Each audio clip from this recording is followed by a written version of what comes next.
You are running through a forest. It's late at night and the sky is as black as pitch. There is nothing to light your way save for the moon's milky glow, but its rays cannot reach you, not properly. The trees which surround you, jutting out of the eerie earth like eerie monuments to a foreign god, are blotting out most of the light. Not see where you are going. I thought that was obvious. Even if you had commenced your flight at a more sensible hour, however, with the light of the sun to aid you, it would be of little use.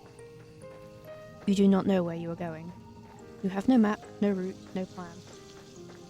You are running like a frightened animal, anxious and nervy, with no destination in mind. You have no desire as you run to save to escape. You cannot let yourself be caught. If that were to happen, you are certain that you would be ruined. You have no choice, therefore, but to keep going on and on and on, through your feet are screaming at you for mercy. You have no idea how long you have been running. Time has begun to blend together, it has lost all meaning. Something sharp snags at the hem of your skirt, but you do not have the luxury to pause and examine what has happened. Instead, you tug. Your skirt tears, a sound splitting through the forest, and you stumble forward with a shocked gasp. It might be too late to worry about such trivial matters now, though. You do not start running again, soon she will catch you. Then your life will be over. You do not know if she is still following you. You do not want to risk looking over your shoulder. You were to see her silhouetted beneath a tree, looking at you with that sickly sweet smile, which once ensnared you, and you would lose what little nerve you possessed. Your legs would lock up and your blood would freeze in your veins. Then you would crumple. You would fall, but you would not hit the ground. She would be there to catch you. Did she not promise when you made that contract that she would never be alone? You would like to take back that silly wish of yours, but it is too late for that. It is too late for a lot of things. All you can do is run. You run and run and run while icy fog swirls about your feet. It is cold enough to snap the heat from your body when you shudder from it. It feels as though you are drowning. It feels as though you are being buried alive. Your knees and your shins, meanwhile, are bleeding. You cannot endure much more of this. But if you value your own life, you must. You run and you run and you run until at long last you reach a fork in the road. There are 3 paths which split off through the forest. Well, 4 if you count the path which you take. You cannot exactly double back on yourself, not when you have put so much effort into running forwards. You can only press on. They add that in for smart mouths like me who'd point that out. The 3 paths are signposted, which is something of a strange sight given you are so deep in the forest. Dark though it might be, you have grown accustomed to the shadows. You can just about pick the writing off this old dilapidated signpost, curved and slanted though it is. Your fate, if you will forgive me for sounding cliché, is in your hands. Now I wonder, which path will you take? So you want to go to the castle? Good idea. All decent fairy tales tend to conclude in castles once their billiard put on heroines are finally able to wed the handsome princes they once dreamed of. Why bother trying your luck with a shore which may very well be deserted, or the village, which will fill with dirty, barefoot peasants? It is far better to skip the suffering and go straight to the grand finale. That is very astute of you. I did not realize you had it in it to be so mercenary. I can only wonder what you will uncover during your moonlit meanderings. The night is far from over, and your adventures are only just beginning. I hope only that you have brushed up on your curtsies. They might come in handy when one is interacting with a sovereign. Reals can be so temperamental, after all. If you fail to treat them with the prerequisite amount of respect, you might come to regret it. You follow the path which leads to the castle, supporting yourself on weary, aching legs, which feel ready at a moment's notice to detach from your hips. You are a little more than a wisp of a girl, but you have been running for so very long, and your feet are so very numb. You feel like a great lumbering thing, clumsy and ungainly. Soles of your feet are screaming at you. You need to lie down, and quickly. You only hope as you continue to run that you will find a spare room available for you in the castle. You do not know what exactly will wait you at the castle, but you have visions as you run of a vast, opulent dwelling. This dwelling will surely be full of finely furnished rooms in which you might rest your weary head. There must also be a king and a queen inside the castle, you ponder, who will be kind and wise, and what of their children? What of the princess? Every good castle must possess a princess who will take pity upon you and your plight. Imagine the face of this generous princess with ease, thanks to the fairy tales you read in abundance as a small child. The princess will be fair of hair and blue of eye, with soft pink lips pursed like rosebuds.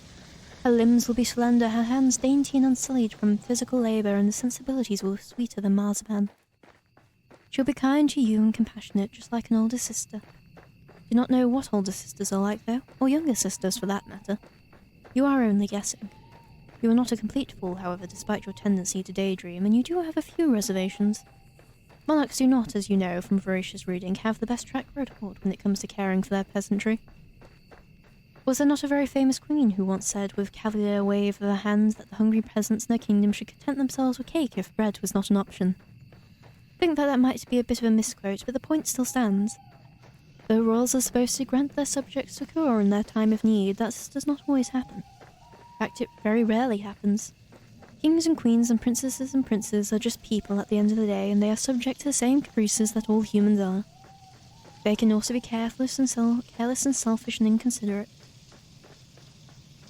There is no guarantee that this mythical princess of your imagination will help you. Why, there is no guarantee that this mythical princess exists at all. Still, you must try. It is with this hope which keeps you going. You continue to run to the castle. It takes some time before you finally emerge from the woods, but finally you do it. How much time, you ask? I cannot answer that. Did I not say time had begun to lose all of its meaning? The forest is behind you now, at least, and all the awful nightmares which were dwelt within it. It is still cold, though, and foggy, and very, very dark. The sun has yet to rise. You can see the moon more clearly now, though, as it hangs above your head, round as a pearl of orb or crystal ball. The moonlight shines down upon the castle, which looms in front of you like a cliffside. The stone edifice of the building is imposing, and it drowns you in darker shadow than the depths of the deepest ocean. The castle is not all dark, though, not like the night sky above it. When you crane your head, you can see there are lights flickering within in the narrow, stilted windows. It would appear that somebody is home. The king and the queen, perhaps? What of their servants? What, perhaps more pressingly, of their guards? You half expect as you stand there that armoured knights will accost you for daring to approach the castle of King and Queen so-and-so. Do you not know your place, foolish peasant girl with a dirty skirt? Begone with you! You are not, of course, a peasant. Your family is a wealthy one. Rather, they were, before your father made a series of poor financial decisions. You do not look like a young lady right now, though, with your dirty face and your dirty skirt, which is torn at the hem. If any guards were to take you for a vagrant, it would not be surprising. But though you stand there differing, your filthy fingers hooked in front of your skirt, you don't hear any cries.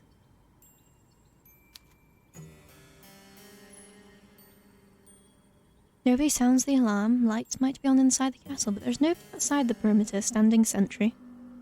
There is nobody to impede your entry, and the elaborate iron gates which are set into the vast stone walls about the castle's exterior are open, just a crack. Be a trivial matter to slip inside, there is nobody to stop you. Why are you trembling now, you silly thing? You've come so very far. It'd be an act of foolishness to turn around now. Go on, go.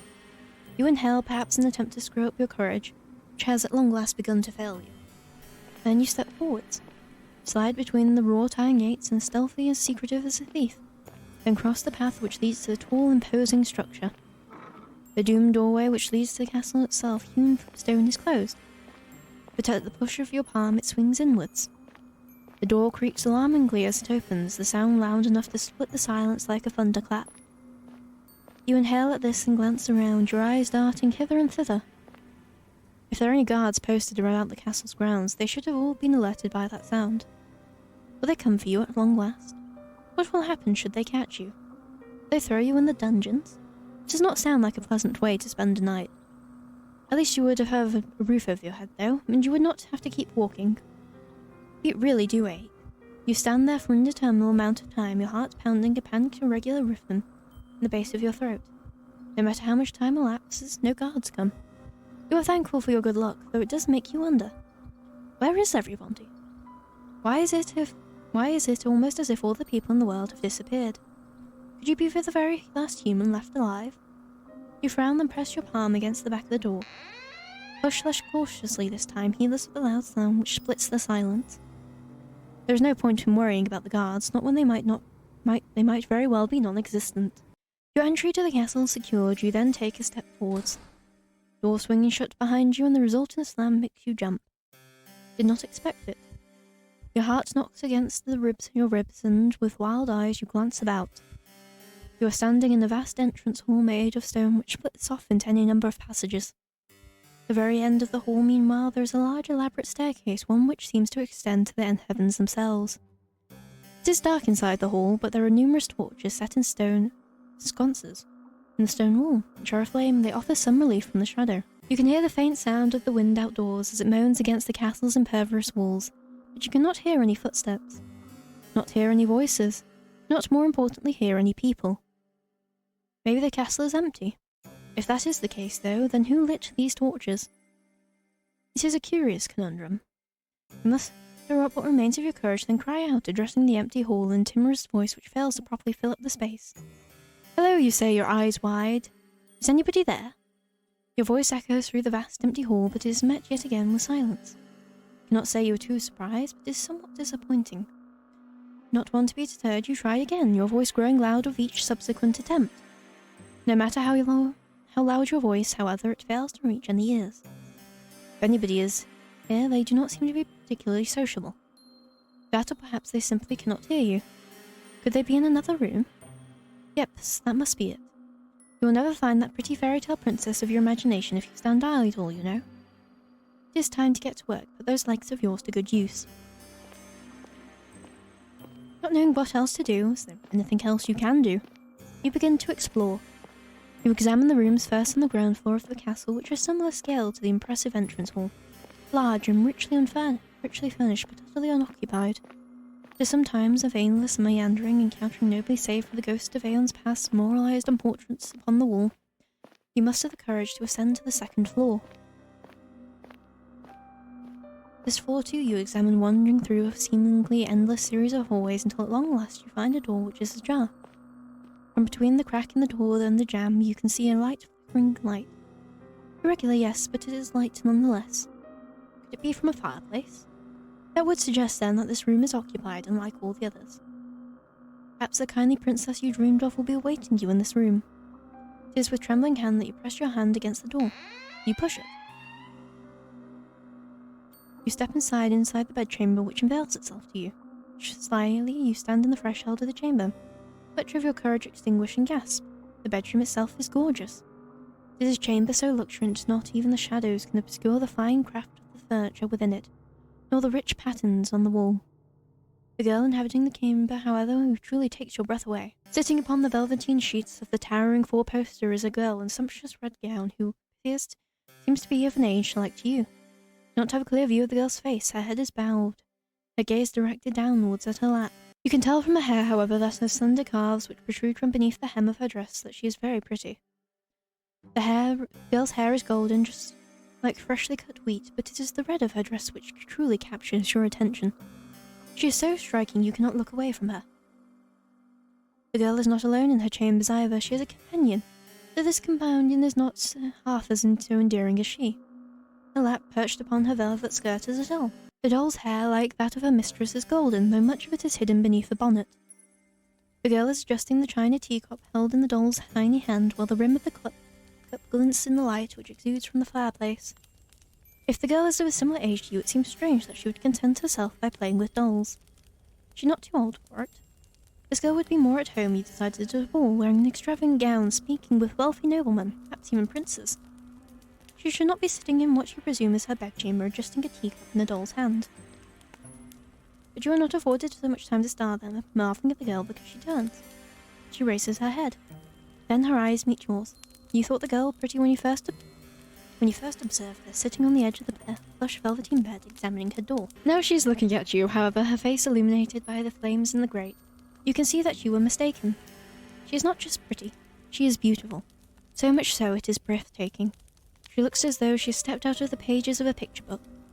She is simply too perfect to belong to this world. Perhaps she is some kind of vision, a waking dream, a hallucination. But no, she is none of those things. The doll in her lap is a cold, hard thing made of porcelain. It is unflinching, reassuringly real. If she were, say, a mirage, surely, then she would not be able to handle physical objects such as this. It is strange, though. The doll, though immaculately made, looks oddly imperfect when compared to the girl who is holding it. She is so startlingly beautiful that she even puts man-made representations of feminine charm to shame. The sight of her makes you feel rather weak. You always have had a fondness for fair maidens, haven't you? You are rather hopeless when it comes to them, even worse than a knight errant from the courtly legend. Your aesthetic appreciation is not particularly ladylike, but, well, it is not every day a girl encounters an elegant beauty like this, attired in red, illuminated by the firelight. I suppose I can forgive you for this rudeness, as too can the girl. She does not seem to be the type to hold a grudge. Oh, the girl says, in a voice surprisingly enough far less refined than her appearance. It's good to see you. I've been waiting. Has she? That is news to you. You blink perplexed at the response on the tip of your tongue, but you are unable to expel it into the ether. The girl is settling her doll aside, and she stands, the hem of her dress swishes about her legs. Nimble like a ballerina, she canvasses the space between you. Her room is so very large, there's quite a lot of space. Then takes your hands in her own. You must, the girl says, with her eyes glowing, be my new lady maid. It's been a while, but it's such a relief that you finally arrived. I knew you would.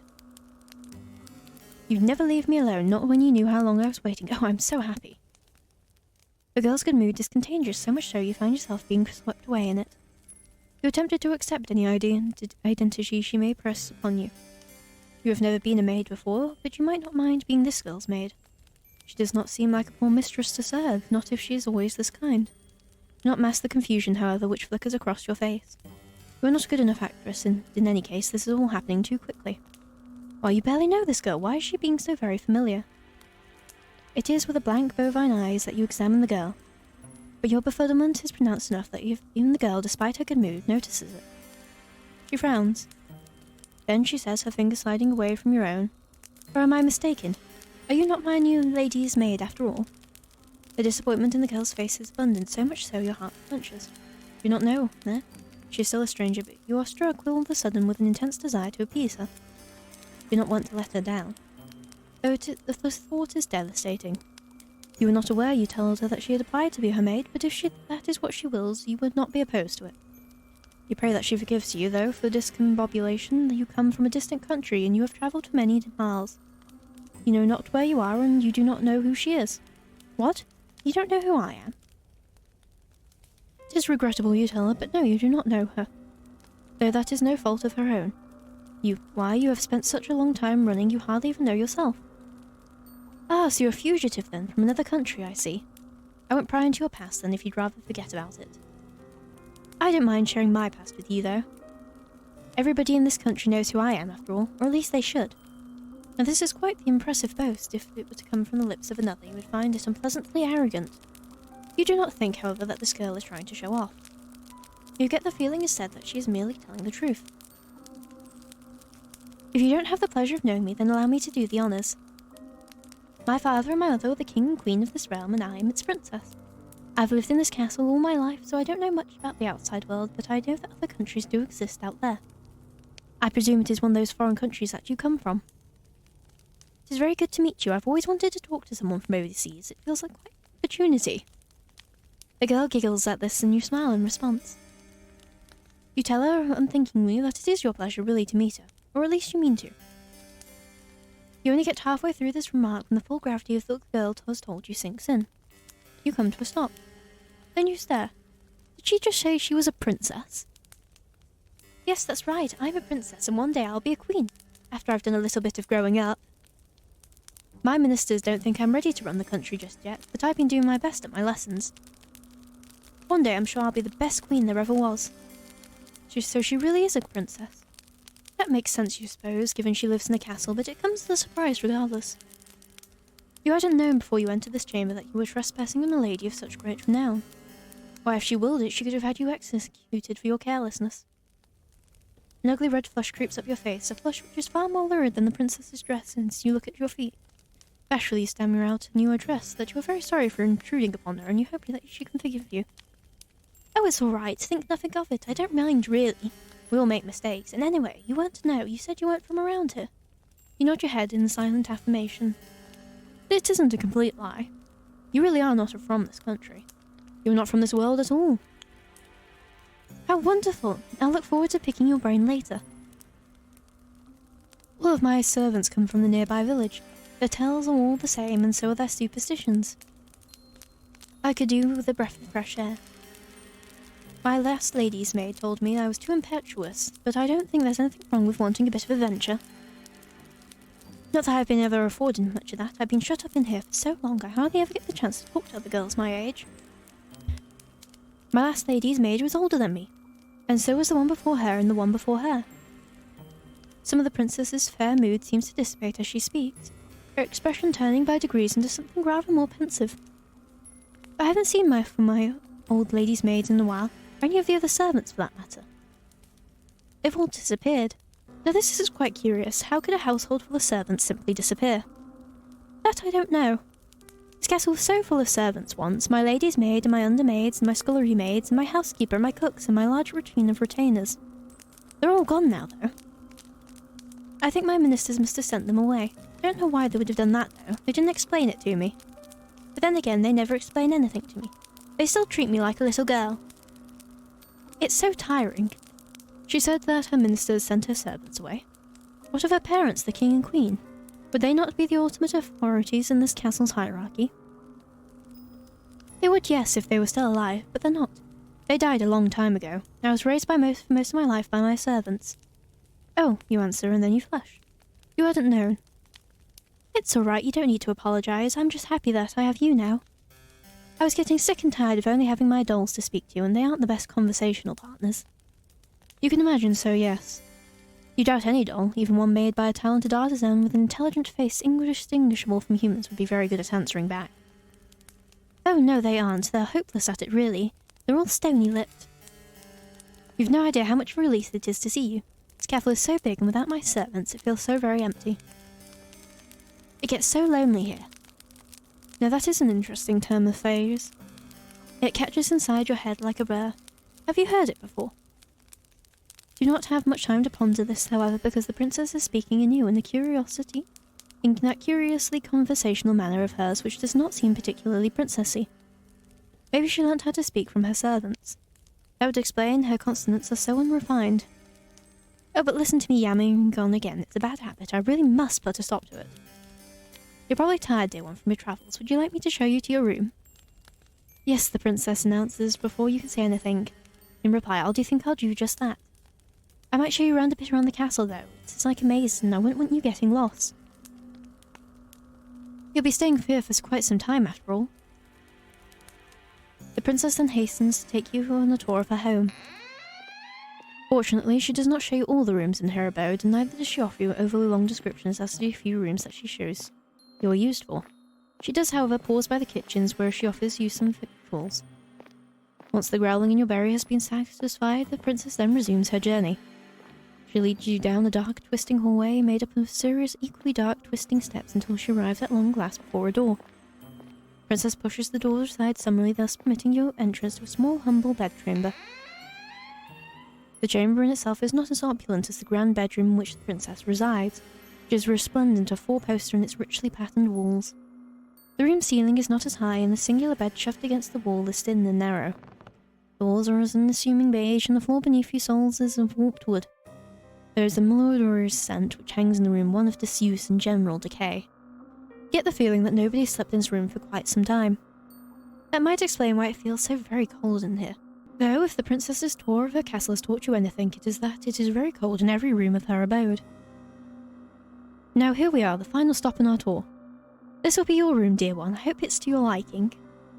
The princess, despite her exalted status, looks somewhat uneasy as she observes you, her eyes upturned like those of a loyal dog. Is she concerned about your reaction to this room? Perhaps she is afraid that you'll turn your nose up at her kindness. For a princess, she is awfully eager to please. This unexpected contrast between the princess's lofty title and her ingratiating attitude makes you smile. This room is rather scantily, yes, but when it comes to its contents, but it's more than passable. It has a roof and 4 walls, and though it is cold, you fancy you will feel warmer once you slip beneath the bed sheets. The room is not quite as fancy as your dormitory at the conservatoire, neither is it so large. But it does have one glaring improvement over your previous lodgings. You will not be expected to share it with anybody else. There is only one bed in this room, and this bed belongs to you. You think that the peace and the quiet will do you a world of good. You tell the princess as much and she smiles. That's good, I was worried you wouldn't like it. I know it isn't much to look at, but it's one of the nicest servants' rooms we have in the castle. Most of the maids sleep beneath the roof in this teeny tiny room which is all cramped. There's 10 beds up there and they're all so close together there's barely any room to pass between them. I thought it was perfectly ghastly when I saw it the last time I went up there, not that I was supposed to be up there. It was a rainy day and I couldn't go outdoors, so I was doing a bit of exploring. If the housekeeper had known I'd been skulking around, I don't think she would have been the best pleased. Well, in any case, nobody sleeps up there anymore. Scullery maids are all gone now. I couldn't put you up there, though, in the attic with all those empty beds. I didn't think it'd be very cheery. You're not just a scullery maid, you're my lady's maid. That means you deserve good lodgings. It'd be an insult to offer you anything less than this. Now, it's getting late. You'll have to forgive me for rabbiting on. I've heard it's something I tend to do. It's a bad habit, one unbecoming for a lady. The housekeeper's warned me enough times. You reassure the princess to the contrary, smiling as you do. I don't mind if she talks too much, and that is better than not talking at all. Her affable nature makes it easier to spend time with her, manners be damned. You're always scolded too back in the conservatoire for your behaviour. You know full well how aggravating it can be to be upbraided not for any particular misdemeanour, but for being yourself. Well, I'm glad you understand, the princess answers with a giggle. Really should be off, though. It's bad manners to keep you, especially when you look so sleepy. Get some rest and we can talk more tomorrow, if you don't mind my ceaseless prattle. I'm glad you seem to appreciate it, at least. Though I'm sure you'll get tired of it eventually. All my old maids did. The princess departs, and in her absence you take a seat upon the bed, your new bed. You cannot help but think that this is all happening very quickly. It does not seem like very long ago that you were still in the forest running for your life amongst the tall imposing trees with their gnarled, grasping branches. The forest might as well be a distant memory now, though. You are indoors, inside a castle no less, and you have been given a room in which to sleep in your clothes that you might wear. It seems premature still to declare that you are out of the woods, and in a metaphorical sense, I mean, but things certainly could be worse. You force yourself to stand on legs which feel too weary to support you and change into the nightclothes hanging in the wardrobe. The nightclothes do not fit you perfectly, but you are too tired to care about that. You are too tired to care about much of anything. You retreat to the bed and slide beneath its sheets. Then you let your eyelids fall shut. You exhale. And lulled by the breeze which blows outdoors, you fall asleep. You are so very tired. Your sleep is a deep, dark one, darker even than the furthest abysses of the nighttime. Like the nighttime sky, however, which shimmers with the stars, your sleep is not devoid of these prismatic fragments you humans call dreams. Though in this case, I'd rather think your nocturnal imaginations are worth rather more than that. They are not dreams as they to which your slumbering mind is subjected. You know that they are not. Otherwise, your body would not be so very cold, not so clammy. The images that flicker beneath your closed eyelids like the ghostly images in the Finnick soap were not conjured from your own mind. They were instead taken from your memories. You are not merely dreaming, you are remembering. You remember the girls who slept in your dormitory and how they always hastened to use the shower first, so you were last for breakfast. You remember how when you finally did arrive in the dining hall, the most desirable morsels had already been snapped up by the girls who got there earlier.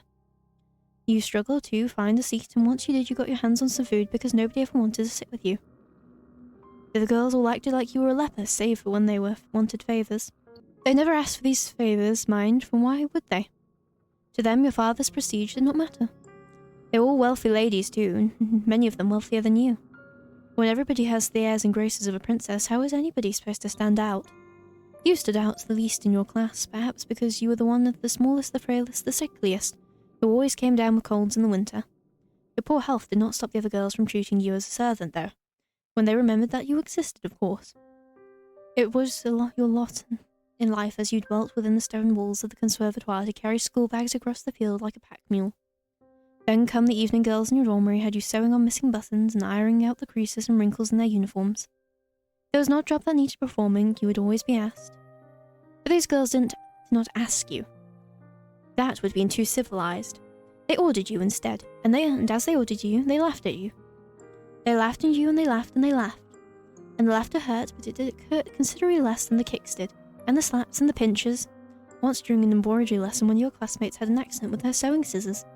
She stumbled, or at least she pretended to, and before you knew it, the silvery blades of your Scissors were embedded in your left palm. This happened quite some time ago, when you were even littler than you are now, but you can still remember it. It hurt a lot. The scissors were sharp and they perforated your skin, not all the way down to the bone, but enough to bleed. Your wounds bled bright red like strawberry jam all over your embroidery. And then when your professor saw it, she shrieked. Her face turned as pale as whey, and she looked for a few moments as though she might faint, though you were the one who was in pain. Your professor looked at your face. She could not bear to look at your hand, and demanded to know why you could not have been more careful. Her tone had been an accusatory one, almost as if you had stabbed yourself with your scissors to goad you. The pain in your hand hurt, but the gills from your persecutors hurt all the more. They never were punished for that. Perhaps your professor did not care enough to punish them. Perhaps she, like everybody else, thought it was all your fault. The wound, when all said and done, was not too deep, did not need any stitches. It healed well enough in time and on its own, though still left a scar. A white raised thing like a crescent moon. You still have that scar. You do not know how much blood you lost. It seemed like a lot back in the classroom. You could smell it in the air, sharp as iron, but it could not be that much, evidently. If your wounds had been more serious, perhaps your professor might have cared. Perhaps your classmates too would have felt some modicum of guilt over what they did. But this seems very unlikely. You know that your blood meant nothing to your classmates. Why should it? If you meant next to nothing, then your blood in your veins, if such a thing was possible, be even more inconsequential. You feel disorientated when you awake at long last with the rising of the sun. You do not remember what you dreamt, but you do not think that your dreams were of any particularly pleasant nature. If they were, your heart would not be clamoring so. Ill at ease, you glance around. You are lying in a narrow bed in an unremarkable room, one with dull beige walls and a warped wood floor. Where exactly are you? This does not look like your dormitory in the conservatoire, nor less it has shrunk threefold overnight. You barrow your furrows as you attempt to recall the events of the night prior, until with a gasp it all clicks into place. You remember now. You are running through the woods trying to escape from. You shudder. You do not want to think of what you were trying to escape from. You presume that you must have given your hunter the slip, though, because you are still in one piece, awake and alert enough to face the dawning of a new morning. You still have all your limbs, and your facial features appear to be in the correct configuration. That is more than enough to be getting along with. You look to the foot of your bed, then blink, bemused at your discovery. You can see lying upon the sheet a garment, 2 garments actually, of black and white folded in neat white squares. What could that be? A maid's outfit? If so, it would not be too surprising. You can now recall your visit with the princess the night prior and her assertions that you must be her lady's maid. Well, if that's the role she wants you to assume, you have no qualms with it. It is far preferable to the other roles you have played last night, that of a startled quarry running from its pursuer. You press your fingers against the humble maid's attire. It feels surprisingly soft to the touch, not coarse like you expected. These clothes are rather fine. Did the princess put them here? If so, that is all the more reason to wear them. You are not churlish enough to deny her hospitality. You rise from your new bed, then undress yourself, unbuttoning the front of your plain white nightgown and setting it aside. The task is accomplished, you clad yourself in your new attire, black, white, and eminently sensible. You feel very far away from the girl you once were. Your face might be the same as always, but something within you seems to have changed. You are no longer a student, not as long as you mean to reside within the princess's castle. You would far rather be her servant. Assured of your newfound identity, you retreat from your chambers and make your way to your mistress's bedroom. The castle is a large one with many, many rooms and many, many hallways to connect them, and for a brief while you find yourself horrendously lost. You cannot remember where the princess's bedroom is. You are beginning to feel rather disorientated when, to your relief, your eyes snag upon a stairwell which looks rather familiar. Could this be the way? You ascend these stairs like your footfall cushioned by the plush carpet which lines them, then find your way down the very same hall you traversed the night prior. Your memory does not fail you, then the princess' bedroom ought to be. Yes, it is here. You rap upon the door but receive nothing in the way of a response. Is the princess still abed? You wonder briefly whether you ought to wait until she risen on her own accord, but no. The sun is high in the sky, and it would be a shame to let the princess sleep through the day. You ought instead to rouse her. That seems like the sort of duties a lady's maid should attend to. You enter the princess's bedroom and glance about. Her room looks much the same as you remember it from the night prior, though the ceiling seems even higher when viewed in the warm morning's light. You can see now that there are fewer shadows to impede your view. How very opulent your young mistress's abode is. Her mire is large and imposing as its as is the grate in it, which will be expected to keep the fire lit during the night. The princess herself, meanwhile, is curled on her side beneath the sheets, looking rather less grandiose than her title would suggest. She is attired in a nightgown adorned with frills, and her hair is split across her pillows like spilled gold. In her slender arms, meanwhile, held to her chest, is a doll, the very same one she was corsetting last night. You suppose this doll must be her favourite. Idly you wonder what the doll's name is, but you do not suppose it matters all that much. It is time to wake your mistress. You call out to the princess, but she is largely unresponsive. Her eyelashes are still sewn tightly shut and her lips pursed in a slumber. You purse your lips too and sigh. Well, nobody's ever said your job would be easy. Once again you call to the princess, and this time she replies. Her response is not a favourable one, however. Yeah, she sighs, then turns away from you, her doll clutched to her chest. Just give me a little longer. The princess sounds so enfeebled, but you do not take pity on her. If you have learnt anything from the conservatoire, save for knowledge pertaining to the respiratory tracts of fish, it is that one must be cruel to be kind. Do not think this adage was practised with great success in the conservatoire, but perhaps it will have more impact upon the princess. You tell her once again to wake up, more sternly this time. You will not let her sleep, for she has slept long enough already. It is very slovenly, really, to be abed at such an hour. Oh, the defeated princess sighs. All right, I can see that, and I can't twist you around my little finger. I'm up, you don't need to nag me. Once you have roused the princess from her bed, you have to put her doll to one side and you set up her toilette. Will it? You aid the princess in brushing of her hair, a chore to which she submits willingly, like a cat might allow its fur to be brushed. You allow yourself to ponder as you run the bristles of the princess's brushes through her hair, how wonderfully soft it feels against your skin. But a curious query from the princess. Are you all right, dear one? Brings you back to your senses. You are ever lost in thought for her. You look lively now. You wouldn't want the princess to catch wind of your salacious thoughts, would you? I thought you had learnt your lessons about that already. Suitably chastened, you finish with the princess's hair, then set the brush aside. Now that the princess's tresses have been taken care of, you must start on her attire. The princess remains seated upon the edge of her bed, looking up at your aspirants. She does not ask you to avert your eyes, nor does she make any motion of divesting herself of her nightgown. It really does seem that she expects to undertake this task on your own. Is that all right? You ask the princess as much you would not wish to impinge upon her modesty, but she only laughs. Yes, that's all right. It's what you're supposed to do if you're my lady's maid. I'm used to being dressed and undressed. I'm not a bit squeamish about it. She might not be squeamish about it, but you are. You have never seen a naked woman before, excepting yourself. Even then, however, you've always dressed and undressed furtively, not wanting to examine your body for longer than is strictly necessary. You've never much liked the way you look. You make a few more mumbled objections, but the princess sweeps them to one side easily. It's all right. I might be a princess, but we're both people underneath all our clothes. I doubt we look that much different. You're not sure about that. You have not yet seen the princess unadorned, but you already know to look at her face that you are different. She is much, much prettier than you are. But she is waiting, and you do not wish to keep her any longer. You steady your nerves. Then you reach out with trembling hands and begin to undo the buttons which run down the princess's nightgown. You work as quickly as you are able to, which given how badly your hands are shaking is not very. You fumble with a couple of the buttons, flinching as you do so. Princess, however, seems blissfully unaware of what exactly you are doing, or not doing, for your fingers have begun to seize up with the front of her nightgown. She is not even looking at you. Instead, her gaze is directed beyond your shoulders to the windowsill and the sky beyond it. It isn't particularly sunny, but I don't think it's too cold outside. Going for a walk might not be a bad idea. What do you think, dear one? You think you'd like to finish undressing the princess as soon as possible so you can make progress on dressing her again. The sight of all this exposed skin is bad for your heart. Fortunately, you are able to make quick work of the princess's nightgown despite your initial mishaps, spurred on perhaps by your anxiety. You bid the princess to stand, which she does, and neatly she steps out of her nightgown, her motions once again as graceful and fluid as a dancer's. This task completed, you search worriedly for the princess's red dress. Where is it? You cannot find it. Sweat begins to prickle on the back of your neck. The palms, meanwhile, feel uncomfortably clammy.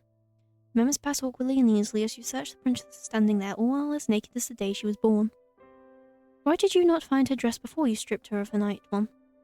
What a fool you are. The princess, noting your panic, giggles and says, Are you looking for my dress? Yes, you reply, your face flushed. That is what you were doing. I thought so. I did wonder before you started undressing me why you'd not asked where it was. Maybe it slipped your mind. It had slipped your mind, yes, to your shame. You were too busy trying not to fixate upon the princess's bared skin to think about how best to conceal it. My dress is in my armoire of the princess, glancing over to the aforementioned piece of furniture. That armoire of hers is an intricately carved wooden structure large enough for you to estimate to fit it. Enough dresses to attire a whole ballroom's worth of princesses. I like to wear the red one, it's my favourite. Would you be a dear and fetch it for me? I don't want to rush you, but it is rather cold in here, especially when I'm still naked. She raises a good point. You turn away from the princess and make your way to her armoire. Once there, you open those wooden doors and peruse the clothes hanging within. Just as you expected. Inside that wardrobe lies numerous dresses, all of them finely sewn and decorated with no shortage of ribbons, lace, and iridescent pearls. Find the princess's red dress soon enough and then hurry to her side. With your spoils in hand, you hurriedly dress her, concealing once again the princess's pale skin beneath layers upon layers of soft red velvet. She is easier to look at now, you think, with her skin concealed. That might have been the most nerve-wracking task you have ever had to accomplish, even more so than your perilous escape through the foggy forest. Why, it seems a small miracle that you can still remember how to breathe. Ah, that's much better. Thank you, dear one, for your help. You've not been here for a full day, but I wonder what I'd do without you. Shyly, you assure the princess that you did nothing, really. Nothing beyond your job. Did not do anything incredible. And in any case, being complimented by someone so pretty is embarrassing. Oh, don't be like that. I want to compliment you. Why shouldn't I when you've been so helpful? Be rude not to, in any way. I think you're very pretty too. Oh my. Your face flushes from this more deeply than ever before. You ought to count yourself lucky, really. What with all this excessive blushing that the princess does not possess any vampiric tendencies. You are making yourself quite the easy target. Now, the princess declares, why don't we go for a walk? It's a nice enough day and I get so very bored being cooped up inside. You can't think of any particular objections to raise to this remark, and you think the princess might have a point. The castle, though expansive, is somewhat stifling. The walls are very thick and put you in the mind of a crypt. With your acquisitions assured, the princess quits her chamber with her posture elegant and her gait unhurried. She seems not to walk as she navigates her way through the seemingly endless hallways of her home, but to float like a cloud. The hem of her dress swishes around her leg, and her hair shifts like a shroud. The castle's courtyard, meanwhile, is sadly lacking in comparison to the princess's beauty.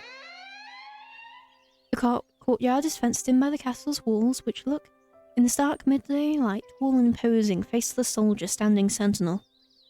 Though the sun is out, it is not particularly bright, and neither is it particularly warm. The courtyard itself, meanwhile, is in a state of disarray. The flower beds are in shambles, all overgrown with weeds. It is rather depressing. The princess's castle might be grand in scale, but the courtyard itself is simple, hemmed in to a claustrophobic degree like a coffin. The princess, however, seems not to share your dolorous mood.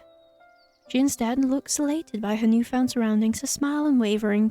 She gambols around like a lamb, flitting hither and thither as she examines the weed-infested flower beds. Her frolicking comes to a cease, however, by a bush. One who is full of bright red roses. Oh, how very pretty! Do you not think they're gorgeous, dear one? The flowers are not too disappointing, you suppose? They make for a fine spectacle, in fact, a welcome splash of colour when contrasted to the dullness and drabness which permeates the rest of the courtyard.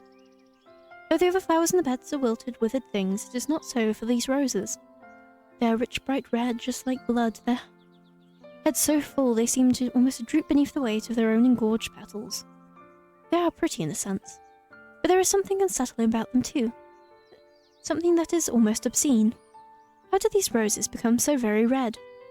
What has been sustaining them? Could it be possible that these roses have been draining the life from the other flowers which are struggling to grow within this garden? It is a fanciful thought, but... oh, they are simply design. Looking at roses has always lifted my spirits. They really are my most favourite flowers. I simply must pick some of them. Perhaps I can use them to decorate my bed chambers. It could use a bit of colour. The princess reaches out to pluck some of these roses free from its resting place amongst its brethren. You watch her with your breath rated anxious that this gesture might result in perforated fresh and bright red blood. But the princess is not as clumsy as you fear. Of course she is not.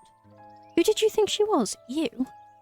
Rather than worrying about other people, you'd be better served if you worried more about yourself.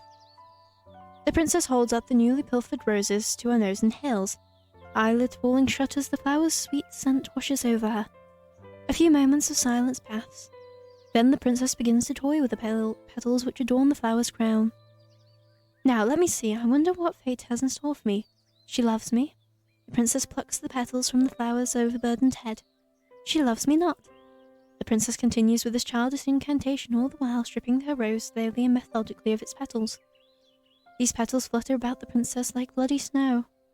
The princess's voice, meanwhile, echoes throughout the courtyard, even more melodic than the strains of the Pinolia. She loves me not. She loves me not. The princess's figure hovers over the final petal which crowns her newly denuded flower. With a triumphant smile, she declares, "She loves me, I knew it." You watch the princess amused by her girlish good cheer. The little mantra she has been reciting is one you are familiar with. The girls at the conservatoire also used to engage in this little game. The younger ones, at least, who believed that a fairy tale prince would whisk them away. You might have participated in this game yourself when you were a child yourself, but you never pinned your hopes and dreams on some handsome prince. Your interest in princesses had always been minimal. When it comes to fair princesses, though, well, that is a different matter altogether, isn't it? Pleasantly, you ask the princess whose love it is she wishes to court, a query which makes the princesses giggle. "Oh, dear one, who else would I be thinking of? Naturally, I was thinking of you." Naturally. She says it so easily, as though you ought to have suspected as much, and indeed part of you did. You wanted to believe, yet part of you was afraid to. Did not want to be arrogant enough to assume that the princess might care for your affections. You begin to blush, your cheeks almost as red as roses, while the princess laughs. She laughs and she laughs and she laughs. Her voice clear and sweet like a nightingale's song, as though you are the funniest thing she has ever seen. You never liked being laughed at when you dwelt within the walls of the conservatoire, but it was different with her. You have not known her for long, but you are already entranced by her, ensnared. She has you wrapped around her little finger. Oh my! The princess's laughter tapers off into a series of giggles as, smiling, she wipes her eyes with the back of her hand. That was quite amusing diversion, but I've just had an idea. You look at the princess curiously. What idea? Why can't you tell? Not even begin to guess. I just thought of that all this watching must be boring, the princess says, tossing the rose's strip stem carelessly to the ground. You should give it a try. Please do, it will be fun. The princess retrieves a second rose from the bush, deftly snapping it between her fingers, and offers it to you. I want to see what fate has in store for you too. You smile at the princess, touched by her enthusiasm. Indulging in childless games like this might not be the best use of your time, but the princess looks very determined, not to wish to hurt her. What could be the harm, really, in consenting? The only real casualty of this game would be one singular rose, the rose that the princess is holding towards you. You reach out, meaning to accept the princess's offering, but oh no! You're clumsy and you seize the stem of the rose with a touch too much strength.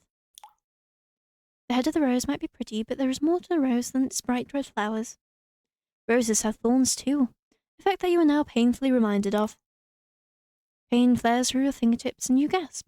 Take a step back and the hem of your skirt swishing around your ankles. Your finger is stinging and so are your eyes. You ought to have been more careful. Why were you so stupid? Oh, you poor dear, you're bleeding, the princess exclaims, alarmed. Then she frowns. This is all my fault. If I had not suggested this silly game, this never would have happened. Please let me take care of you. And how is she going to do that? Perhaps she means to take a handkerchief from her pocket with which she might staunch her wounds. Princesses tend to carry handkerchiefs with them, don't they? Silken ones.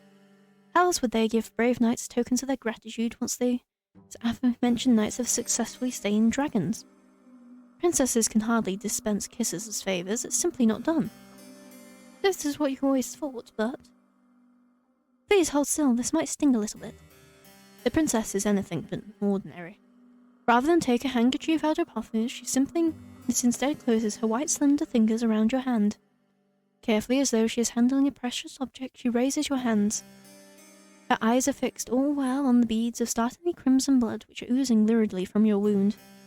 She licks her lower lip, and she dips her head. She parts her mouth, and with a soft sigh which borders on the sensuous, she slips your injured digit between her teeth. So much for princesses not dispensing kisses as tokens of appreciation. This might not be a conventional kiss, but feels intimate regardless. Most startlingly so. The princess's lips, which are as red as any roses, are enclosed around your index finger. You can feel the warmth of the princess's mouth about your skin and the wetness of it. These sensations make your whole body quake. Did not expect this. tremulously in a voice which wavers, you ask the princess what is it she is doing.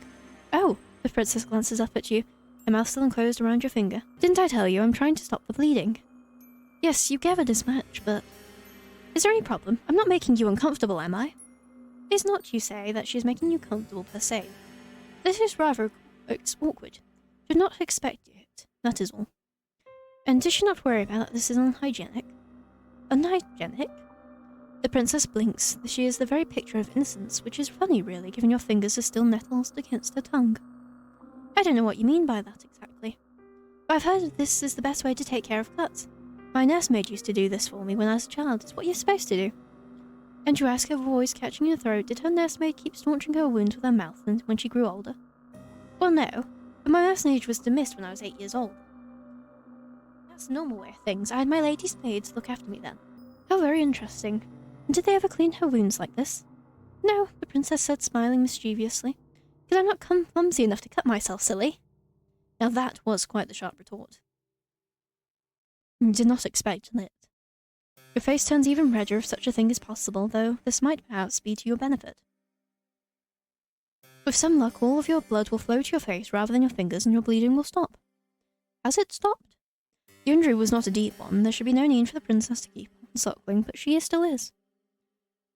You are not accustomed to intimacy of this nature. It is making your heart flutter. If the princess knew what her mouth was doing to you, you are sure she would not be so very familiar. Feel quietly, crushingly confident that she would scorn you for your feelings and deem them unnatural. It would not be the first time. At this point, you should be used to rejection. It still stings, though. It stings much, much more than any of the thorns on any rose could. The day is fast following your misadventures in the rose garden in a relaxed and hurried sort of manner. Your mad dash through the forest is beginning to feel like a distant memory, so much so you can scarcely recall the raw, naked fear you once felt as you fled for your life. There is no running to be had while you are working for the princess. You would have nowhere else to run, and even in an event there is no reason to run. The shadows which once tormented you at long last have begun to recede. You can scarcely recall as you lay down in your bed the pretty cruelties you were subjected to by your classmates at the conservatoire. They no longer matter. Your attention is focused not upon yourself but upon the princess. The more time you spend with her, the more you come to care for her. You have become quite besotted with her, but you are yet to realize it. Well, I never. How very ignorant can one girl be of her own feelings? The princess is not half so ignorant as you are, though, despite having spent her whole life within the palace's walls. The weight of her own feelings are not unknown to her, and during one stormy night she chooses to make them known to you. You are in the princess chambers later. Perhaps than you ought to be, latter than is strictly appropriate. It is dark outside, and there is little save the light of the moon to alleviate it. That and the fire which crackles in the grate. You have only just finished stoking that very fire, and now you rise. You look to the princess who is lying in her bed, and you bid her a good night, as you have many nights past. With a neat curtsy, you turn to leave, but the princess's plaintive voice gives you pause. Wait, dear one, do not go, not just yet. Reflects, you pause and look back at the princess. Though she is smiling, her expression is unusually wan. Is she alright? Oh, I'm sure I'll be fine. It's just nights like this, you know, which make me feel a little out of sorts. And what you ask does she mean by that? Only that it is very cold and very dark. It is very windy besides. I'm afraid there'll be a storm later. It was awfully cloudy early when we went out for our walk. The princess is not mistaken about that. The sky, when pair of you promenaded about the gardens early, was grey and steely, the wind bitingly cold. You can hear the wind rattling mournfully against the panes in the princess's bedchamber. The princess's castle is built of stone and is well fortified, but even with the fire it is rather cold. You do not like to think of how much chillier by comparison it would be in your own humble bedchamber, which is not fortunate enough to have its own fireplace. It might sound childish, but I've always found it hard to sleep on stormy nights like this. They make me feel uncomfortable. You look at the princess with no small degree of sympathy. No longer clad in her bright red dress, she looks oddly, uncommonly vulnerable. Will she really be alright, all alone in that oversized bed in a high-ceilinged bedchamber? You know it's very silly of you to contemplate such a query. Why would she not be alright? There is nobody in the castle to hurt her, but still you fret for her. As her lady's maid, it is your job to fret for her. You would never want your mistress to feel unhappy. You ask the princess what it is she would like to have you do, and the princess perks up at this, pleased perhaps that you are taking the initiative. I wouldn't like to take up too much of your time when it's so very late. But would you mind sitting with me a little while longer, and reading to me, provided that you can, of course? This is a fair enough question, but your pride bristles regardless. Hastily you reassure the princess that yes, of course you can read. You are a poor student in many aspects of the conservatoire, but you had something of a gift when it came to the literary arts. Reading books is all you've ever been good at. Oh, I see, I suppose I should have known. You are so incredible. I sometimes wonder if there is anything you can't do. The princess's high praise makes you flush. Awkwardly you look away. Being able to read you reassure her is no such great feat. Perhaps it isn't, where you're from, but it is here. Very few of my old servants could read, and they certainly couldn't read the books that I like. This piques your interest. Intrigued, you ask the princess what books exactly she likes. Well, I'm glad you asked. I'm fond of fairy tales, you see. Old ones from centuries past. I have a collection of them here, the princess says, indicating a book at her bedside table, as thick as a mortuary slab. The book is old, though, and the bindings are weak. The pages brittle, the writing woefully old-fashioned. I didn't trust any of my past servants with that book, but I think you do a good job breathing life into those old stories. Would you mind reading one to me for just a brief while? Please, dear one, oh please. The princess's request seems a simple one, expressed sweetly, so much so you have no reason to refuse her. You take a seat beside the princess upon her luxurious bed, which sinks beneath your weight. Then you retrieve the leather-bound book which is resting upon her bedside table and spread it open. The pages of the book are very brittle, like the princess said, and the bindings of the book are loose. You can feel it in the heft of the book, manifold pages, the weight of the ages concealed within it. How old is this book? Perhaps it is as old as the castle in which it resides. It is with a quiet voice, hesitant at first, that you begin to read to the princess. A tale of courtly love which culminates in a lavish wedding ceremony. All the while, as you read, the princess listens to you, entrapped, hanging on, or so it seems, upon your every word. Once you reach the final phrase embossed upon the pages, this aged tome, and they lived happily ever after. The princess sighs as though this tale has touched her very soul. Would that be there a handsome prince to marry me, she says somberly, or better yet, a beautiful princess. At this point, I think I would even set for a lowly scullery maid. You blush at this idle remark and mumble softly that this would not be proper. The storm outside is still squalling, and you've never been one to raise your voice. Do not expect, therefore, that the princess will overhear you, but she does. She observes you and her head resting against the pillow and says, And what would be the problem with that, As Mermaid, shouldn't my happiness come before any silly ideas of propriety? Of course, you reply, but for a princess to marry a scullery maid? You're still hung up about that, the princess titters. Don't pay it too much heed, I'm just talking to myself.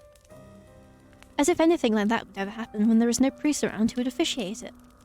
You think there are greater issues with the princess's plan than the lack of priest, though she does present a good point. The castle is an empty one. Even if the princess were to find someone that she loves, there would be no one to make such a wedding official. You cannot help but you feel like you have avoided a good deal of nuisances. But by the same token, do you not feel a touch disappointed? Well, never mind. That was a nice story, the princess says. I'm not very sleepy yet, and it's still storming outside. Won't you read me one more?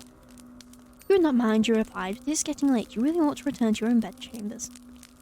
I know, but can't you find in your heart to read one story to me? Just one?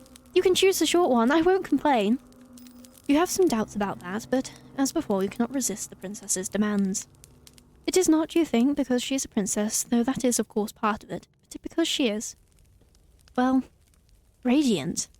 You would not, you think, as you turn to the next story recounted in this aged compendium, want to upset her. You rather cut out your own tongue. You read another story to the princess, which is in a similar vein as the last one. Impossible adventures culminating as their close and a happy marriage. The tale delights the princess just as much as the tale you read prior, and she begs for another one, and then another. One bedroom story soon becomes 5, and then, even when the candles which flicker on the princess's bedtime is close to guttering out, the princess is not satisfied.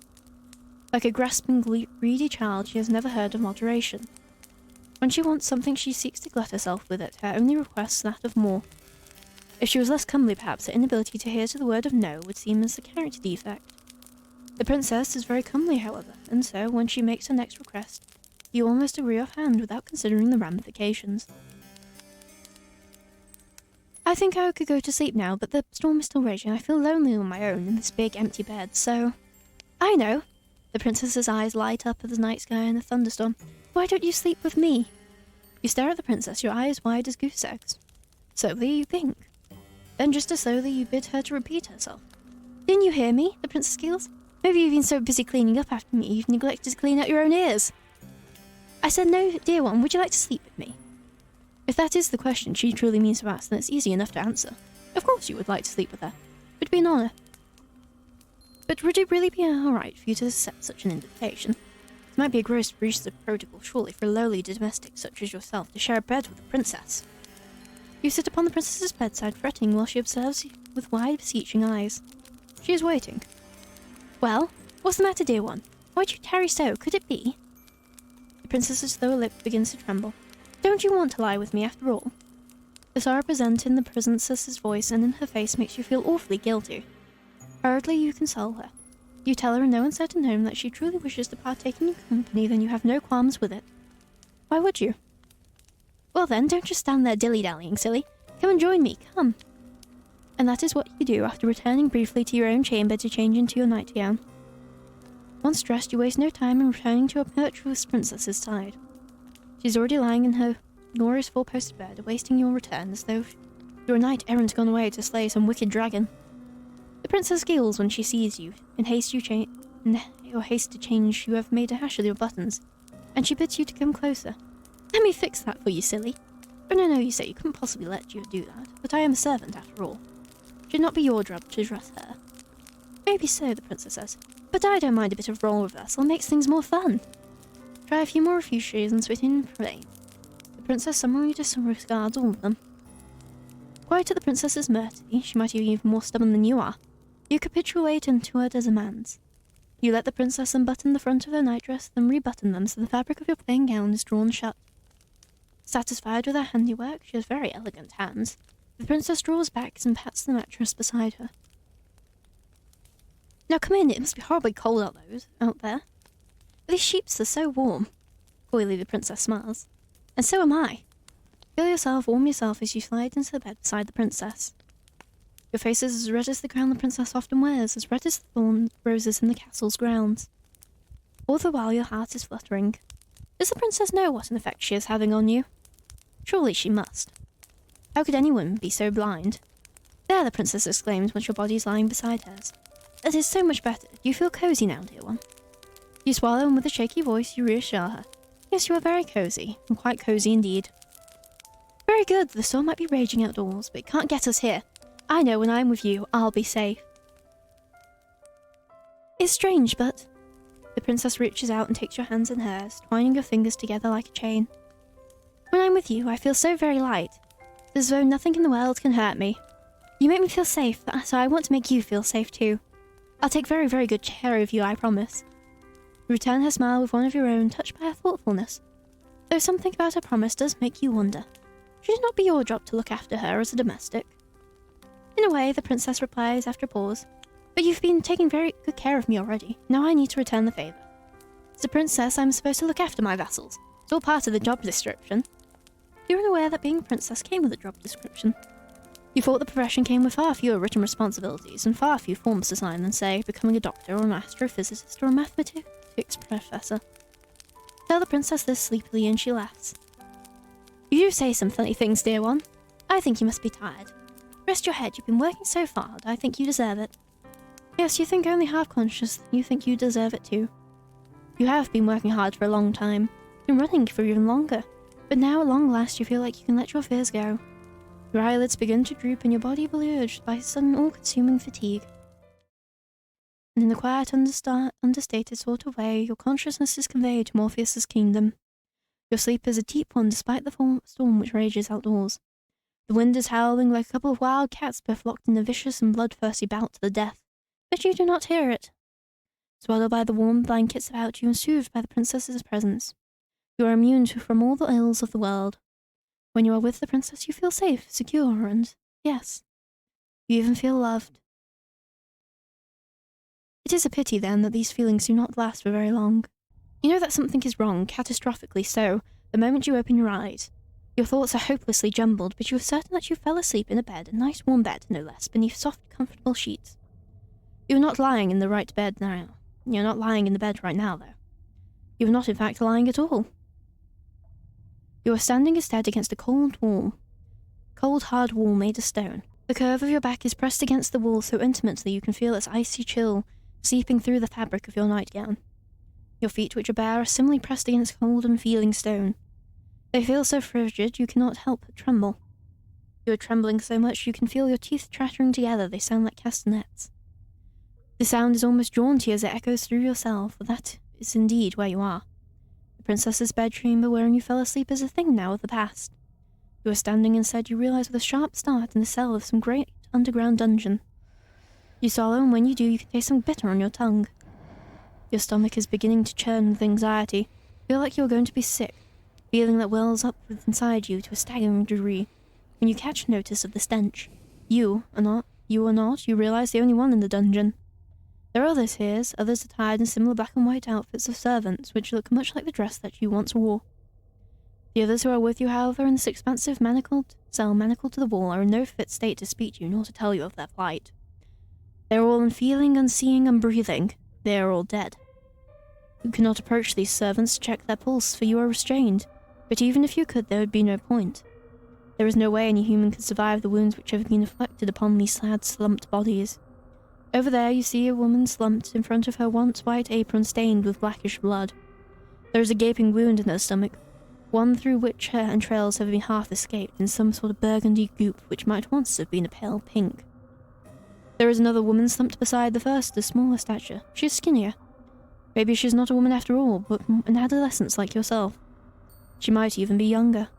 The girl's age or lack of did not preclude her attack from inflicting upon her horrors. Alas, for her body is even more mutilated than the first. Her body is prepped with even more wheals, and her face has been half smashed in. Only her one eye remains, stammering firmly at the wall opposite her, in the ruined remains of what once was her skull. Over there you see a grown woman who is missing both her arms and her lower jaw. Over there you see another who is missing her entire lower half. Where have her legs gone? You have no idea. The injuries afflicted upon these bodies are ghastly, but their advances decay is enough to turn your stomach. You know not long how long these carcasses have been lying down here, but they have begun to putrefy. You fear a similar fate might befall you should you stay here. You need to escape. Fitfully you struggle against the manacles which bind you, but alas, it is no use.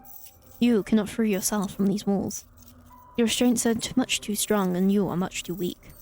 Panic rises up in your throat, cold and icy, while terror steals your heart, this too glacial. Is it obvious that escape is impossible, but still you squirm and writhe like a rat caught in the firestorm? There is little point, however, to your struggles. You succeed in nothing as you attempt to free yourself, save making the steel manacles dig into your abused wrists more sharply than ever. You gasp. That hurts. Well, you ought to have known that would not work. That's the very definition of insanity, you know. Forming a set of actions over and over again, hoping for a different response. In that sense, perhaps, one could argue optimism is not so very different from insanity. Now, that is an interesting point to consider. Would you not agree? No, evidently not. You are still trying to escape, you foolish girl. As if that will do you any good. The clangorous rattling of your steely restraints is rather starting to get on my nerves. You are making enough noise to raise the dead down here in your dark, dingy cell, and all your screaming is hardly helping matters. Nothing I could say is getting through to you. Not that you have ever listened to me in the first place. Perhaps you would listen to her, though. Is she not your kind, considerate mistress? Look now, she has come all the way into the dark depths of the castle's cold, inhospitable dungeon to see you. Is that not kind of her? Oh dear one, the princess trills, entering the dungeon with a series of light lifting steps. Seems you're finally woken. How are you? Based on all that infernal racket you've been making, it would seem like you have no shortage of energy. Playfully you turn your head so as to meet the eyes of the princess. She is standing but a few paces away beneath the roughly hewn stone arches which bids one entry, but rarely ever an exit to the dungeon. The dungeons are dull and drab, but the princess is wearing her favourite red dress. It is so bright and brilliant that for a few moments it hurts you to look at her. Once the red of the princess's outfit made you think of romance, now it makes you think of violence. You must forgive me for leaving you down here for so long. That was so unfair of me. I did think of waiting here with you by your side until you woke, but... Once again the princess giggles, a light, airy giggle which does not at all suit the situation in which you have found yourself. A dungeon is not a fit place after all for a princess. It's horribly cold in here and so very damp. There is nowhere nice and soft to lay my head. I could have brought you my pillows down from my bed, I suppose, and my blankets. But then they would have gotten dirty and that would have been a disaster. I need to be more careful. I won't have anybody left to clean up after my messes soon. Not when I've dispatched of you. Once again the princess laughs. Her laughter is light and lilting like a chiming of a silvery bell. But it does little to alleviate your concern. If anything, it makes you feel even more alarmed. Did she say she meant to dispatch of you? Yes, that's right. Could you not tell? I thought you might have figured that out already after waking up in my dungeon, silly. Still smiling, the princess takes another step towards you. Which, would that you could, you would cringe away from her, but you cannot. It's so weird seeing cringe in this actual concept. It's not in a slang way. You are completely powerless. The princess reaches out and places a hand upon your cheek. Her skin is very white, and though her touch is cool, it is less so than the frigid air of the dungeon. Though your bodies are aching, the princess's touch is gentle, and you find yourself leaning into it subconsciously. You wish she would keep holding you. You wish she would keep touching you. You luxuriate in her kindness as best you can. But though the princess's caresses are tender, your circumstances rather undermine them. How can you relax like this? Ah, you're such a good girl, the princess says in a cajoling sort of voice as one might address a cat. You've been so lovely to me while we've been here together. I really couldn't ask for a better servant. I feel as though I've been spoiled. Why then, you ask her, is she doing this? Improbable though it sounds, she must be the one who chained you up. There is nobody else in the castle who could have committed such a feat. Everybody else is dead. Why yes, how astute of you. I was the one who orchestrated all of this naturally. Naturally, she says, as though her betrayal is a matter of course. Naturally. Why, you ask, is this so natural to her? What does she mean to do with you? Oh, only what I've done to all my other servants. I have experience with this sort of thing, so please don't worry, I'll take good care of you. And by take good care, she means, naturally, I'll kill you. There it is again, that word which seems grossly inappropriate given all that which has transpired. Naturally. There is nothing natural about this. Do you not think so? The princess examines you, her expression ponderous. It's natural to me, even if it isn't natural to other people. This just feels right. Imprisoning her servants in the dungeon and letting them die? Yes, exactly. There is a bit more to it than that, though. Oh, of course there is. I like you, dear one, the princess says in a voice which sounds uncommonly serious. You have been good to me, like I said, and kind. For that I will be eternally appreciative. You have been so good to me, in fact, that simply being with you is not enough. Not anymore. Your company can no longer content me. I'm a greedy, selfish girl, you see. The princess's smile widens into something sinister, her eyes flashing with a fiendish fervor you've never witnessed before. And I don't want to feel you beside me, I want to feel you inside me. Well, of all the things your charming captive could say, you did not expect that. The princess, perhaps, noticing your confusion, begins to giggle. A giggle even lighter than a meringue and just as airy. It is just as inoffensive. I can see that you don't understand, dear one, but you aren't the only one. My last matey lady said that too. Willingly the princess sighs a beleaguered woe is me sigh, which makes her look even younger than the scant handful of years she truly possesses. And the one before that, and the one before that, and the one before that. I thought that you at least might be able to appreciate my point of view, but perhaps not. I don't think I should be too complicated to grasp, really. But maybe my way of looking at the world is a little bit unique. That's what my nurse always used to say, at least, when she still had the breath to speak, of course. You look at the princess, where else is there for you to look, really? Your eyes fixed to her face. She is still smiling, but there's something sinister about her smile. Or perhaps in your anxious state you are only imagining that there is something sinister about her smile. It is easy to see things that do not really exist when your surroundings are festooned with shadows. In actuality, however, the princess does not look any different to how she usually does. Neither is she acting any differently into the way she usually does. She has not changed, it's only your perspective of her that has changed. Tumultuously, you ask the princess what she means, a question the princess is only too happy to answer. It's simple, really. Like I said, you were wondering, weren't you, why there weren't any guards or any servants in the castle when you first arrived here? The question had crossed your mind, yes. You're sure that the princess said her ministers sent them away, though? Was that a lie? I wasn't being wholly untruthful, no. I thought you'd be afraid of me if you knew what actually happened, and I didn't want that. I wanted you to stay with me. My ministers didn't send any one of you away because I don't have any ministers. I was dispatched of them too. Did she now? You suppose you ought not to be surprised, but you shudder regardless. My ministers weren't very much fun, I'm afraid. They had a lot of ideas about what I should and shouldn't do after my parents died. Princess stares at you, her eyes like black holes, empty, yawning abysses. So I killed them. I killed my other servants too, though I did a more thorough job with them than I did with my ministers. I did not care for my ministers, you see. They were all fusty old men, but I did love my servants. I loved my lady maids, my undermaids, and my scullery maids, and my housekeepers, and my cooks, and my large routine of retainers. They were like my family. They raised me in my parents' absence, and I adored them. They were so very dear to me that I had no real choice. I had to eat them. Does that follow? Not logically, no.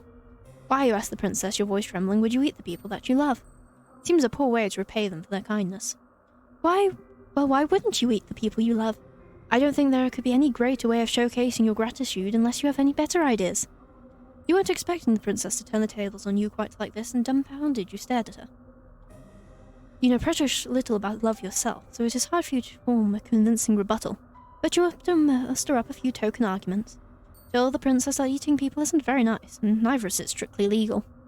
A better way of showing your gratitude to your servants would be increased wages or increased holidays. The princess listens to your arguments in an expression astute, like a student poised to take notes in a very important lecture. Once you have finished, however, her concentration fails her. Her shoulders begin to shake, but it's not remorse for what she has done. Instead, she is laughing. Oh dear one, that's very funny, but why should I care about the law? I'm a princess. One day I'll be queen. I am the law. That is a good point, but would eating people not turn her subjects against her? What subjects? I'm no fool, you know. No matter how I might act, I know what happens beyond the castle's walls. I know all about the plague. Once I might have had a populace to govern, but they're all gone now. I'm a princess in nothing but name only, a monarch without any subjects. Don't you think that's sad? I know I do. It's so woefully lonely. If she feels lonely, then why has she been systematically slaughtering all of her domestics? Doesn't make a lick of sense. Perhaps not to you. Gently the princess caresses your cheek. But I shouldn't judge you too harshly. As much as I like you, dear one, you are a commoner. Perhaps you can't understand the intricacies of my thoughts. Probably you doubt that anybody would be able to understand the intricacies of the princess's thought process, largely because it's unreasonable. You do not say that, though. Instead, you only ask the question you can think to ask, your weary throat which is sore from shouting. Why? Why, you ask, the princess blinks. It is because I want you to leave. I don't want you to leave me, of course. Everybody leaves sooner or later. They pledge their allegiance to me or not. That is a fact. That is simply the way of the world. People are fickle and inconsistent, even to me, a monarch. That is why I've decided to eat my servants. I had no choice, you see. It was the only way to ensure they would never leave me. When you think about it, they should be grateful for that I would be me myself so to consume their flesh and blood. I am a magnanimous ruler, you see, so I treat all my subjects equally. I love every single one of you. And naturally, I love you too. You have always been awfully nice to me. You are so very pretty alongside it. You are a plain, ugly girl, perhaps I will not shower you with your affection quite as intense as this. But you've captured my heart. I think you're lovely. So I'll bestow upon you the highest honor I can conceive of. I want your body to mix with mine, then we can stay together forever and ever. The princess leans in. You can feel her soft silken hair brushing against your cheeks. You can feel, too, the warmth of her breath as it ghosts against your skin. It is cold in the dungeon, but the princess's close proximity is perverse enough, though this might sound something of comfort. Her eyes are wide and her lips are so red. Her smile, meanwhile, is so sweet. I've been doing my best to fulfill the role that fate has dictated for me, but really, the princess exhales. Her eyes, which are boring into yours, are like two dark tarns. Finally, you think you can see an alarming lack of light, the lack of anything. The princess's gaze, some degree of humanity. It gets so lonely here. But this brief flicker of understanding which passes between you, the pair of you is soon cut short. The princess dips her head. She parts her lip, which are red as the petals of a carnivorous flower. Feel the princess's breath against your neck. It is warm into the icy chill of the dungeons, and you shudder from it. For a few moments you think that this overture of the princess's could be romantic in a way, but this comes to a swift, merciless close. The princess's mouth is on your neck. The princess's teeth, sharp as needles, are in your flesh. The princess is draining your blood.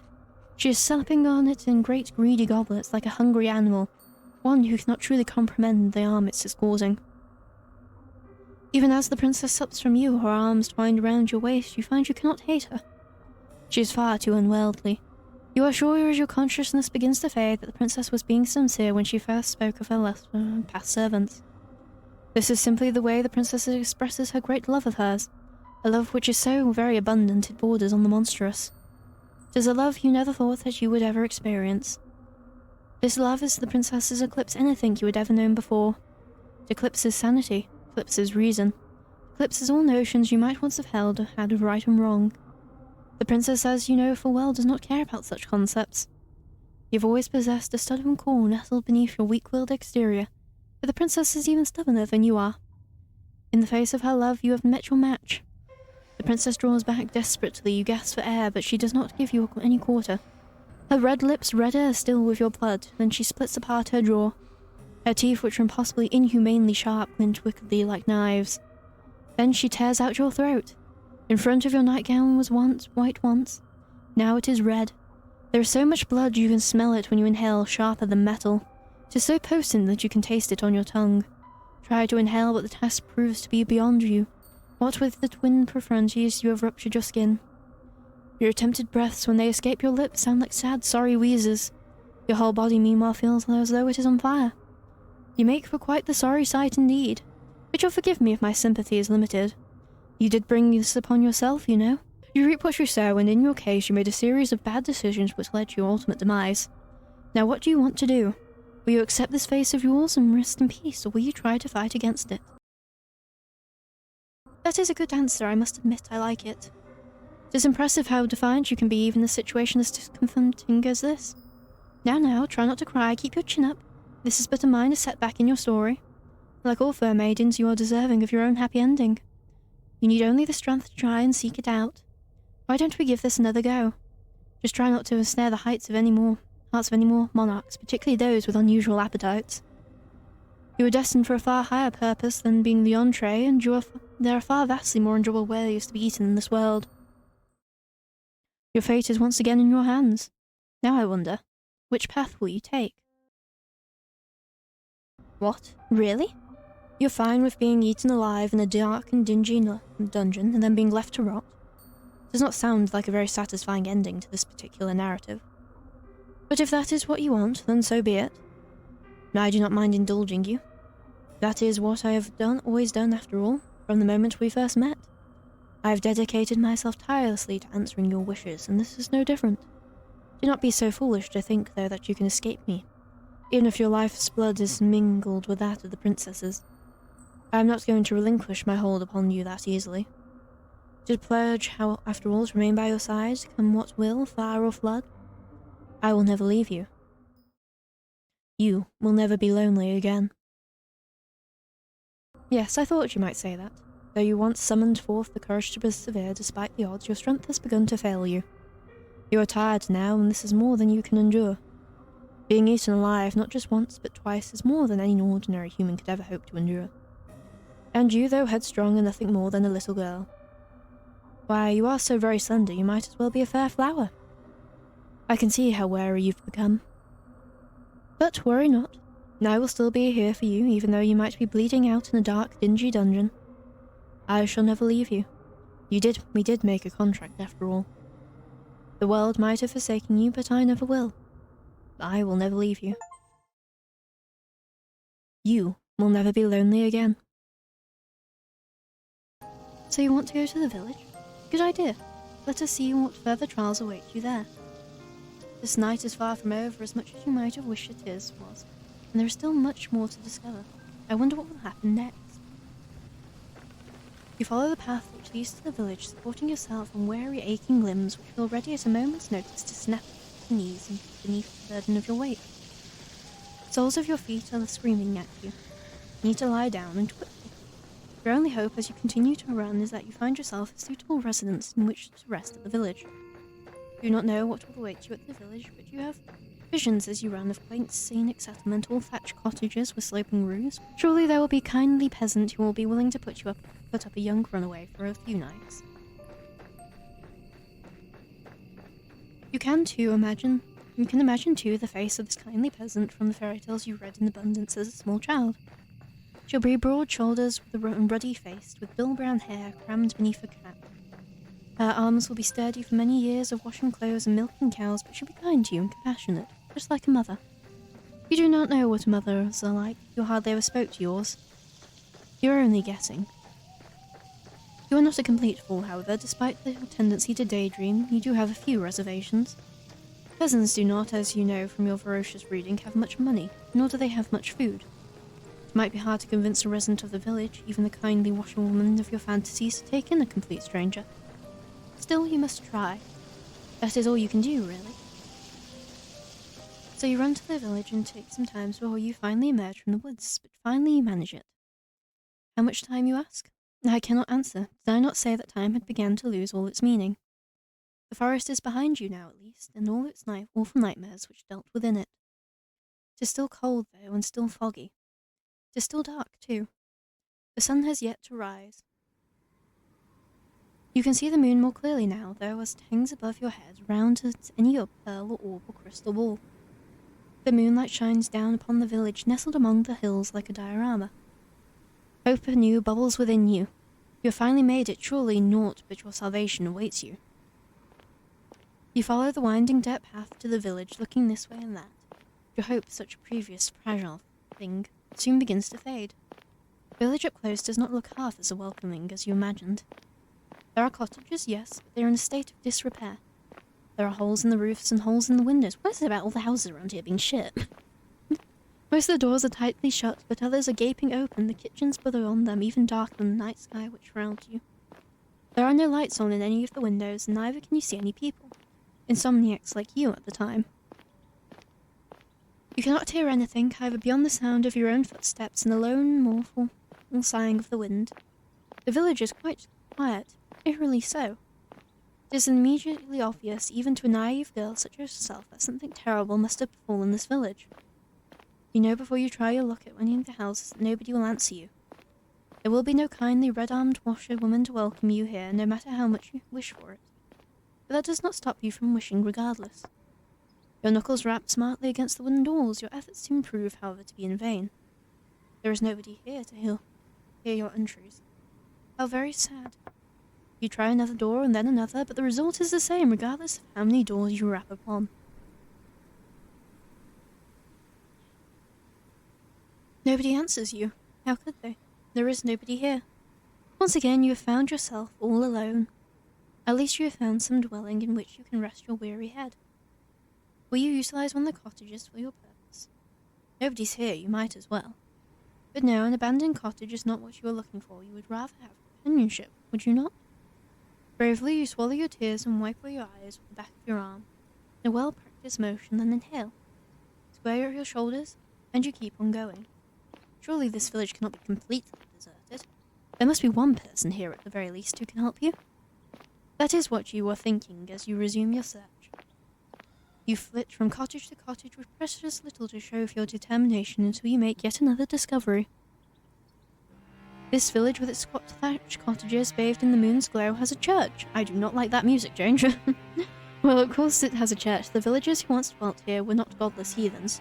Not that their fate did them all that much good in the end. Still, the sight of the church soothes your overtaxed heart. You were so focused on your fantasies of a kindly washerwoman taking you in, you did not pause to entertain the fancy of a kindly nun doing much the same. All hope is not lost. You approach the church which seems to tower over you despite it being so humble. The church is a small one, but is stout and sturdy, it must be, for it has withstood centuries, forever standing sentinel on a hill like this, like a relic from a bygone era. The church does not have any stained glass windows, but it does not need them. Even without the more luxurious trappings, the church still exudes an aura of dignified solemnity. The stone building is fringed by a sizable graveyard, one which occupies the rest of the hilltop, and some of its sloping sides. The graves, which have been planted by generations of wardens, are hewn from a similar stone to which the church's walls are made of. Some of the gravestones are sharp, shaped like lozenges, while others are shaped like crosses. A handful of headstones are even shaped like angels, though these are few and far between. There are very few people in this village such as the one who can afford such luxurious final resting places. You look at the tombstones with an almost childlike curiosity, forgetting in which your examination of the visceral heart-rending fear which gripped you as you ran through the forest. You're out of the woods now, and you've subconsciously already begun to relax. That's probably not a good thing, given our track record. Try to read the names hewn into the myriad tombstones, but it is dark and you are tired, as some of these graves are very, very old indeed. Strain your eyes, but you do not have much luck in this endeavour. Oh well. Such superfluous details are not important. You eventually tire of examining the graves and turn. This graveyard is an expansive one, and usually so, given the village itself is so small. How can it boast so many corpses, and there is much to explore? You walk around about the perimeter of the church, casting your gaze first here and then there, then everywhere, consumed as you are by your immense, all-encompassing curiosity. As you do, you see her. She looks like an ordinary girl, small and scrawny just like yourself. She is much, much more than her unremarkable appearance might suggest. For some moments you observe her, hiding all the while in the shadow cast by the church, like a furtive lizard climbing against a rocky edifice to shroud itself from the sun. Very nice looking outfit, definitely not a bit suspicious at all. There is no sunlight here though. There is only the night sky and the stars and the moon. Beneath the moon's light, a silvery instrument the girl is clutching shimmers. Takes you a moment to see what it is that the girl is clutching in her hands. It is not until you see her manipulate its sharp edge biting into the earth that you understand. It is a shovel. This girl is standing in an isolated corner of the churchyard late at night, and she is digging a grave. Well, I suppose she could always be digging a hole for the sake of it, but her work seems much too precise for this to be the result of mere whimsy. It's hard for you to see her face given the distance between the pair of you, but her posture is one that speaks of a supreme concentration. She moves slowly, mechanically, like a woman on a mission, driving the end of her shovel into the earth over and over. Her motions are regular enough to be repetitive. There is something hypnotic almost in the manner of which she attends this task. Should you risk interrupting her? I don't think we have any other options. You dare. You get the feeling that she would not appreciate it. The shovel in her hands, meanwhile, is rather hefty. She wished she could cause you no small amount of damage with it. Cold anxiety makes your skin prickle. You do not know if you should risk speaking to her when she, in her dark cloak with her shovel, looks so very strange. But what do you have left to lose? You have come this far. It would be folly to turn back now. It is with this thought in your mind that you decide to appreciate. Yeah, it's almost time to end stream. But you decide to approach this strange girl. Your footsteps are quiet. You have grown accustomed to slinking around like a cat, but they are not quiet enough. The girl's senses must be finely tuned because she blinks. Then she turns. Your eyes meet, and once they do, you feel your breath catch in your throat. Did not have a clear view of the girl before, concealed as you were in the shadows, but now she's looking at you, and you can tell that she is pretty. Her skin is very smooth, and her hair, though obscured by a dark hood, is very fair. Her eyes, meanwhile, are clear, cool blue like ice. Those eyes of hers, which are large with unease, are fringed with very long, fair eyelashes. She looks as though she has stepped out of the pages of a picture book. She is simply too perfect to belong to this world. Where have I heard this? Perhaps she is some kind of vision, a waking dream, a hallucination? But no, she is none of those things. The shovel she is clutching in her hands is solid enough to its pointed tip glittering wickedly in the moonlight. You steel yourself, expecting perhaps some sort of outburst. But the tension soon drains from the girl's shoulders. Her lips curve upwards at the edges. She is smiling, and what a smile it is. It is transformative. When she smiles, she looks radiant, angelic, almost. Hers is a smile that is so suffused with light that your eyes begin to prickle from it. You are so relieved that you feel like you feel almost as if you could cry. Not be the first time that you have wept during this night, and neither would be too surprising if you did. You have been through a lot. You must be exhausted. This girl is holding the shovel seems to realize this because she bridges the distance between you cautiously, as one might approach a skittish cat. Then she says in a rough voice which does not match her dainty appearance, well, she does live in a rural village. What were you expecting? Oh, it's good to see another person. I was afraid I was the only person left alive, the only one in the whole world. Now, this is quite an effusive greeting. Her introductory speech is riddled with exclamation marks. She is rather more personal than her apparel would make one suggest. You, a well-bred young lady, cannot help but feel overwhelmed.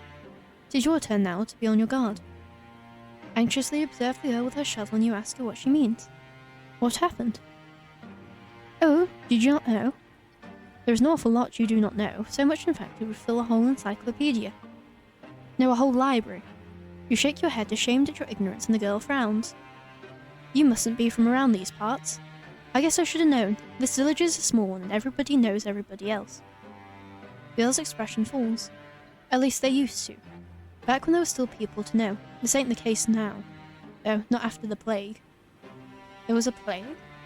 That would certainly explain why the village, when you walked through it, was so quiet. Did everybody else succumb to this mysterious illness? That's right, it's just me here now. I've not seen another human being in a long, long time. It gets so lonely here. Now that is an interesting turn of phrase. Catches inside your head like a bear. Have you heard it before? You do not have much time to ponder this, however, because the girl takes a step towards you. Oh, but where are my manners? They must have gone rusty after being on my own for so long. My apologies, miss. You look like you've come a long way. Said you were a traveller, yes? Your hands are very cold, just like ice. Would you like to come inside, maybe? Something warm to eat and to drink. My home's small, I'm afraid, and my food ain't nothing fancy. But I'm more than willing to share. It's not every day another girl stops by, especially not one as pretty as yourself. But I'm feeling very blessed. The girl laughs, this carefree, airy sort of laugh, which does not match your initial impression of her. You thought when you saw her among the graves that she would be more distant somehow, and more mysterious. Perhaps you were mixing her up with somebody else. You are still unsure if you can trust this girl, but her invitation is an appealing one. It is much more appealing, certainly, than spending the night outdoors in the cold, skipping on the graves. What are you, a romantic poet? Please. You make a show of pondering the girl's invitation at the very least. You do not want to appear too eager. Your acquiescence is, alas, an inevitability. Why would you ever refuse her? She is the first friendly face you have seen all night. Without her, you would be all alone. Your hostess leads you to a small, humble home located but a stone's throw away from the church, built in the shadows of a twisted, towering sycamore. The girl's home is in such a state it seems to folly to even call it a home. Hovel would to you, but be the more appropriate descriptor. But when your hostess leads you inside, her eyes alive, and she says, "Here we are, home sweet home." You don't have the heart to tell her that you don't find her home very homey, or very sweet. But we are a bitch. That would be incredibly rude. As a guest, you ought to be more appreciative. Half-heartedly, you look around your newfound surroundings. The ceiling is supported by wooden joists and is perilously low. Not so much that you're in danger of bumping your head, but just enough to feel claustrophobic. There is a fire in the corner, though it is not consigned to a grate. The fire instead is blazing in an open, a circle of logs set alight, like a scene from a witch's kitchen. Above the fire hangs a silvery pot suspended from one of the wooden eaves. Other objects of interest are hung from above the eaves, iron implements, take to be cooking utensils, various herbs, and strips of meat left to cure. The smell of cooking fills the air, mingled with a sharp, sour scent of unwashed bodies. How you wonder, does your hostess clean herself? Do not see a bathtub anywhere. Perhaps she does not possess one. The girl's home is unremarkable in every regard, but it is, you suppose, better than nothing. At least there is a roof over your head and food to put in your belly. The girl looks to the pot suspended over the fire, which gives you a stir. Then she brings the ladle to her lips to taste whatever concoction she has brewing within it. You can only hope that she is not like the weird sister from the famous plays, brewing a broth with penny snake fillets. Yes, I think this is just about done, the girl says, to nobody in particular. She sets the ladle down back to the pot and then looks to you and smiles. Do you want something? It looks as though you've come quite a long way, and you must be hungry. Those words are like music to your ears, even more divine than the trumpets of God's most loyal angels. You are so hungry you could eat a horse. Not that there are any horses in the immediate vicinity. You express your interest to your hostess, who smiles in response.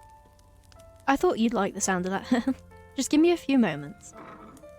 Your hostess retrieves two earthenware bowls from a cupboard with rickety hinges, into which she pours two healthy helpings of whatever it is she is cooking.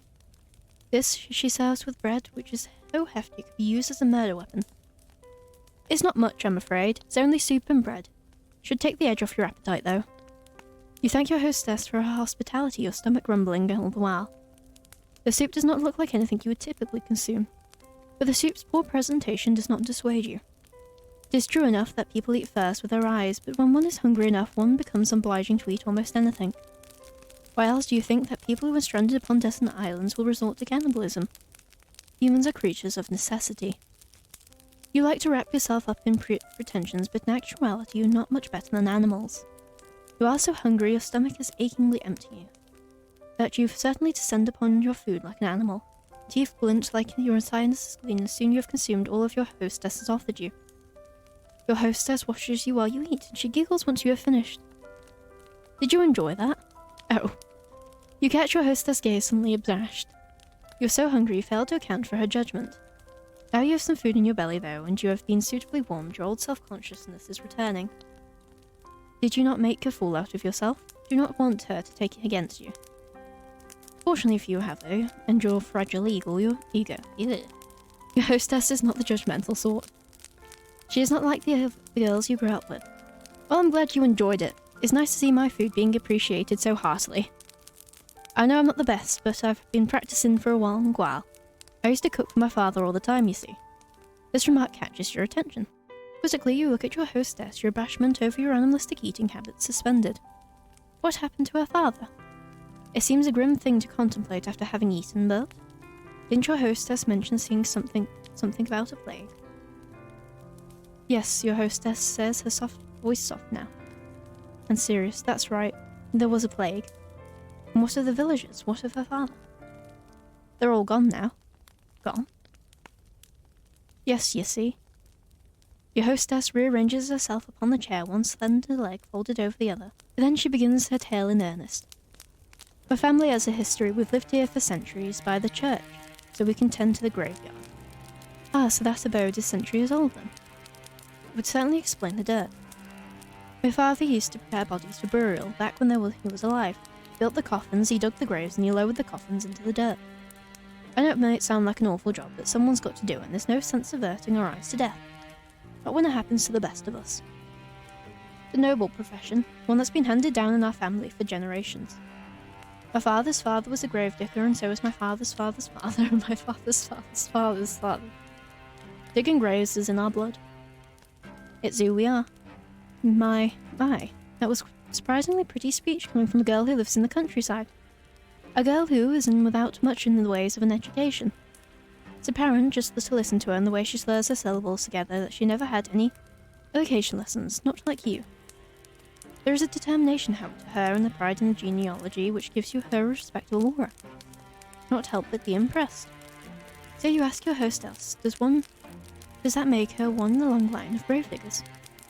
Yes, your hostess says, the gravedigger says. It's about right, though. I was never supposed to be a gravedigger myself.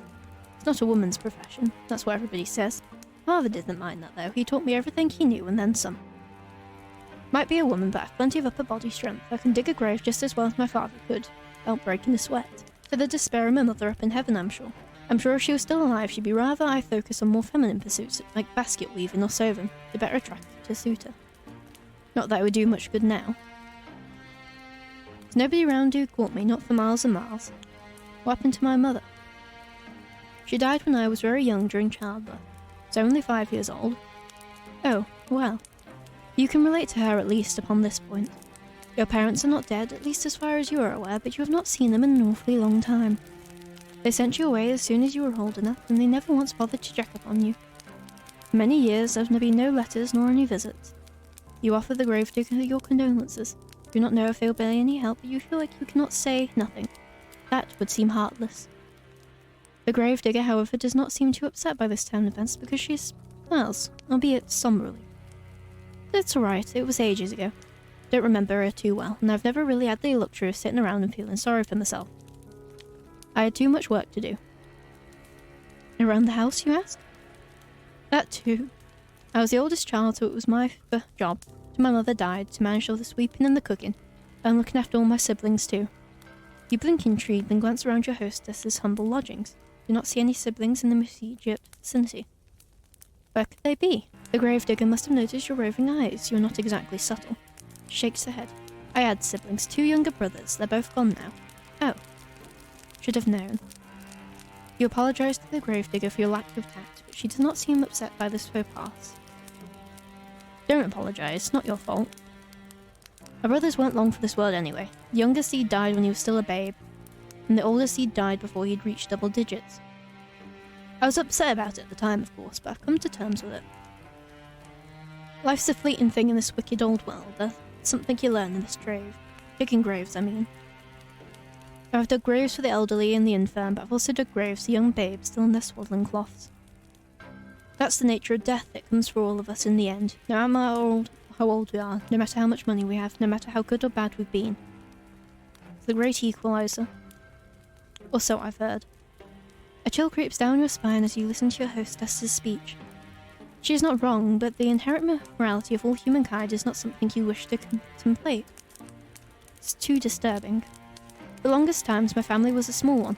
It was just my father and me, and that was fine. That's how I liked it. Very happy, even if our lives weren't the best. Never had any fancy clothes to wear, and we can't dine on the finest foods.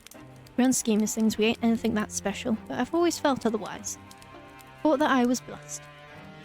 We knew hardship, of course, and famine, but that is just the way life is around here. Food supplies were low, we've always helped one another out. My father, but I also had the rest of the village, we all looked out for one another. Things always worked out in the end. At least, they did. Until the plague happened. Yes, she had mentioned the plague. You had been wondering when she was going to return to that topic. Suppose that the plague was the reason the village, as you traversed it, was so very empty. You'd supposed right, the plague tore through the village. Don't remember when, it feels like it was a while ago. But maybe it wasn't all that long ago after all. Feels like I've been on my own for centuries, but... Your hostess's eyes begin to cloud over. She looks as though she's been entranced within her own memories. What could she be remembering? You've never seen a plague before, though you've heard about them in your history lessons. Your history professor was quite enthusiastic about the subject. She talked about the piles of dead bodies stacked up on the streets and the stacked up in the wooden carts to come to take them away with no short of aplomb. She was a strange woman, your history professor. The plague came on all very sudden. There was no warning. One day everyone was fine, and the next, they were all dead. There was no small amount of anxiety that you either ate gravedigger. Then you ask wearily, surely they could not all have died. Is that not an exaggeration? Oh, if only. Wish I was exaggerating, but it's the truth, honest to God. The people in the village died, one after another, just like that. I saw what the plague does to people firsthand. My father was one of the first people caught it. I think one of the bodies which came through that we buried must add it. Not that I know for certain, I'm just guessing still. My father didn't have an easy time off it. His skin turned all grey and clammy, and he complained of a horrible fever. There were nights with sweats and stomach cramps. And then there was the boils. The boils? Pustules. They're the size of eggs and they were all full of pus. When they burst it stunk, the whole house was full of it, the stink of death. The wise woman of the village came to see if anything could be done for us, but it was no good. My father was already gone. She took one look at him lying on his deathbed and she shook her head. She said she didn't want to get any closer. I can't say I blame her, it was a ghastly sight. Didn't appreciate it at the time though. Felt she was turning her back on us. I wished her ill, I remember that after she left. Until a few days passed and she fell sick too. Then I felt bad for cursing her. I couldn't help but worry it was all my fault. It's silly, I know, but... The gravedigger closed her eyes. She seemed to squeeze her lids together until the lashes melted like plates, like flecks of fallen snow. Her shoulders, which are very slender, are shaking. She looks as though she might at any moment fall apart. It wasn't long after that the rest of the village fell ill. They all had the same symptoms as my father, the clammy skin and the fever and the boils. The boils grew and then they burst and then they died in screaming, stinking agony. My father died too, only 3 days after he fell ill. I think even that 3 days was too many. Didn't want my father to die, of course. I did everything I could to help him, but it was all pointless. None of my herbal salves had any impact. I couldn't make a blind bit of difference. All I did was stand about his bedside telling him that he'd be alright until his eyes sank into his skull like 2 black stones and his mouth dried out. During that last day, before he died, he might have been a corpse already. He didn't look at me, he didn't speak to me, he just lay there, in his bed with his eyes closed, groaning. I'd never wished any ill on my father before, but during those moments The gravedigger squeezes her hands, which are resting upon her black lap, into his. She trembles. Then, in a voice throbbing with awful emotion, she says, "I wish she'd just died." Well, based on her antidote, it doesn't sound like she had an overly long to wait. I wonder if she would consider that a silver lining. No, perhaps not. The gravedigger is still shaking. She will not cry, will she? You hope not. Awkwardly, you look at the gravedigger. You are not sure how to soothe her, but you know you must make some sort of it, even if it is a token one. Shift upon your chair, which feels very cold and hard beneath your thighs. Then you say very softly that you are sorry. It's not much, but it's all you can think of saying. You had thought initially that your situation was comparable to that of the gravedigger's, but now that you can see that is not the case. Her suffering has far outstripped your own. Not that suffering is a competition, of course. Your apology feels inadequate to your ears largely because it is, but your gravedigger seems not to mind. She's very big-hearted, that girl, to smile at you no matter how foolish you might be. Do you really deserve such kindness? Oh, again with the apologies. It's alright, like I said, you didn't cause any of this, and I'm not upset with you, I'm just recounting what happened is all. I do wonder, though, why I never fell sick myself. I thought I was going to die, so I'd already prepared the Reaper to come and take me away. But maybe he wasn't interested. Maybe he'd already satiated his appetite and all the others. That, or maybe he thought he'd have to leave me alive for practicality's sake. My father gone, who else would tend to the dead? I was the only person left by the end of all of it, so I'd have to bury the people in the village. They're all resting peacefully now under the earth, where the plague can't reach them. On the other hand, I'm happy for them. They're able to escape from all their suffering. When I think about all the people I've lost, though, the gravedigger tenses. Then she sniffs. When I think about all the kindly washerwomen who helped me scrub the murt and the dirt from my clothes. Ah, so this village did have its fair share of washerwomen after all. Seeing your early insistence upon this particular point was not without merit. And the handsome young farmhands who used to flirt with me. The priest who preached out the church and told us wonderful tales of paradise, and the children who skip stones on the lake and play hopscotch in the streets. Can't help but feel so lonely. The gravedigger's eyes began to shine once she had finished her address with tears, but she does not let them fall. She is being very brave, much more so than you are. Anxiously you extend a hand towards her, meaning to what? Give her a hug? You do not know her well enough. Pat her on the head? That would be infantilizing. Squeeze her hand? Perhaps that could be misconstrued as romantic overture. That is the last thing you want. You endured more than your fair share of teasing over that. You sit there for a few moments, paralysed by indecision as your gravedigger poorly suppresses her sniffles. In the end, you let your arm drop back down to your side, your hand rests upon your lap. As useful as damp kindling. Do not know what to do with it. You do not know that you ought to say something, though, to show that you heard her plight and that you care. You should know what this something should be, however. No words could ever console the gravedigger, they would never be enough. They can offer some balm, however, to the bereaved, and so, after a pause just long enough to be awkward, you offer your condolences. What else can you say? Oh no, the gravedigger replies, wiping a few stray tears away from the back of her arm. It's alright. I've grown used to it, really, being on my own. I mean, it ain't so bad, really. And I'm not all alone now, at least. I've met you. You'll keep me company, won't you? Well, what can you say to that? You aren't callous enough to trample this poor girl's hopes, are you? You know full well yourself how awful that feels. You can do nothing but a nod, a response which makes the girl smile more wildly still. That's wonderful. I know you're just a traveller who's passing through, but I can offer you bread and board until you leave. I have food enough in the spare bedroom. I can make it up for you right now. You must be tired after your long journey. Give me just a moment. The gravedigger rises to her feet in a flurry of excitement, then retreats. You watch as she departs a little too eager to please and frown. The girl's home is small and humble, one with a low ceiling slanted walls. Do not imagine such a small dwelling possessing a spare bedroom. This so-called spare bedroom is more like the room her father slept in before the plague carried him off. Do not think you would much prefer to spend the night in the room of a dead man, but what choice do you have? You are tired, wretchedly slow. Why is it all that you can do to keep your eyes open? While you were running through the forest, desperate to escape your pursuer, you had no thought in your mind of finding some safe sanctuary in which you could recuperate. Now that you have found said sanctuary, it would be unreasonable to find fault with it. You ought to learn to be more thankful for what you have. There are many, many people in this world with less. You rise and follow the gravedigger once she finished the preparations to her so-called spare bedroom. which is every bit as cramped as you feared it would be. At least there is a bed, which comes as something of a relief. The rest of these lodgings are so humble that you are half expecting a straw pallet. As tired as you might be, you cannot lie to yourself. You have no desire to sleep among the hay like an animal. The sheets of the bed are clean too, a fact you discern with a cursory glance. So you will not be expected to sleep upon the soaked linen of a plague-ridden man after all. This really is your lucky day.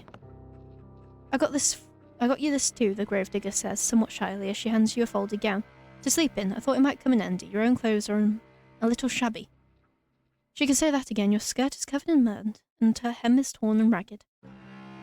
It's a nice gown of one of my old ones, so it's suffered a bit of wear and tear, but I hope it'll fit alright.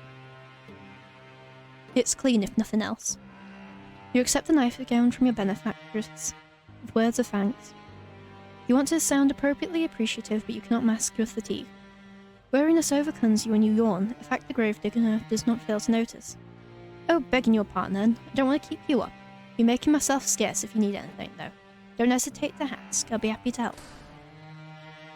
Digwood bows her head to you like a drudge, then hurries off, closing the door behind her with a thud. Tired though you are, you soon find that you'll rather miss your hostess's company. Face of her good-natured smiles, you can almost forget all your hardships you have hitherto endured. In her absence, however, your lodgings feel almost unbearably cold and inhospitable.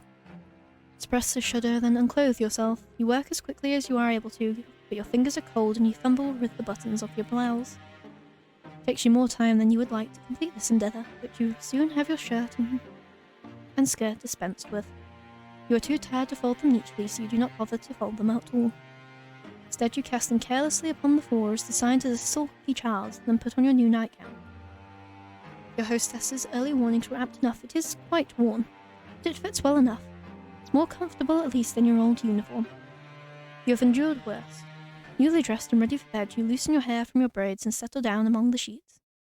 With a sigh, you extinguish the weakly flickering candlelight which burns at your bedside, and with another sigh, you lay your head down upon your pillow. Though physically exhausted, you have to wonder whether you'll be able to sleep at all. You can recall your previous dash through the forest in such vivid detail your heart is still pounding. Oh yeah, we were running through a forest trying to escape from someone that we don't know about yet. That fear has yet to leave you. Perhaps it will never leave you. Your terror was such it almost feels as though it has suffused itself into your bones, into your very being. But your exhaustion is greater than your worldly anxieties, and soon it claims you. Your eyelids fall shut and your breathing inevitably begins to even out. It's not long until you are spiraling through a dark, deep abyss, lost in Morpheus's kingdom. But your sleep, despite your wearied state, is not as restorative as you had hoped. Your imagination has always been overactive, even at the conservatoire. You are frequently beset by dreams of the most vivid nature. The dreams that you have had this night, lying beneath unfamiliar sheets upon an unfamiliar bed, are no less intense than usual. In your dreams, you are back at the conservatoire, the place where this adventure of yours began. You are wearing the crisp white blouse you once discarded and your grey and unremarkable skirt. Your hair is tied in braids and your eyes are downturned, forever focused upon your feet. You tried not to look at your classmates and you thought yourself fortunate if they did not look at you in return. You did not want anyone to notice you. Until that awful winter, that is, where everybody stopped paying attention to you for good. Nobody tried to trip you when you walked past them in the hallways. Nobody, in fact, so much as glanced at you. All of a sudden, there was no malicious whispers, no wicked laughter, no pulled hair, or no thrown objects. You were giddy with relief at first, this newfound means of tormenting you that your classmates had devised. But this little game, that complete and utter disregard, continued and on and on and on as the days grew shorter and the nights grew longer. As the time passed, you began to threat as to your state of your own corporality. Did anybody still see you? Did you even exist at all? Then, at long last, you found it, quite by accident, the source of all your woes. One of the girls had erected it in the forest, through which you were sometimes bidden to jog for PE class beneath the shade cast by an old oak tree. It was a makeshift tombstone, a small, meagre monument made of stone upon which one of your classmates had hewn a name. Your name. You knew at once as you stood there standing beneath the shade of that ancient tree that this is the reason behind your classmates' silence. This was why they had, for many months, been ignoring you so assiduously. They had buried you. In their hearts, you had already died. Your eerie dreams notwithstanding, you sleep more comfortably than you had anticipated. When you awake the following morning to the sweet chirping of birdsong, you feel well rested, albeit woozy. Your head is aching. It is nothing, however, that a cup of hot tea cannot fix. You stumble into the kitchen in your nightclothes, your hair loose and your feet bare, and the gravedigger turns to you. She looks at your face, which is pasty, and your under eyes, which are dark, and exclaims in the manner of one accustomed to solving problems, not complaining about them. "Oh, you look awful. I think you need something warm to drink. And maybe you need something to eat too? Let me get started on breakfast." And that is exactly what she does. She gets started on breakfast, which proves to be quite the simple affair. Nothing like the luxurious food you were accustomed to in your past life. The bread is hard enough to break your teeth on, and the cheese is a bit too strong. It is food all the same, though, and you do not complain. Your stomach was beginning to grumble. The tea is inoffensive, at least, and you drink it gratefully. You thank the gravedigger girl for her hospitality, and she smiles at you in return. A sunny smile like a field of blooming bellflowers. "It's no problem. Don't hesitate to ask if you need anything else," she says. Words which come to symbolize your relationship. You stay with the gravedigger for many, many more days, and limited through her means might be, she always tries to help you. The gravedigger sets you chores about the house to keep you occupied, a fact for which you are grateful. You need to do something to keep your mind off the frantic flight through the forest. You can almost forget about it now during the day. During the night, however, it returns to you, the sound of your feet against the foliage and the swirling fog. When you sleep, you are assailed by nightmares.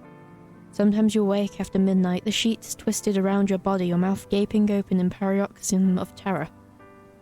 Though you try to tell yourself otherwise, you are still afraid. Being with a gravedigger makes you feel less so, though. Particularly when you are sweeping the floors or keeping an eye on the bread loaves so they do not burn. You attend to most of the domestic chores while the gravedigger concerns herself with the work that she knows best, that is, digging graves. Her dogged persistence when it comes to the pursuit intrigues you, so much so that you cannot help but posit a question to her one particular morning when the sky is festooned with clouds. "Why," you ask her, perhaps a touch incessantly, "do you continue to dig graves? There is nobody left after all to dig them for. You've always been practical and cannot see the point in it." "What's the point in it, the gravedigger ponders while holding her precious shovel to her chest. Fortunately, she does not seem upset by your question despite its bluntness. You count yourself lucky that her temperament is so very placid. "I don't suppose there is any point in it to it, really," Gravedigger eventually says with a smile.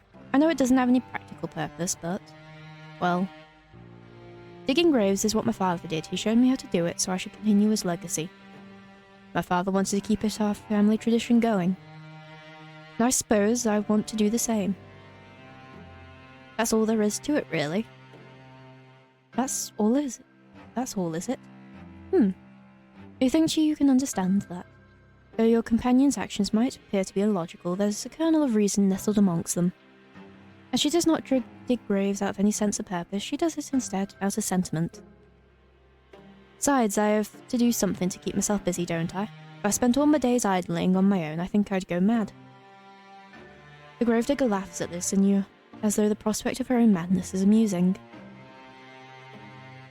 The laugh, despite her slender stature, is not particularly delicate. It reminds you perhaps unkindly of a braying of the horse. You are ashamed of thinking such a thing, though, and your face flushes with the guilt of it. We cannot all be well-bred young ladies, you know. Still, the laughter of the gravedigger as it echoes through the grey, gloomy sky is strangely desperate.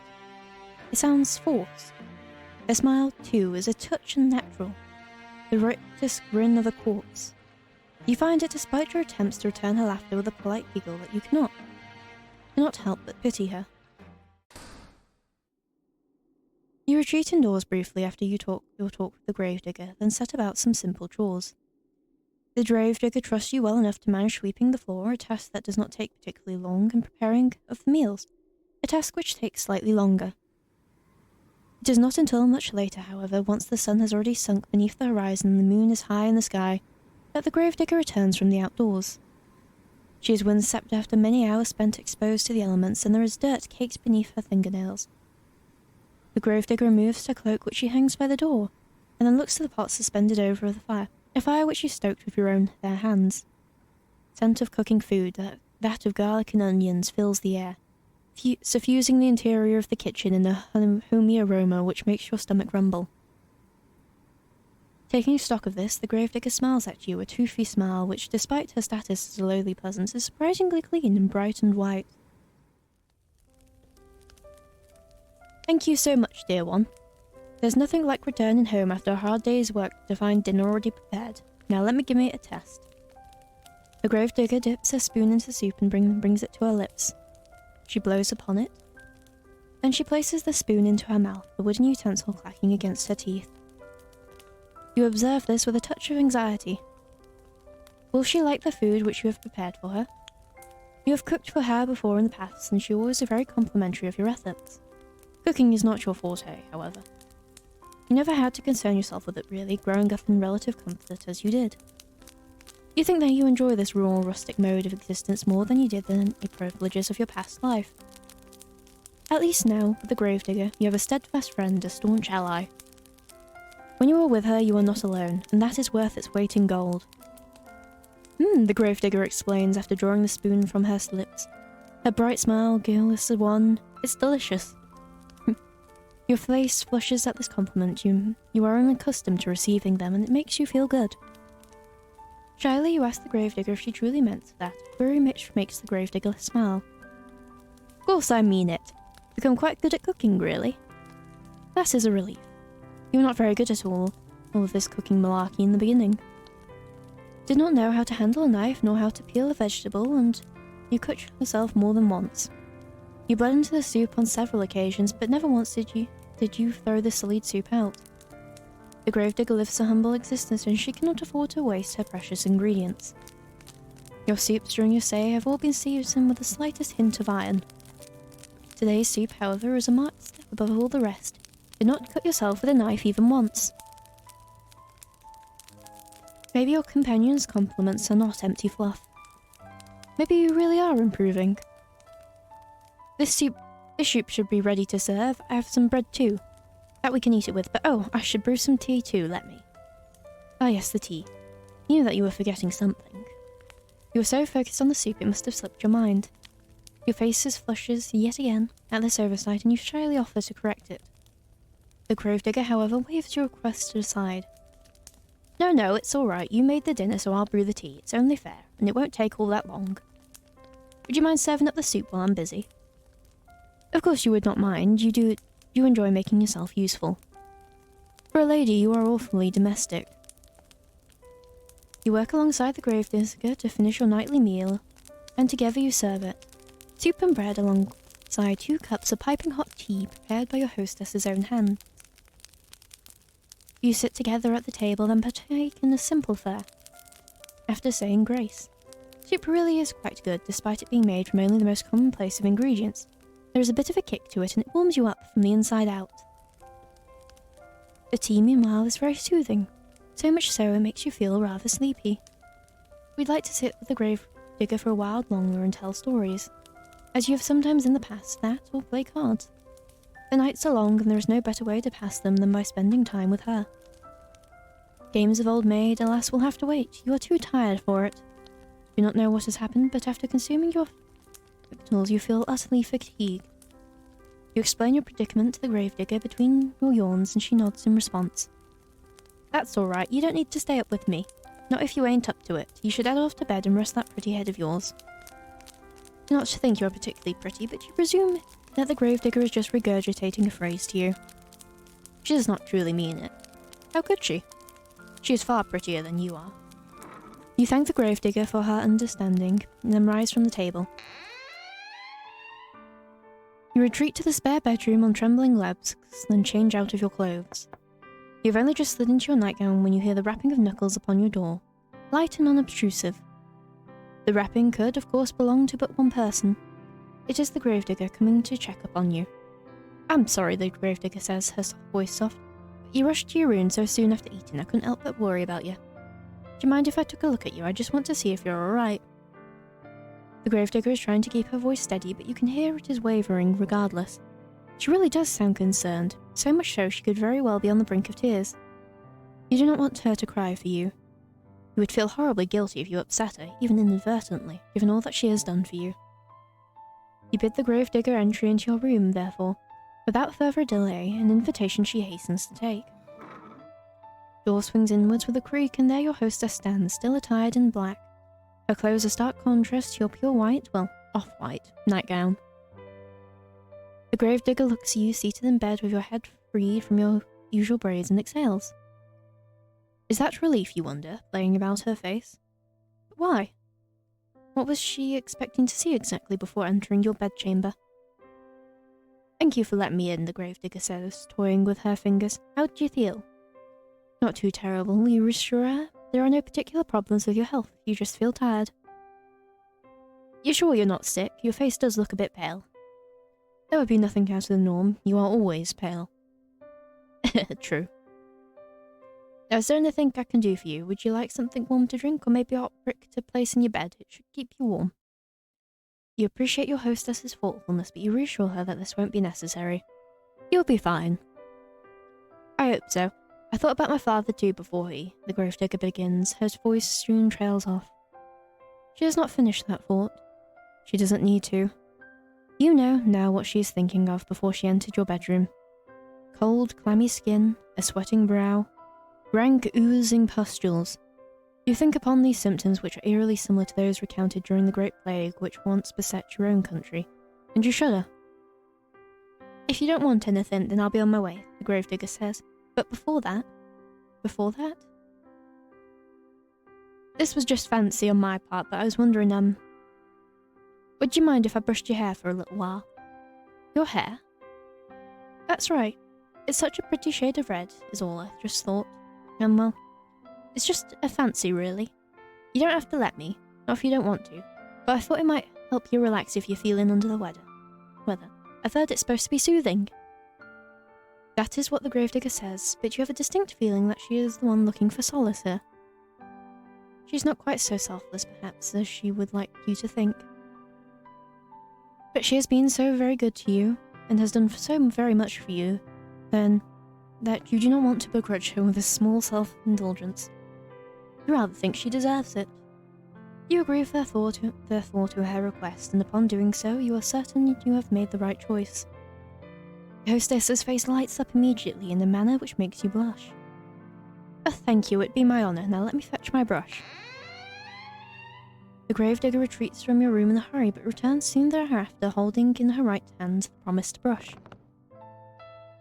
The artifact acquired, the gravedigger then settles herself upon your bed by your side. She looks at your hair for a few moments, her expression pensive. Then she announces that she will begin. The gravedigger leans in. The wooden frame of the bed creaks under her weight, a creak which melds with the sighing of the breeze outdoors. You can feel the bristles of the brush running through your hair. It is soothing enough, so much so it makes you shiver. The sensation is a pleasant one, and somewhat nostalgic. Did your mother do this for you, you wonder, when you were a little girl? If she did, it must have been when you were a very little girl. You have not seen your mother in quite some time, not after you enrolled at the conservatoire. Oh, you have such lovely hair, dear one. It's soft just like silk, not at all like mine. Mine is so coarse. This gentle voice draws you out of your vague, half-formed reminiscence. It sounds as though the gravedigger is lost in nostalgia of her own, because her voice, when next she speaks, is dreamy. I think my mother used to brush my hair like this for me, back when she was still alive. That must have been a long time ago, though. It's funny, you think, as the bristles of your brush continue to slide through your tresses, that you and the gravedigger should both be reminiscing in tandem about your respective mothers. Perhaps there is something maternal in the act of brushing one's hair which is wont to summoning forth such images. I would not know, personally. I cannot remember my own mother at all. I don't think I liked having my hair brushed very much, the gravedigger continues, her breath warm against the exposed nape of your neck. Mother used to complain that I squirmed too much, I can remember that. She always told me to sit still, though it wasn't my fault. I squirmed so much she used too much force. Now this is curious. It sounds as though the reminiscence of the gravedigger are not particularly fond after all. Did she not get along well with her mother? I can't rightly say, the gravedigger replies in some sombre sort of voice. I was young, like I said, when she died. I don't really remember her too well. But I don't think she ever had that much time for me. She was too busy with all the cooking and the cleaning, and looking after my baby brothers. But she had a hard time enough despite that to brush her hair.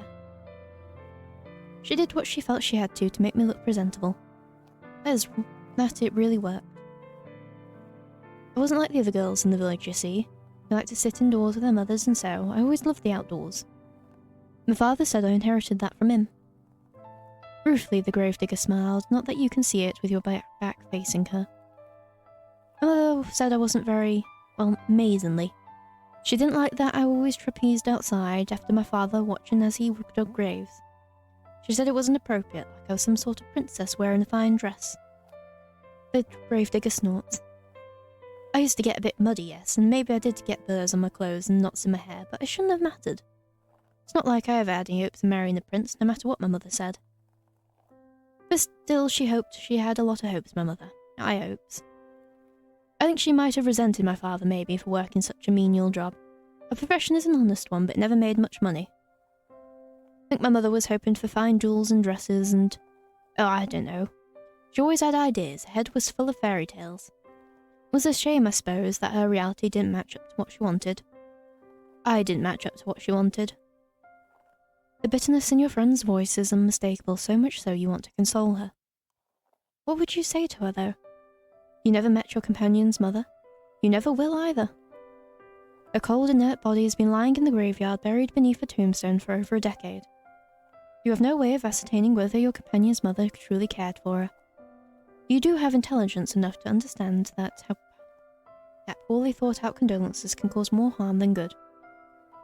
You would not like it if people tried to reassure you that, of course, your father loved you really. If he loved you, then why did he send you away from home?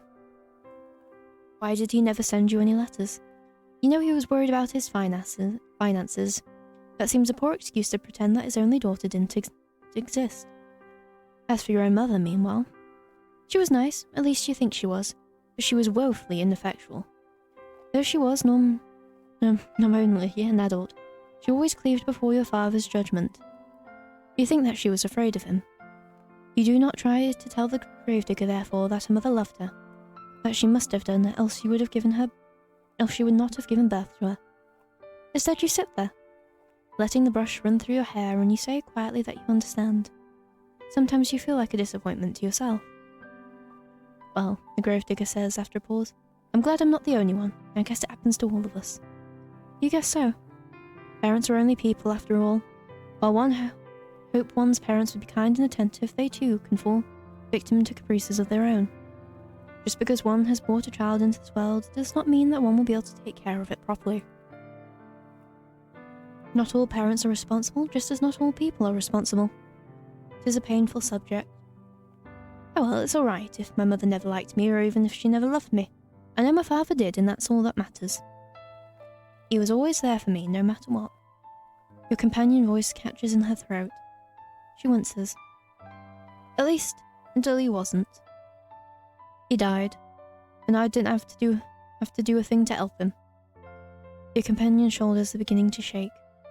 You still cannot see her, but you can feel her body convulsing. You can sense her loneliness rolling off her in waves. It's all-consuming like the waters of a deep, dark ocean. Grief anew pierces your heart, not on your behalf, but for the sake of your benefactress. She does not deserve to suffer so much. This, you have no qualms with telling her. You turn to face her and pluck the brush which has been hovering in the air inert from her fingers.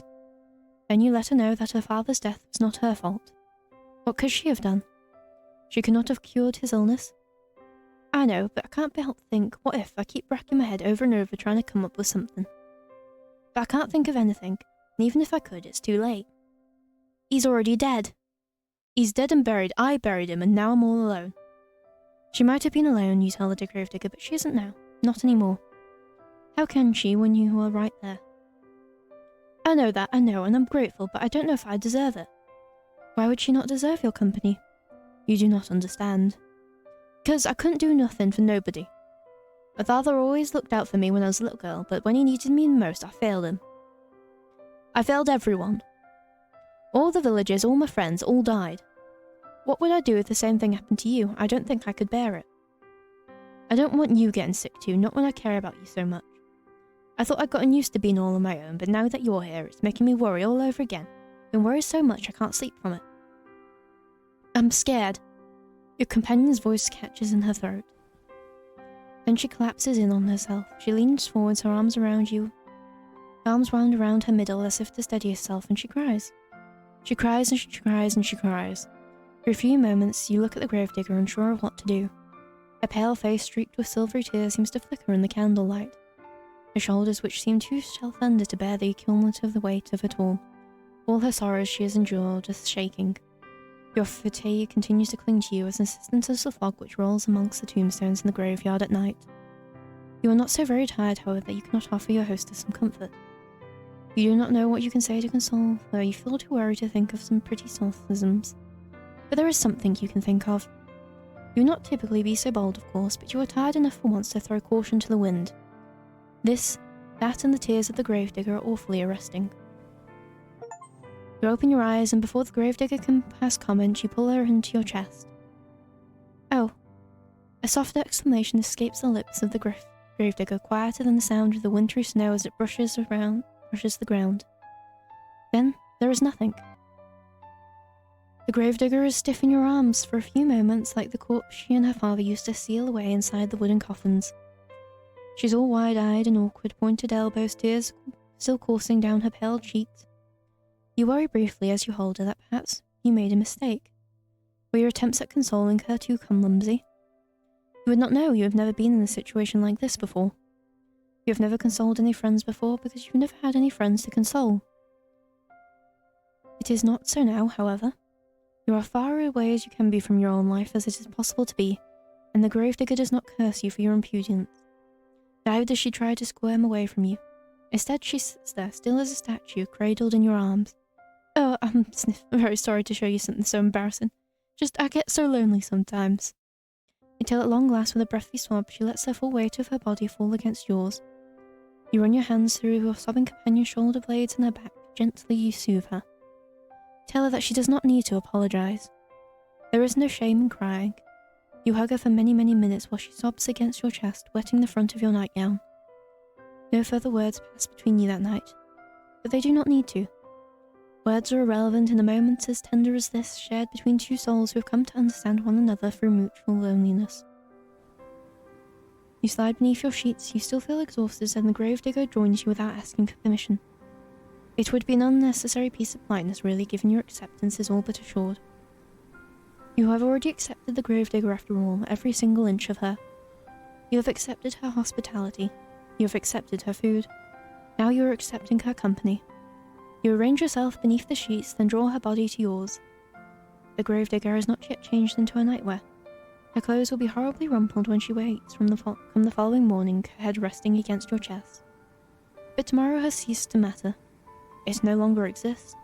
There is no concept of time between the two of you. No thoughts of the day which will dawn once this night inevitably ends. Instead, there is only the warmth shared between you and the wetness on the cheeks of the gravedigger. There is the sound, irregular now, and less intense than before, of your companion's mute, muffled sobs. There is this gentle, tender moment snatched in the middle of a deep, dark night which can never be replaced.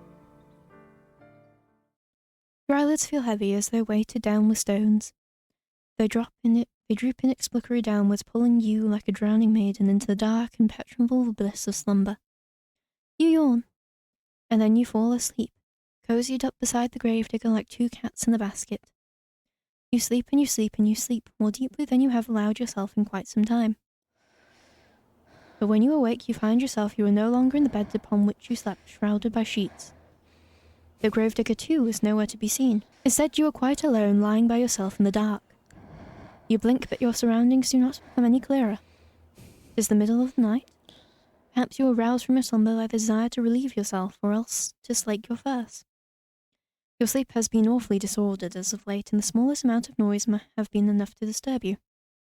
That does not quite sound right, though. You slept well, of that you are certain. Your body feels invigorated as though it has slumbered for hours and hours. How many hours? You do not know. You do not know much of anything. You can feel a strange pinching sensation around your chest, however, and around your arms. It would appear as though somebody, but who else could it have been save the gravedigger, changed your attire while you were sleeping. This is a startling thought, but the darkness which entombs you is even more so. Darkness which surrounds you is insanely complete. It is so thick that you cannot penetrate it. Your newfound woes do not stop you, however, at this deep and natural darkness. It is cold, too. Are you lying upon something hard? Some sort of a stone slab? What is going on? You reach out, but your movements are soon stymied. There is something heavy lying atop of you, something that is limiting your movements. You were anxious before upon waking, but at this discovery you feel downright aggrieved. A sharp prong of panic pierces you, but you try to suppress it. Hysterics will get you nowhere. In most cases, they only tend to make bad situations even worse. You ought to know that already. You swallow your mounting dread as best as you can, though it is coming on thick and fast and trying to squirm. You move your arms outwards, but they do not get very far. There is a wall above you and walls on either side of you, walls that do not budge no matter how hard you push. No, not that I must add that you can push particularly hard, your anxious state notwithstanding. You have never had much in the way of upper body strength, nor lower body strength. Do not have much in the way of strength at all. Feel quite helpless as you lie there, out of breath from your meagre exertions, unsure of what you should do. You can hardly see a foot in front of your face. Do not know where you are, nor why, but a terrible premonition is beginning to bear upon you, one which initially you tried to discard. Did not want to accept it as a possibility, but where else could the truth lie? You are lying in a box hemmed in by walls which offer only a scant few inches for you to stretch in any directions. Where else could you be but a coffin?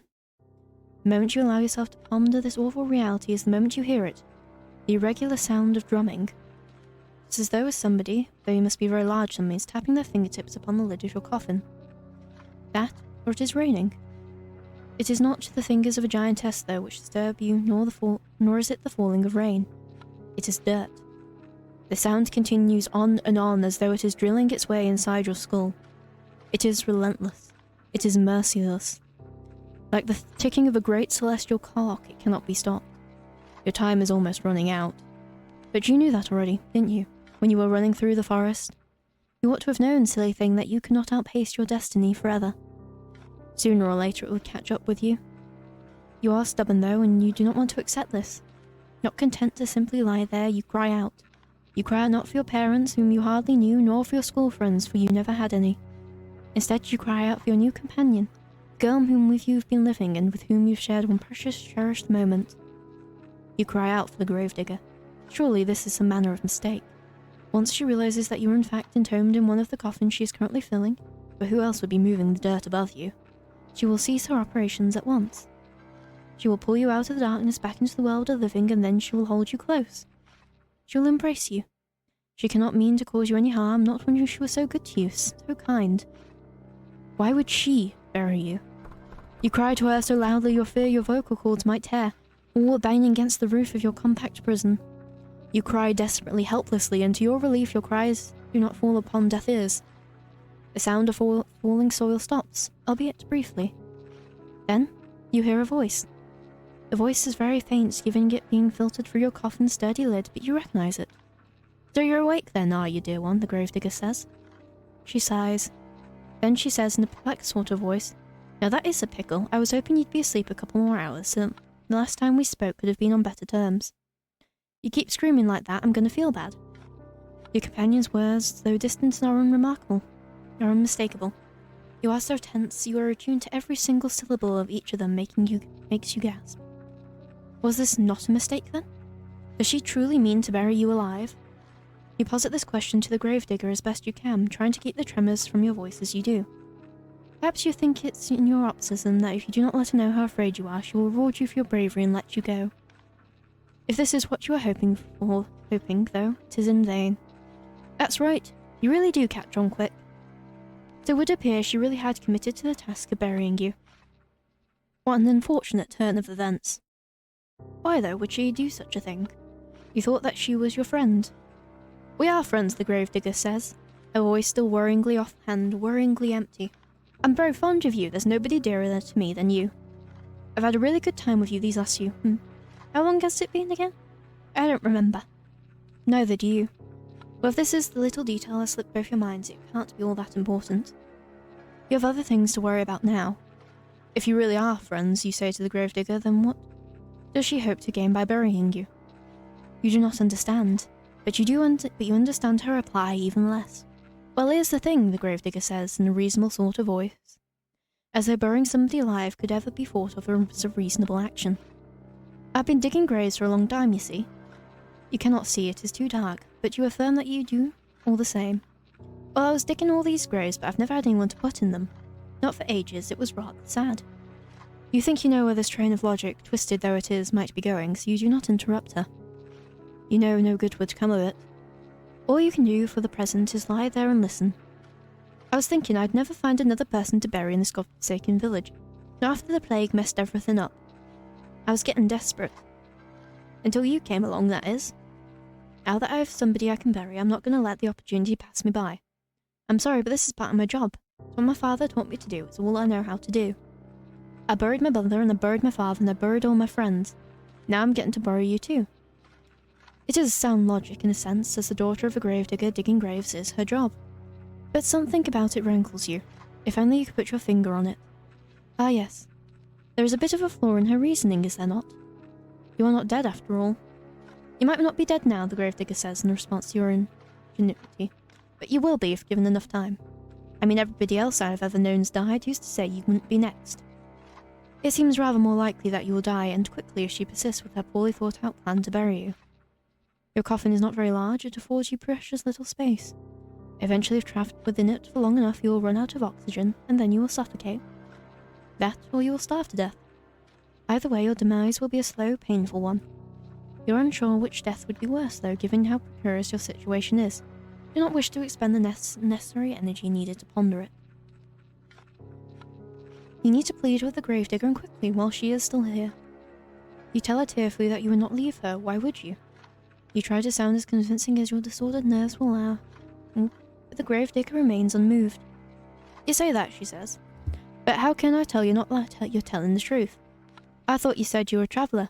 They never stay put in one place for long. You'll get sick of me before long. Then you'd leave me. This way, at least, I can be assured that we'll always stay together. If I bury you like I did the others, we'll never be far apart. Can you? I even took care to put you in a nice spot close to my home, so you're only a stone's throw away, really. Isn't that nice? Privately, you think that the gravedigger has a different conception of the word nice to you. Do not say this, however. You cannot say much of anything because the panic has begun to set in. It is choking you, stopping up your throat so you can only cry. You scream, you beg and you plead, but it does little good.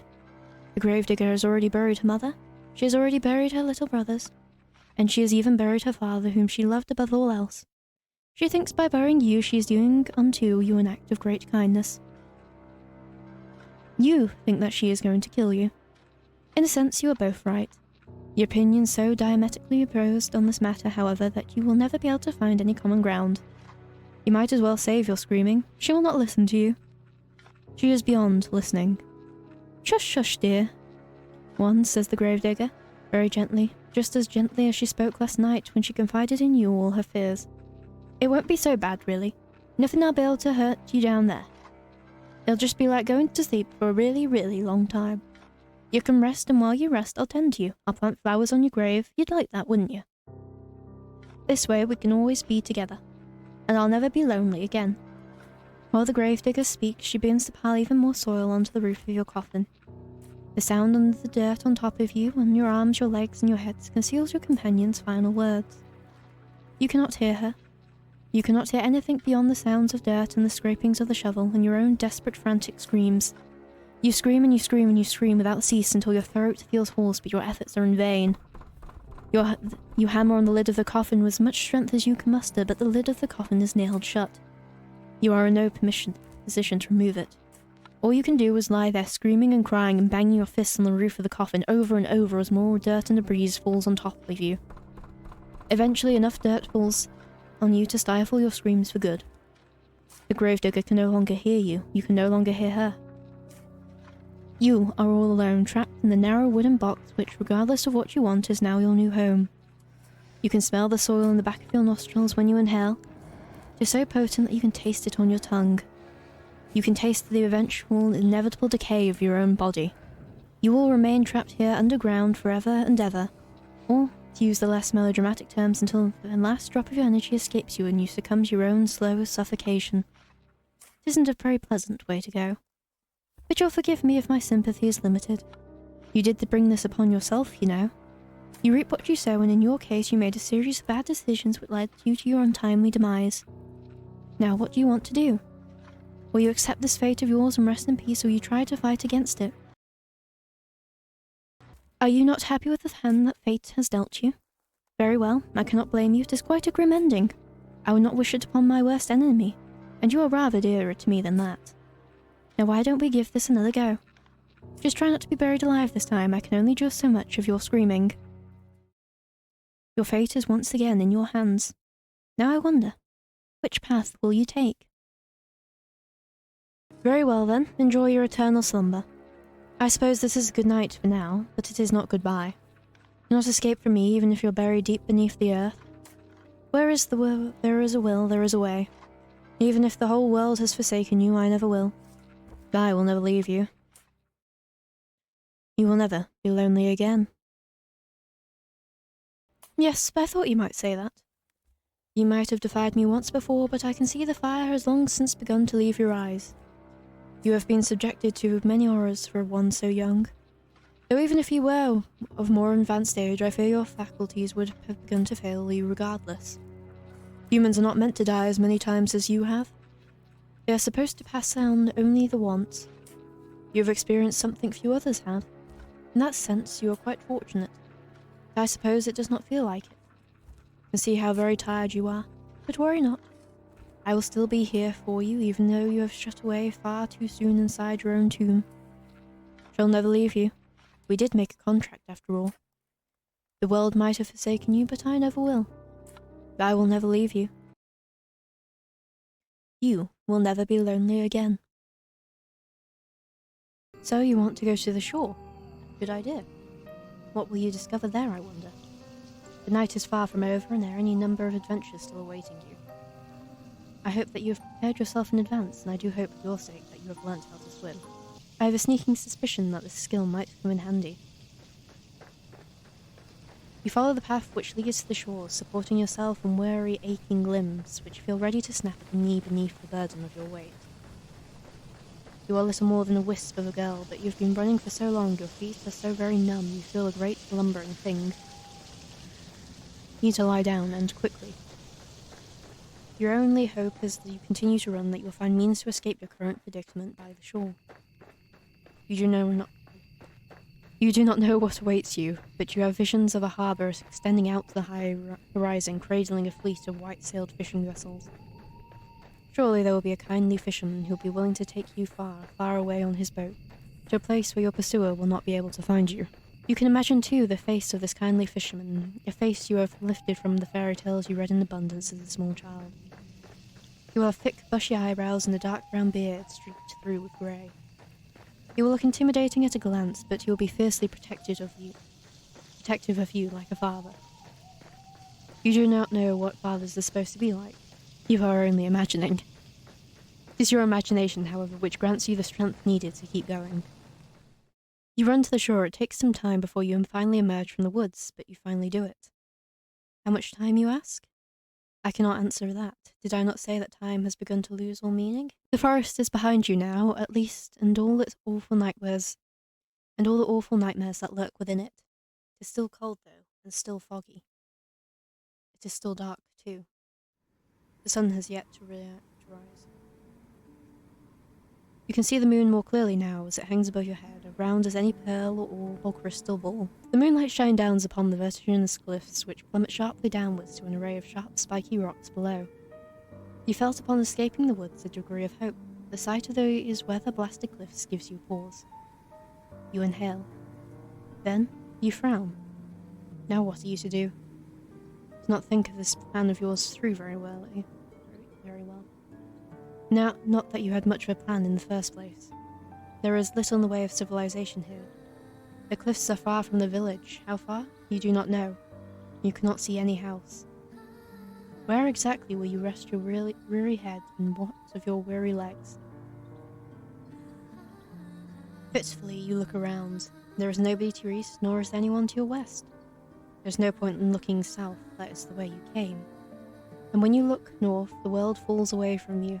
The cliffs are too steep to scale, and it is too dark. Naturally, there is not a soul here to help you. You are on your own. Feel so overwhelmed you could very well cry. You do not cry, however. You know that tears have never helped anyone. You've got yourself into this mess. Now you need to get yourself out of it. It is, with this thought in mind, that you inhale a lungful of salty oceanic air. Then you begin your exploration in earnest. Keep away from the edge of the cliffs, afraid that you might slip, and take a sudden unfortunate tumble into the abyss below. You are not as attached to your mortal body as some humans are, but you do not want to die. You still care for yourself, if only a little, and it is the sense of self-preservation which compels you onwards. You glance this way and that, pressing the tall grass beneath your shoes as you search for a place of shelter. Surely there must be somewhere. You cannot see any likely-looking settlements, but what is that over yonder? Could that be a roof? You hurry onwards, hope budding anew in your heart until at long last you reach your destination. There is a house after all, out here in the wilds, though it doesn't at a glance look very welcoming. The solitary house that you have discovered not so far from the cliffs is rather remarkable. It is so small and squat you cannot imagine it contains within it more than one floor. Not even imagine that it contains much more than one room. Though it is dark, it is not dark enough to mask that the cottage has something of a slant to it. It is leaning listlessly to one side like a drunken sailor. The thatched roof, meanwhile, which tops this dwelling, has certainly seen better days. There is a hole in the thatch, there are several holes in fact, and part of it looks particularly bare, almost bald. That is rather concerning. Should it rain, you will not be properly protected from the elements. Can you really stay in the night in such a place? I don't think we have much choice. You have some misgivings. But do your misgivings matter really when there is nowhere else to go? It is not as though you have any other options. It is with a sense of defeat, therefore, that you approach the cottage which sticks out of the earth like a tombstone. Part of you wants to turn back, but you know that would be foolish. The windows of the cottage are dark, but that does not necessarily mean it is empty. Rather late at night, after all. Whoever lives here, if indeed anyone does live here, might be asleep. You cannot imagine the owners of this cottage will appreciate being roused so very late at night. Not to let yourself worry too much about these small details, however, otherwise you will never get anywhere. You swallow the taste of the salty sea breeze as pungent in the back of your nostrils. Then you rap your knuckles off your right fist on the door. You rap quietly at first, but you do not hear any resultant shuffling inside the cottage. Perhaps you do not use enough strength. Emboldened, you rap your knuckle on the door for a second time, more loudly this time. You wait a few moments, but still you cannot hear anything. Perhaps the cottage is unoccupied after all. You knock for a third time, then wait. Third time is, as they say, the charm, but for all that your knocking goes unanswered. Well, nobody can say that you did not try. More intrigued now than anxious, your fingers find the handle of the door, you pull it down, and to your surprise, it yields easily. The door swings back for you as if by magic. It feels almost as if this was preordained. You step foot inside the cottage, which is very dark, and glance around. It is hard to see given the lateness of the hour, but the cottage's interior is as inspiring as its exterior, which is to say, not very. It is every bit as small and as cramped as you fancied when you observed it from the outside. There are a few cupboards which line the wall, a wood fire which has since been extinguished, and a straw pallet on the floor which must function as a bed. Your search is unsuccessful, however, when it comes to trying to locate the humans. You cannot find another soul. Surely that is to your benefit, though. If nobody else lives here, then you might as well make yourself at home. Whereas at home one can be, I suppose, in a small, cramped cottage such as this with holes in the roof. Close the door behind you and then approach the straw pallet. All of a sudden, you feel incredibly weary. The tiredness that assails your limbs is absolute, so intense it overcomes the last of your concerns. You settle down upon the straw pallet, yawning as you do. It is not comfortable, but being able to lie down eases some of your aches and pains. God, we really are Goldilocks. The straw pallet on the dilapidated cottage was too hard. Lying down, even on an uncomfortable makeshift bed such as this one is better than standing. It is far, far better than running. Say that again. Your eyelids fall shut, your lashes melting together. And soothed by the sounds of the wind and the distant rolling of the waves, you fall asleep. Then, you begin to dream. It is not uncommon, of course, to dream. The best and the worst of us do it. From queens in their castles to peasants sleeping in the straw. Why, who is it to say that all you have observed tonight has not, in a sense, been a dream of its own? Would that make your nighttime fancies, then, a dream inside a dream? Perhaps our dreams are empty, hollow things stacked inside one another like little wooden dolls. Is that not a whimsical thought? How very droll. Your dreams, however, cannot be called whimsical, and neither are they particularly droll. They are not pure fabrications, as dreams sometimes are, fleeting fancies which can never come to pass. In your dreams, you are at the conservatoire, with your hair tied back into two prim, proper braids. You are walking through the courtyard, clutching your books to your chest as you make your way to the library. Your head is bowed so as not to look at the faces of your passing classmates. You do not want to meet their eyes. These girls with their sensible braids and their sensible shoes are merciless. You hunch your shoulders together in the stream of yours so as not to draw their attention, but alas, it is not enough. You stumble, clumsy thing you are, and you fall. And just like that, all eyes are upon you. They are staring at you. They are laughing at you. You lay there on the ground by the fountain, your books scattered and your skirt in a woeful state of disarray. Your knee hurts. Is it bleeding? You examine your injured leg, trying not to cry. As this transpires, you hear a voice. One of your classmates is calling out to you. She has acknowledged you. You look up shyly, tears beading in your eyes, a girl taller than you and prettier and much more refined. She extends her hand towards you. Does she mean to help you? It cannot hurt to try, can it? Hesitantly, you reach out to accept her offer to aid.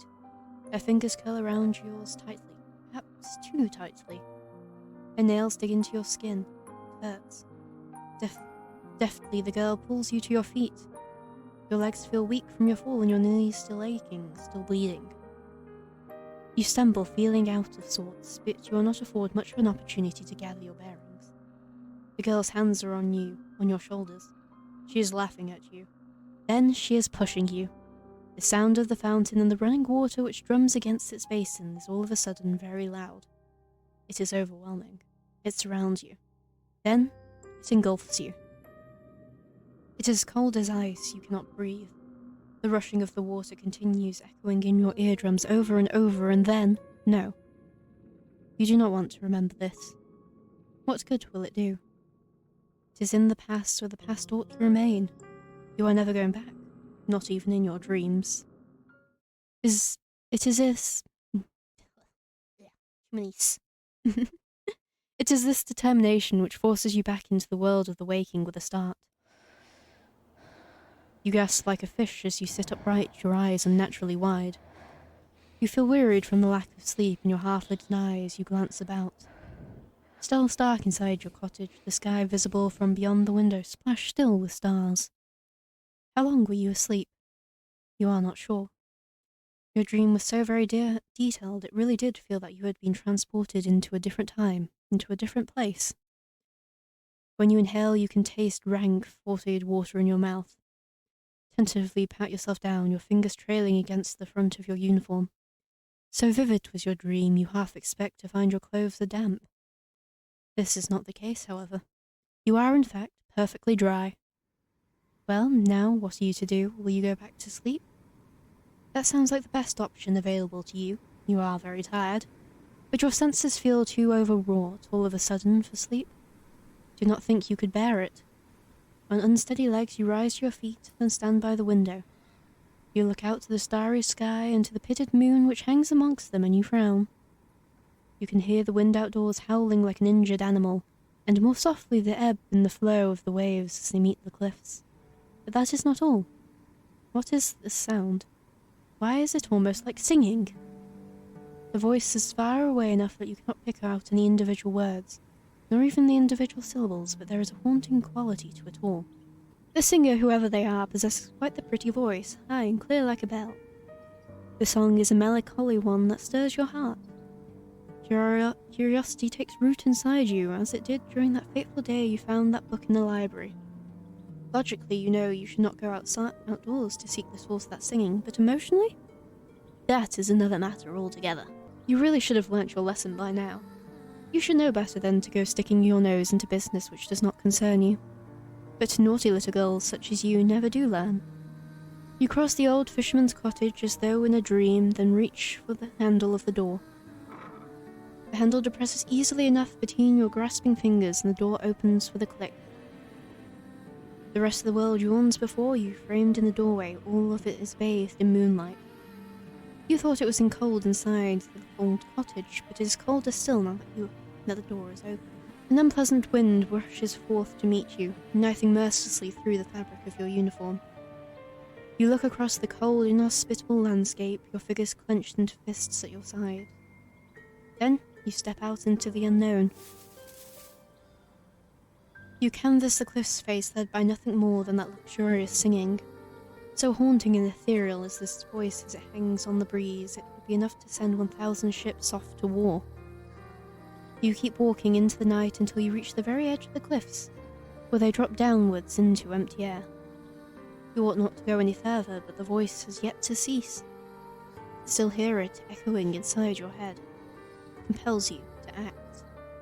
You look down at the shore, which seems like a dizzying distance away, then out to the ocean, which is breaking against the scattered rocks below.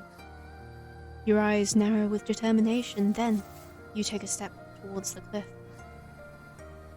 The cliffs are steep and the rocks below them are sharp. You can see them glinting in the darkness, their tips jagged like the teeth of hungry predators. The cold wind blows, rocking your hair, and you shudder from it. Your shoes were not built for scaling cliffs, and your heels do not have much in the way of purchase. Particularly not when the cliffs are so steep. Clinging to the cliffs is no small feat, yet you are determined to ease yourself down onto the shore. In one piece, preferably. The wind is so powerful it feels as though there is something deliberately malicious to it. You wonder, during your descent, if it means to knock you off your perch on purpose to cast you down to the rocks below. Well, if that is what it wants, then you refuse to give it the satisfaction. Be awfully stubborn at times, and now is one of them. You continue to climb. How long have you been at it now, until at long last your feet meet the shoreline below? You have made it, and you did it, and you did not sustain too many injuries. Your palms are throbbing, yes, after grifting those rocks, and you might have a few cuts, but your wounds are of a shallow and superficial sort. Things could have been worse. You flex your fingers, they feel uncomfortably numb and cold alongside it. Your skin is prickling, but at least you can still feel discomfort.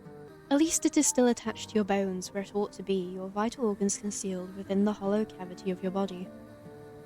You have a lot to be thankful for. This night has, by and large, been quite successful. There are no longer any obstacles between you and the mysterious voice which lulled you outdoors. Now, you must find them.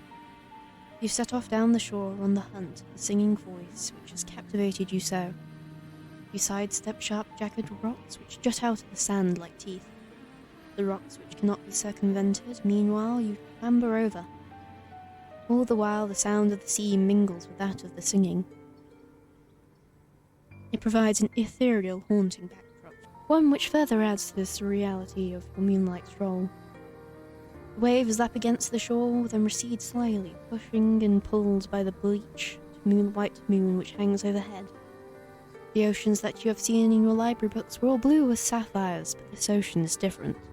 It is so late at night it looks black instead. The undultering surface of the water reminds you of a mirror, though its depths are deeper and much more mysterious. A sense of foreboding settles upon you as you try to quash it. You will not let yourself be afraid.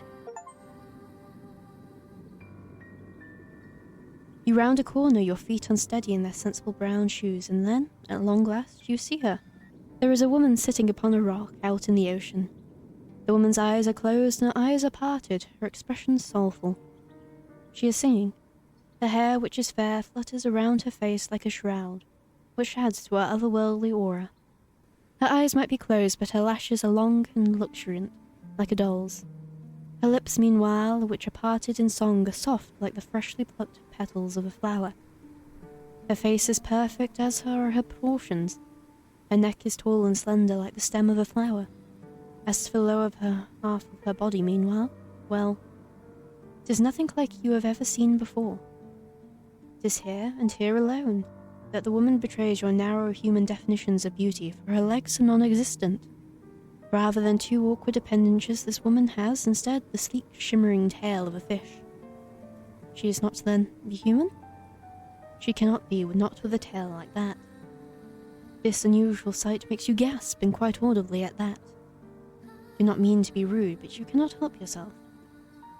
Humans tend to react poorly to things they do not understand. At least you do not scream. That would have been even ruder. Oh my!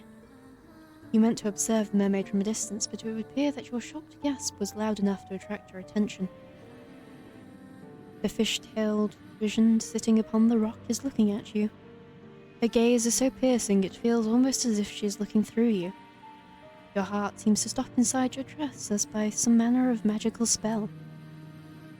You thought the mermaid was pretty when you first observed her sitting on that outcrop of the rock.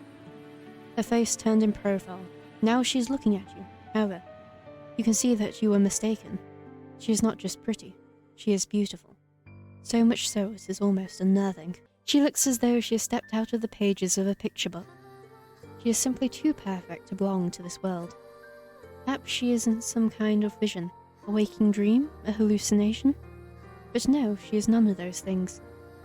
Her tail might be an impossible thing, but its scales look slick and wet regardless, like those of any fish one might find at the market. These scales are iridescent and bathed beneath the light of the moon, they seem almost to glow. The sight of her rather takes your breath away. You look at the mermaid. She looks back at you. You prepare yourself, expecting some sort of altercation, but the surprise soon fades from the mermaid's face. Her lips, which were once pursed in a frown, now shift upwards. She is smiling. Then she says in a wry sort of voice, My, it is really good to see a human again, particularly a human girl. I was beginning to fear that your kind had all disappeared, and I would no longer have anyone left to tell me of the world above the waters. My, this is quite the effusive greeting. The mermaid's introductory speech is positively brimming with exciting of a sweet, girlish variety. She is rather more amicable than the fine polish of her sibyls would make one suggest. She might be a well-bred lady yourself, with an accent to match, but you cannot help but feel overwhelmed. Anxiously you observe the mermaid and you ask her what she means. What happened? As to that, I'm afraid I cannot say. I have been sitting on these rocks and singing for many, many nights, but nobody has come to see me. There have been no lovely humans for me to play with. I was beginning to wonder whether your kind had disappeared altogether. I feared some manner of calamity had occurred while I was slumbering beneath the water's surface and your kind had been eradicated. You shudder, then reassure the mermaid to the contrary. Do not know about the humans that she used to speak with, but you at least have not been eradicated. You are still here. Yes, well I can see that, the mermaid answers with a light laugh. Really is a relief. My fellow mer people who live beneath the water told me not to worry so, but I could not help myself. I have always been fond of you humans. It was rather sobering sitting here night after night, all by my own. Yet so lonely here. Now that is an interesting turn of phrase. Catches inside your head like a burr. Have you heard it before? So, dear human, did you say that you are unfamiliar with these parts? Hesitantly you examine the mermaid. Thoughtless though you might be at times, you are not so very self-centered that you cannot detect the note of longing in the mermaid's voice. It is evident as she looks at you that she is hoping for a particular answer to her query. Its answer is last not one that you can furnish her with. You do not want to lie to her. It's after some hesitation, therefore, that you reaffirm your earlier words this time. This time, you embellish them. Tell the mermaid that you are a traveller from a far-off land, one which is very dissimilar to this one. It's not a complete fabrication. Tell her that you have only just arrived by the shore and you are unfamiliar with both your immediate surrounding and those further afield. Is there a village nearby? Then you have never set foot in it. You do not know what this village is like, nor how many inhabitants it boasts. You do not know if a calamity as this mermaid grimly supposed has struck this land.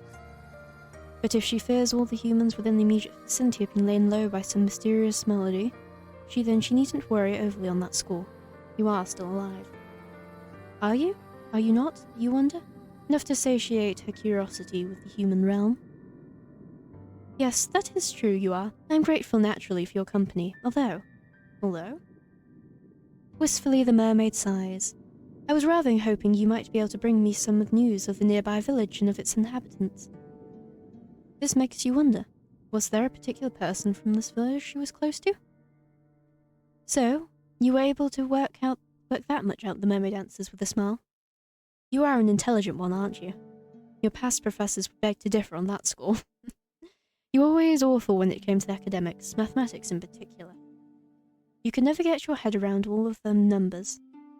Your stern, stony-faced math professor used to despair in you. But she is not here. None of them are here. It's just you now and the mermaid. And she does not need to know about your dismal academic record. You allow yourself a small smile, touched by her compliment, and tell her that it was nothing more than a lucky yes. For a guess it was remarkably accurate, you are quite right. I did have a close friend from the nearby village. She was very dear to me. Internally, you congratulate yourself on this piece of detective work. How very clever you are. There are many humans in this world, of that I know. Human who spoke with me, how she was special. She was my human. Do not fail to catch the possessive note in the mermaid's voice. And I cherished her dearly. She would come to me on my rock late at night, and when she was finished with her chores and we would talk. I asked her a good number of questions about the human realm and about her customs. I fear my endless inquiries must have been rather tedious, but she was always happy to indulge me. She never once scorned me for my ignorance, neither did she make me feel like a fool. She always made time for me no matter how many demands she had on her time. She was a farmer's daughter, and she was awfully busy from dawn till dusk, threshing hay and taking the animals out to pasture. She told me of her work, and I marvelled at her. Slender though she was, she possessed truly a tremendous amount of strength. I, who have lived in the ocean all my life, cannot countenance working as hard as she did, but she bore her burdens without complaining. She was not the prettiest human who has walked the earth, but that mattered not to me. Her conversation was engaging, and I knew through our continued encounters that she meant no ill will. She did not have even the slightly drop of malice in her heart. The wistful manner in which the mermaid speaks of her friend makes you feel, for a few brief moments, a flicker of some ugly, primordial emotion. Could it be jealousy?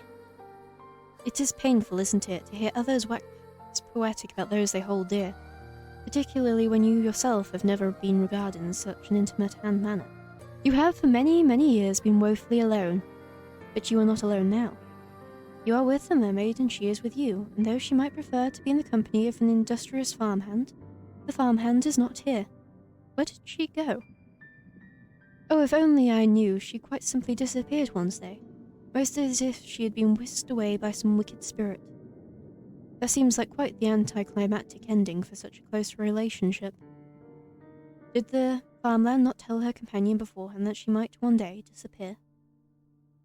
No, she did not, nothing of the sort. It was all very sudden.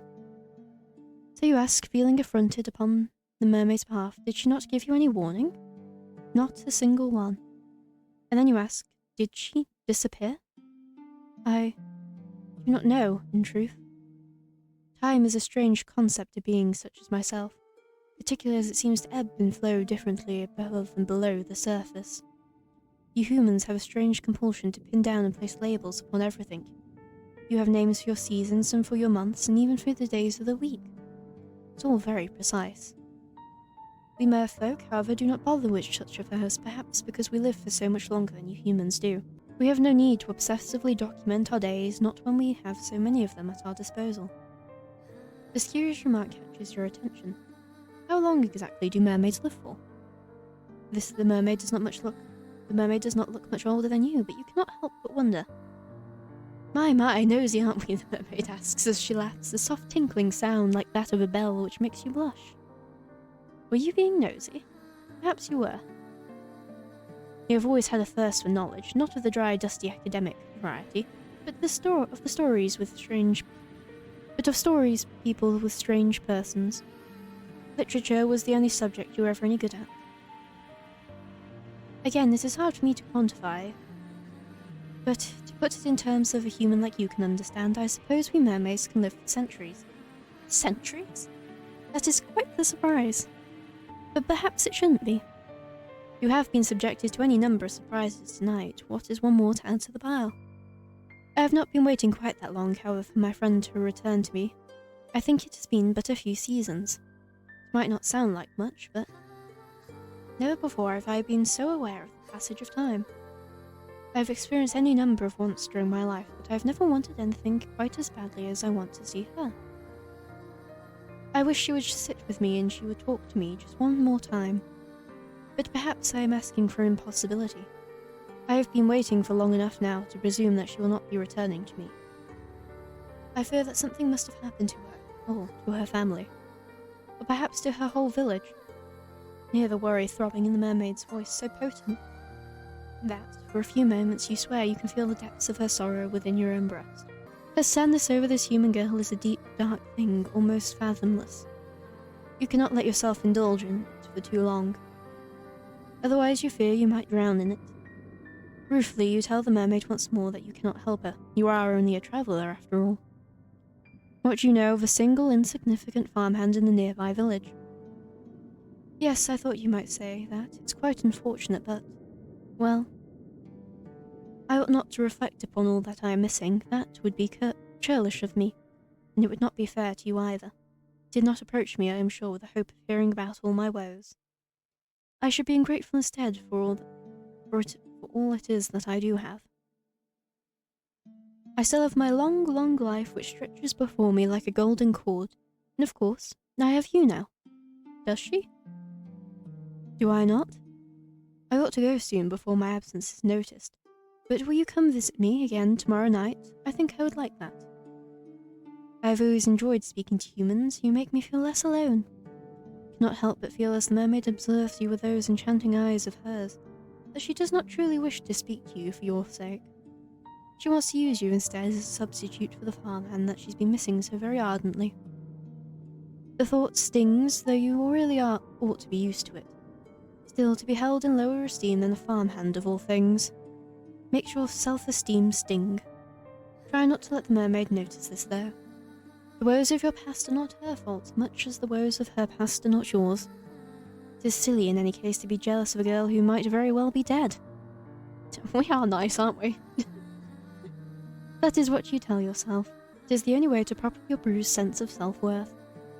You would tell the mermaid after a pause like to see her again, and that you would like that very much. Oh, thank you. I have been feeling very gloomy for quite some time, but seeing you has invigorated me. Finally, it feels as though I can smile again. Did she not smile, you wonder, after her friend disappeared? I did not, no, and I did not have the heart. Without her, the world seemed very dull and drab. Your company has cheered me immensely. This is why I like you so much. You are not callous and unfeeling like the merfolk who live beneath the water's surface. You are much kinder than they are. Oh, if only she knew. If the mermaid was aware, I wonder of how petty you are and how jealous. Would she still care for you? Well, that is neither here nor there. You agree to meet with the mermaid come sundown the following night. Then you make your slow, stumbling way back up the cliffs and enter the cottage you have purloined as your own. Once indoors, you settle down upon your pallet and then you close your eyes. The sighing of the wind outside and the distant roiling of the waves against the rocks do not disturb you. Feel after your midnight encounter of a Moorish kind quite at ease, perhaps prematurely so. What happened to the icy fear which prompted your frantic flight through the forest? Where is all that gone? Do you not think you're being a bit complacent? No? Oh well. You will. The following morning, when it arrives, it is cloudy and overcast. It is not a particularly pleasant morning, but at least it is not raining. That is some small consolation. You rise from your straw pallet, stretching, and glance about the interior of your fisherman's cottage. It looked dilapidated last night when much of it was obscured by the shadow, but it looks even more so when subjected to the morning's light. The cottage interior has been quite disappointing appearance of having been abandoned in a hurry. There is broken pottery strewn upon the ground, and the singular wooden chair, which once must have stood by the singular wooden table, is lying on the floor. Doors of the cupboards meanwhile are ajar, the shelves within depressingly bare. Quick search reveals a handful of edibles. There is precious little to be getting on with. You wish to live here comfortably, you will have to look into foraging.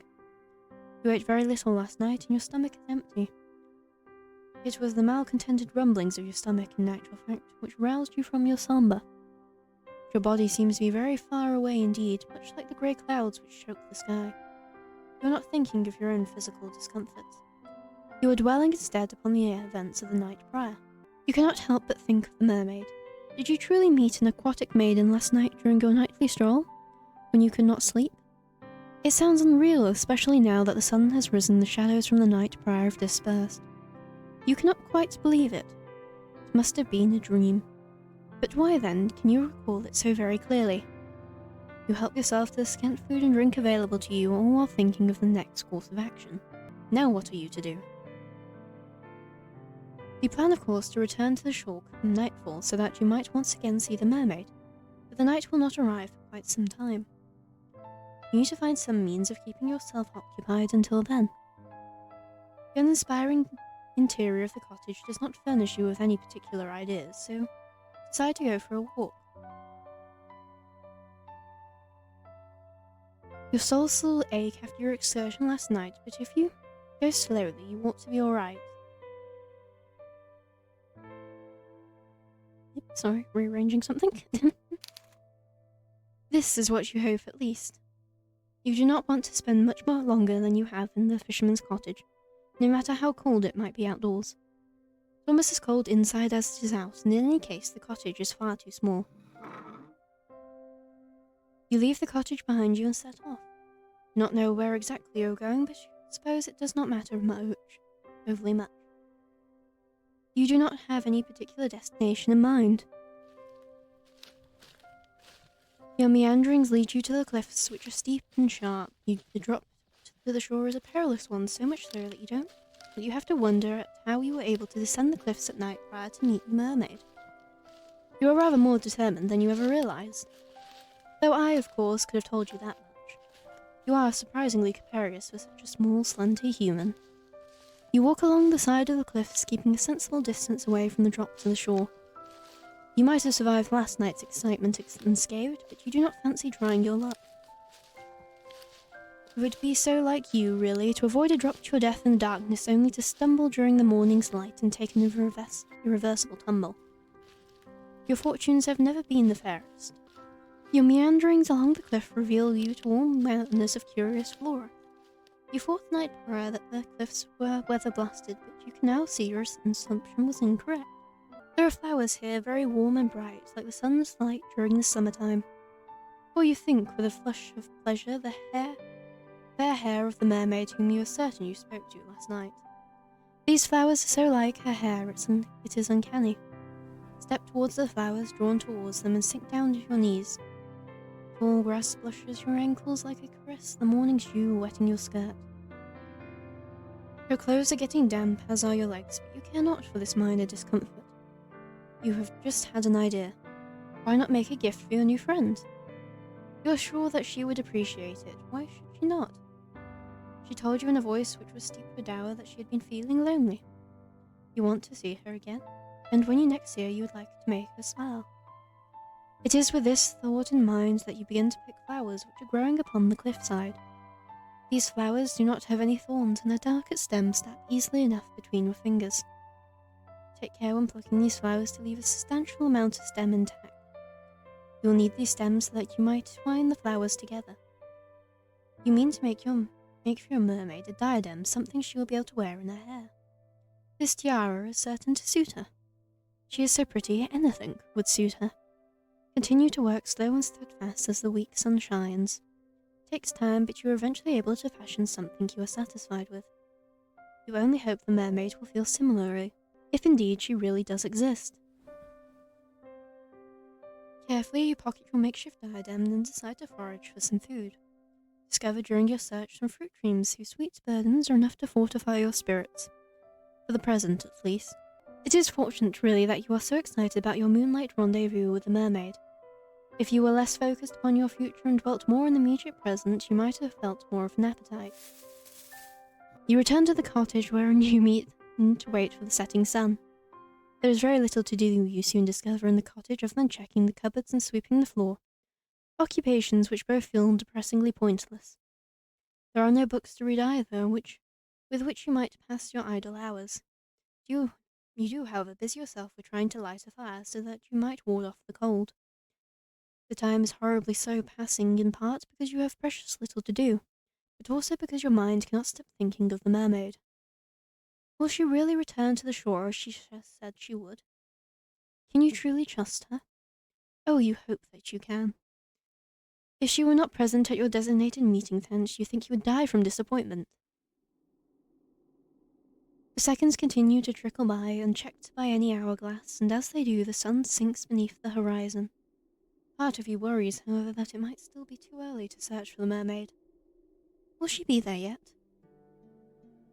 You sit there, your stomach tied up in anxious knot, and as you listen to the winds which buffets your windows, you hear it. The sound is faint, but you recall it well from the night before. There is a single, solitary voice outdoors, tempest-tossed amidst the rolling waves. The voice is high, clear one, silvery, if indeed voices can have colours, like a finely polished dinner plate in a noblewoman's home. The voice belongs, of course, to the mermaid. Who else do you know with a voice as angelic as that? Relief begins to bubble up inside you, a relief so potent you feel dizzy from it. She did not abandon you after all. Why, you wondered, did you ever think she would? She said that she wanted to see you. Did you think that a mere nicety? Buoyed as if by a gentle breeze, you hurry to the door. Trembling fingers, they are trembling, I presume, from excitement rather than fear. You seize the handle and turn it. Then you step out into the dark, inky night. You walk towards the cliffs as you did night prior, beneath the cover of the inky blue sky, the winds moaning thickly with every step you take. Souls still ache from your expedition the days prior, but you are able to ignore this discomfort. It seems irrelevant, really, when compared to the prospect of once again meeting the mermaid. You have known her for only one night, and yet she has come to mean more to you than your own well-being. Do anything for the mermaid if she asked it. Well, almost. Anything. You hurry down the sharp incline of the cliffs to the shore, almost stumbling in your scuffed brown shoes, which really were not built with rock climbing in mind. So frantic are you in your attempts to once again make the mermaid's acquaintance, you nearly fall. It's a good thing that you still have enough sense about you to regain your footing. Otherwise, this tale would come to a premature ending. Eventually, you make your way onto the shore, then approach the jagged outcrop of rock where you last saw the mermaid. Like the night prior, the mermaid is perched upon these rocks, her fair hair strewn about her shoulders. When she sees you from across the shore, she ceases her singing and her eyes light up. Or at least they seem to. So you have returned to me, my hero, the mermaid says, and then lightly she giggles, or perhaps I should say heroine. Her praise make you blush, you do not feel worthy of it. Nobody has ever called you a heroine before. Do not even think of yourself as a heroine. If a story were made about you, you think you would be a supporting character, one without their own voice. You are not interesting enough. The mermaid seems to think you are, though. She is staring at you delightedly, as though you are the one person in the world she would most wishes to speak to. The thought makes you tremble, but not so much as the mermaid's gaze.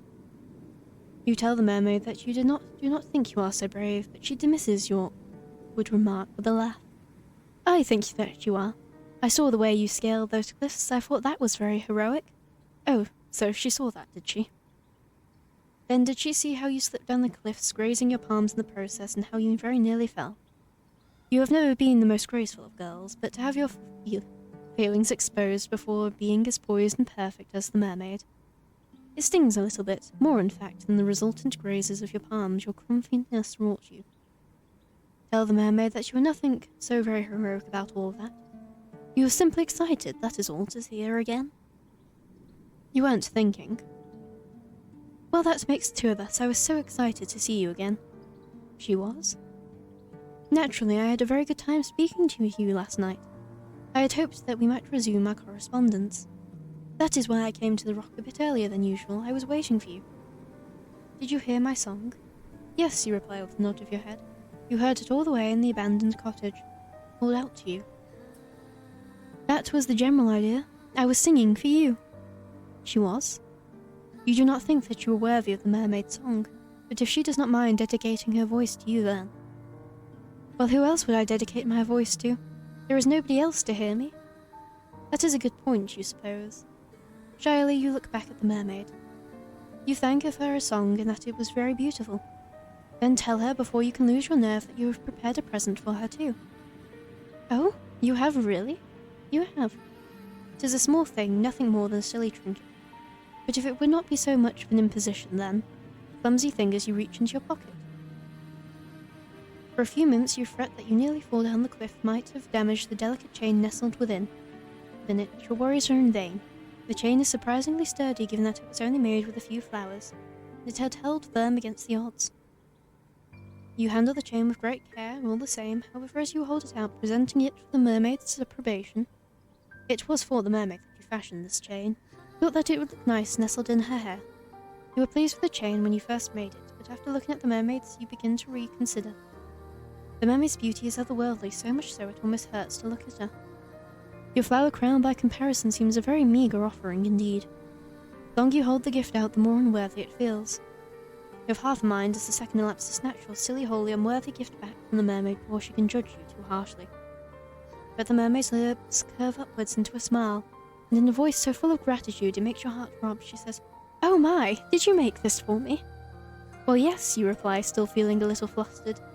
"Saw these flowers earlier when you went for a walk and they made you think of her." Not, you hasten to add, that you think her beauty is comparable to these flowers. They are far inferior when contrasted with her good looks. You simply thought. You're unable to get the rest of the sentence out, however, because the mermaid interrupts you, not rudely, but with something resembling compassion. Perhaps she pities you. She must be able to hear how your voice is trembling. Can she also see the way your hands tremor? Oh dear. Faint heart never won the hand of a fair maiden, you know. What happened to all your confidence?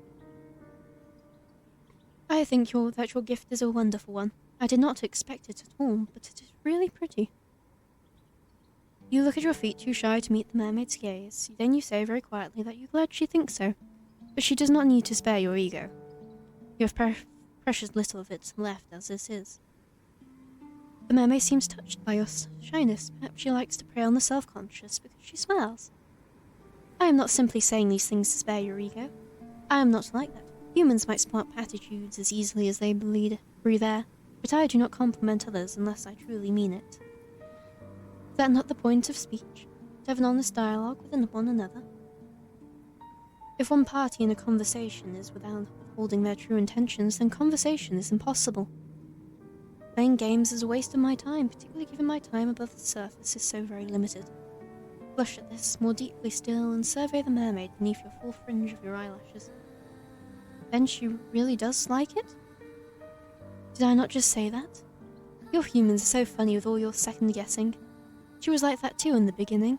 She? My friend. The mermaid's answer is a simple one, but it makes your stomach clench regardless. Ah yes, her friend. How could you have forgotten about her? She used to make me gifts too, you know, gifts like this one. She would put flowers on the cliffs over there where I cannot tread.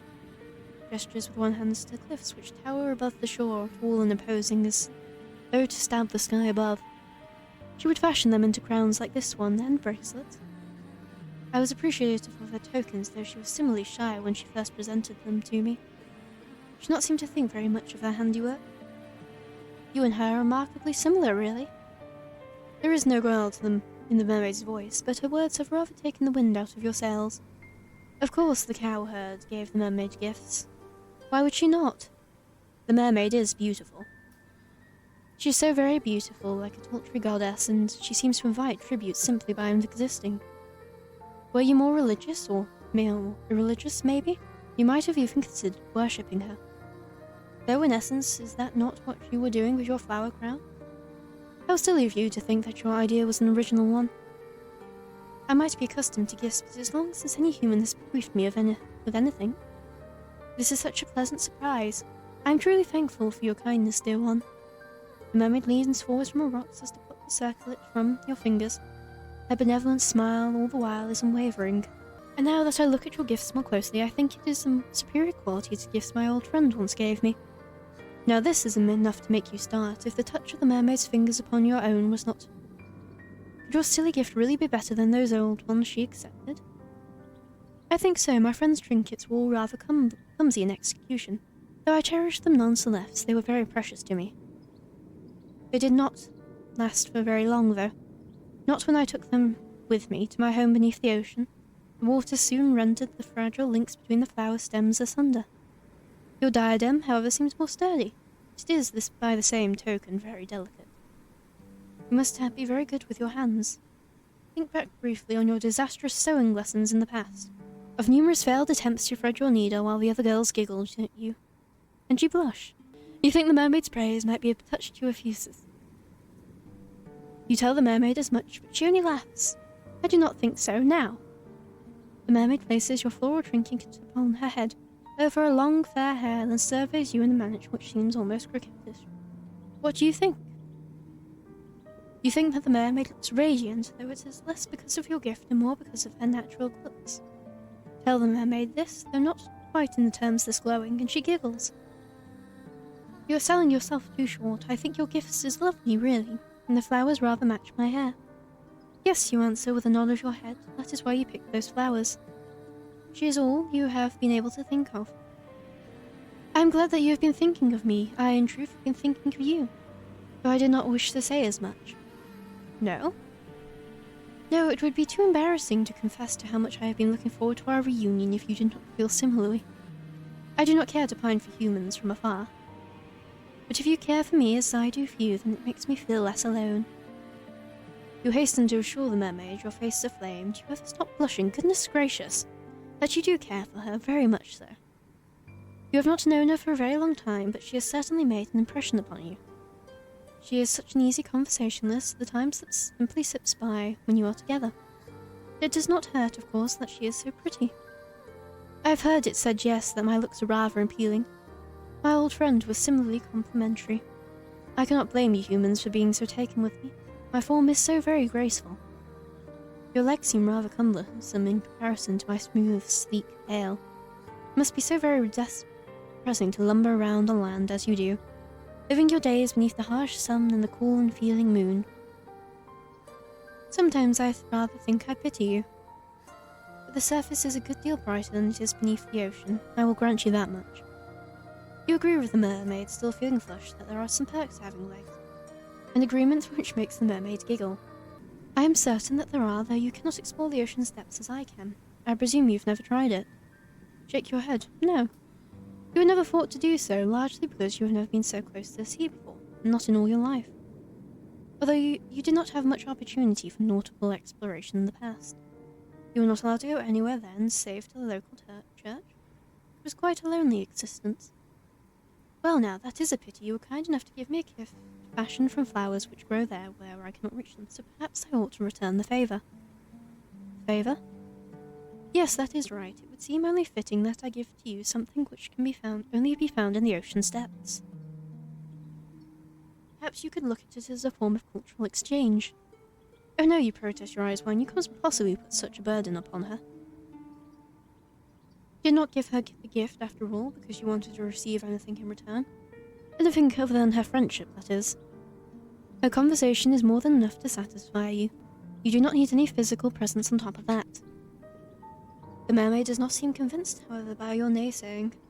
She raises one eyebrow, even this gesture is performed elegantly, and then says, My company is all that it takes to satisfy you, then you are easy to please indeed. But please do not rebuff me. I am offering this because I wish to do this. Remember what I said? I do not say things for the sake of it. Well, you murmur, she really doesn't mind. Of course I do not mind. Now wait there, I will not be very long. It would be rude to abandon my new friends in the midst of a conversation. The mermaid turns her attention towards the clear, mirror-like water which shimmers beneath the moonlight. Then she dives. Her body arches elegantly through the air, her long, slender limbs cleaving through the surface of the water with nary a ripple. The mermaid's face is first submerged, then her torso, and at long last her tail. Then water rushes forth to envelop her as though it has been waiting for her. It subsumes her, swallows her, and then she disappears from view. The mermaid is gone, but you are still there. Well, now what are you to do? There is nothing that can be done, you suppose, save waiting. You stand there for several moments, watching the black water lap against the shore. The breeze howls mournfully like a wounded animal as it buffets your hair, about your face, your torn skirt around your legs. Time elapses, but how much of it, while you stand there, fretfully fleeing sensations to the main pool? Yeah, my mum yelling downstairs. When will the mermaid return? Will she ever return? You are starting to worry, is that all you do? When, look over there, by the rocks upon which the mermaid once sat, the water is rippling. Looks as though your new friend has returned. The mermaid pulls herself onto the rocks, using a surprising amount of body strength, and smiles at you. I apologize for the wait. I hope I didn't make you worry. You were worrying, but you are not as half as honest as the mermaid. Mermaids might be spoken of as devious strictures who lure sailors to their deaths, but they are in actuality very sincere. They are much more sincere than most humans. Perhaps that is why your kind fears them so much. There are few creatures who inhabit this world who have the capacity of lying as greater than your own. You tell the mermaid that you are not worrying, and she answers with a wry smile. I'm not so sure about that. Ah, the mermaid is wilier than you give her credit for. She has seen straight through you. But no matter, it took me some time, but I was finally able to retrieve for you a gift. I do not have the means to turn this into a pretty piece of jewellery as you did with the flowers, but I wish to give it to you nonetheless. I do hope that you like it. The mermaid leans forwards and holds her gift out towards you, her slender fingers unfurl about it like the petals of a flower being folded back and... Oh, what a pretty gift it is! The ocean might be deep and dark, cold and revealing, but the same cannot be said for the object which glitters upon the mermaid's palm.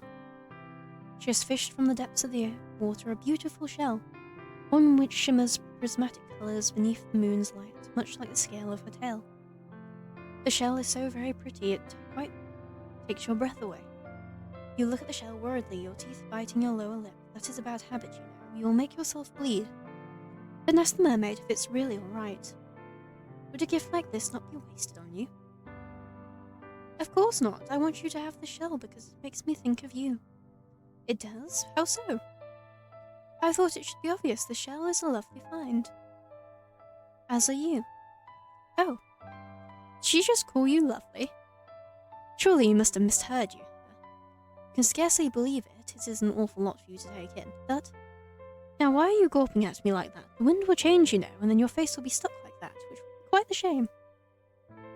You would waste your good looks, which for a maiden such as yourself would be nothing short of a tragedy. It seems as though the mermaid really does think you are pretty after all.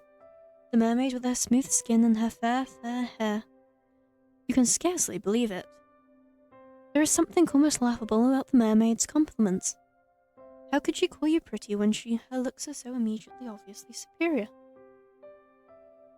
Tongue-tied, you look at your feet. Do you not know how to reply to the mermaid?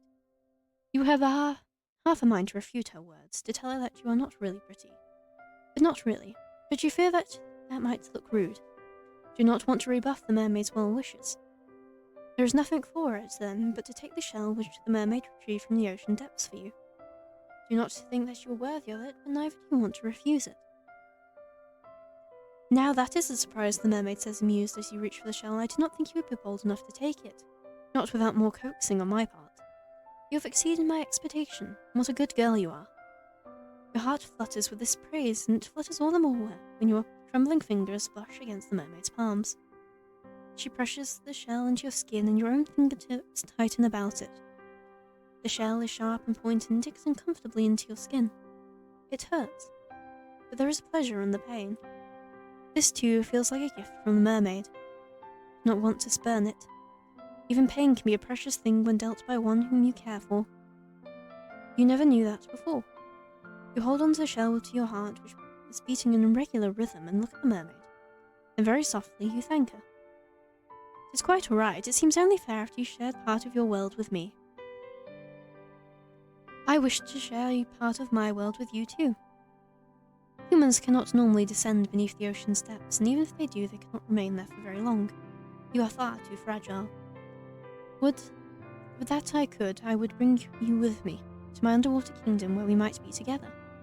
The mermaid's melodic voice trails away, suffused with something resembling melancholy. She sighs. Then she shakes her head and smiles. But this will have to do for the present. Please take good care of that shell. Look at it from time to time and think of me. That would make me very happy indeed.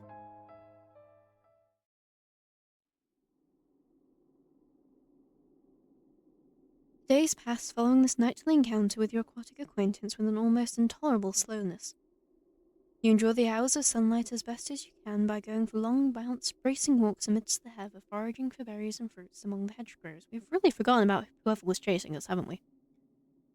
You even then have mustered up enough courage to take an old fishing line uncovered in the fisherman's cottage to try your luck by the shore. Your initial attempts at angling without success, but as time passes, your proficiency in the art grows. Sometimes after you take up your rod, you find you're able to catch the odd fish here and there. Small, scrawny things, but the meat goes a long way in bolstering your rudimentary diet. Teach yourself how to remove the scales of these saltwater fish that you've captured and how to gut them. You learn too how to cook them over a simple fire. Sometimes you skewer these fish in spikes and roast them slowly, innards and all. You're able to sustain yourself well enough during the day, though the faint pangs of hunger you experience never quite go away. Your physical discomfort, however, is secondary when compared to your desire to visit the mermaid. Days might be dull and drab, but your nights comparatively are made of magic. It's only during the nights that the mermaid emerges from beneath the waves, and when she does, you hurry to her side. You have never before had anybody who took so great an interest in you, not until you met the mermaid. That is why she has grown to mean so very much to you. She is the first friend you have ever had, but if you do not temper your obsession accordingly, I fear she may very well be your last. You care little for the potential danger, however, which lurks beneath your interactions with the mermaid. You want only to show the mermaid how much you value her, and you hope within time that she will come to value you too. If you keep seeing her, surely she will stop thinking of her human friend whom she lost so suddenly. That is your plan, at least. Fortunately, your self-serving wish grow closer to the mermaid seems close to being granted. Your nightly conversations when you greet her come easily enough, the words tumbling from your mouth like a thread. You've grown rather comfortable in the mermaid's company, and she yours. She must have, for it is not long after you bequeath your diadem of flowers to the mermaid she looks at you and posits a curious question. I was wondering, dear one, whether you would mind indulging me. I know this might seem like an appealing proposition, but I thought it would be remiss of me not to ask. I have seen some of your world where I have sat on the shore for many, many nights hence, but you have seen nothing of mine. It seems unfair that I should know some of the world that you inhabit while you know so very little of my own. So would you care to come with me beneath the ocean's waves? There is so much that I wish to show you, sights that I cannot, I fear, be accurately represented in language alone. Words can be awfully stifling when it comes to the communication of experiences such as this. It's quite the florid speech, but the heart of it beats a simple enough request. The mermaid wishes to bring you beneath the ocean's surface so that she might show you her home. You are flattered initially that the mermaid wishes to show you something so personal. But after this flutter of flattery comes the uncomfortable sense of unease. The mermaid might feel at home beneath the water's surface, but what of you? You are a human girl with two awkward, ungainly legs, and you were not made to live under the sea. You frown and mistrustfully look at the ocean.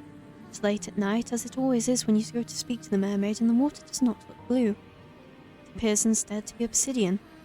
The waves moan as they break against the rocks, which just out of the shore look like mighty dragon bones. They sound angry, violent almost. Salty sea sprays arcs through the air, and caught in the moonlight, it shimmers sharp as knives. Hesitantly do you take a step back. You are a little afraid of the sea. It is so restless, so deep, and so all-consuming it reminds you of a hungry monster. You have never submerged yourself beneath the ocean before, you never had the opportunity. Do not even know how to swim. You are fearful for your own safety should you consent to dive beneath the undulating meniscus of the water, but... Do not look so frightened, dear one. I will be with you, and I will not let you go. You have my word. Shyly you glance at the mermaid. She is still perched upon her rock, her hands folded neatly upon her. Well? She does not have a lap, not really. You are still afraid, but the mermaid's reassurance does help. Has she not told you numerous times that she is nothing if not honest? Trust her not to break her word. She will not leave you beneath the waves, abandoning you to a cruel and lonely fate to become the food for so many fish. Of that you are certain. That is why, despite all your misgivings, you find yourself nodding your head. If that is what she wants, then you will accompany her. You are interested too in what lies beneath the ocean's surface out of sight. Oh, I knew you would agree. Thank you so much for humouring me. I will endeavour to make for the next few moments the most memorable you have ever experienced. Now, would you care to come with me? I shall be your guide. The ocean's depths might be dark, but I will not let you get away from me, I promise. Faye extends her hands towards you, a hand which seems to cut through the moonlight just like a blade. The moon's celestial rays play against the mermaid's upturned palm so that it shivers. The mermaid's hair, too, was glowing black lit by Celine's glow so that she almost looks like an angel. Her beauty is such that, for a few moments, you cannot do anything, neither step towards her nor back away. You're frozen in place, rooted into sand like some shore-growing tree. Still do not understand why the mermaid has taken such an interest in you. But an old adage does occur to you. You ought not to look at a gift horse in the mouth, or ignore the pleas of a graceful, dignified mermaid. You reach out, your arms shaking like the skinny bough of an ancient tree. You find the mermaid's hand with your own. The mermaid's fingernails curl about your own, her nails only now you notice how sharp they are, digging into your skin. Though the mermaid herself looks very soft, the grip is surprisingly strong. Do not think if she willed it, you would be able to get away from her. But why would you want to? She does not mean you any harm. Now let us be on our way. There is so much for you to see in the underwater kingdom. I cannot wait to show it to you. The mermaid turns towards the ocean, as do you. A brief moment pauses, wondering which you allow yourself to stand there. Your hand claimed by the mermaids as the wind buffets your hair and your skirts. You inhale deeply. The smell of the salt is heavy in the back of your nostrils, so much so you could choke on it. It's not a particularly pleasant smell, but you've grown accustomed to it after living in your tumble-down cottage by the shore. It is nostalgic, almost. You have a vague feeling as you stand on the precipice between your world and that of your aquatic companions. But it is just a silly superstition, though. You are being foolish. The mermaid will return you back to the surface in due course, will she not? You hope that she will. You, unlike her, cannot breathe underwater. You open your mouth, meaning to ask the mermaid about this act, but you not have afforded the opportunity to speak. The mermaid has already shifted, her fingers still intertwined with yours. She dives forward, her body slicing through the surface and night, and you, inexorably, are dragged along with her. The water rushes forward to meet you in a sudden, shocking rush. The mermaid's descent might be graceful, but yours is anything but. You do not know how to position your legs, and your limbs feel awfully ungainly. The shock of the water as it touches your skin, meanwhile, is intense. You do not think that water could be this cold. No, it's not just cold, it is freezing. It feels as though all the warmth has been sapped off your skin. If your head was not already beneath the ocean's waves, you would gasp from it. Do not gasp, however. You cannot. You have already been submerged. Your body no longer feels as though it is your own. Your hair is unspooling behind you like thread, and your skirt is fluttering. Your body rocks to and fro as though being soothed in the mother's arm. It is a curious feeling, but it is not wholly unpleasant. If only it was not so cold down here beneath the ocean's depths, you might find it relaxing. It is dark under the surface of the water, yes, but you have not ventured so very far, not yet at least, that the glow of the moon cannot penetrate its depths. Your surroundings are illuminated, though faintly, and thanks to the precious illuminations you can see schools of fish swimming about you. Their scales all glisten and their arc through the waves like rainbows. They do not look like life forms. They appear instead to your fairy tale-addled mind to be ancient relics brought to life through some strange arcane sorcery. They are pretty. No, that word is not significant enough. They are beautiful. Did not know as you stood upon the shore how full of life it was beneath the water's surface. Did not know either how very beautiful these aquatic denizens of the deep were. You have never seen fish like these before, not in real life. You have vague, hazy memories of dissecting a fish once in a particularly gruesome biology lesson. But that feels like a very long time ago now. You would rather think of your present than dwell upon the past. For the seconds pass, and as they do, the mermaid continues to swim, leading you deeper and deeper into the ocean depths. While once you were close enough to the surface that the moon's light could still slice through the waves, now it is very dark, you can scarcely see. The vision is beginning to blur, you feel uncomfortable pressure weighing down on your inert body. You have descended when you realize with a ripple of anxiety too deep. Humans were not meant to descend into these depths. The water once cold now feels freezing. It caresses every inch of your exposed flesh as if to sap what little warmth you might still possess. You shiver, and when you do, you swear that you can hear teeth chattering despite the water which stops your ears. The water is stopping up your nostrils. There is still so much water down here at the bottom of the ocean.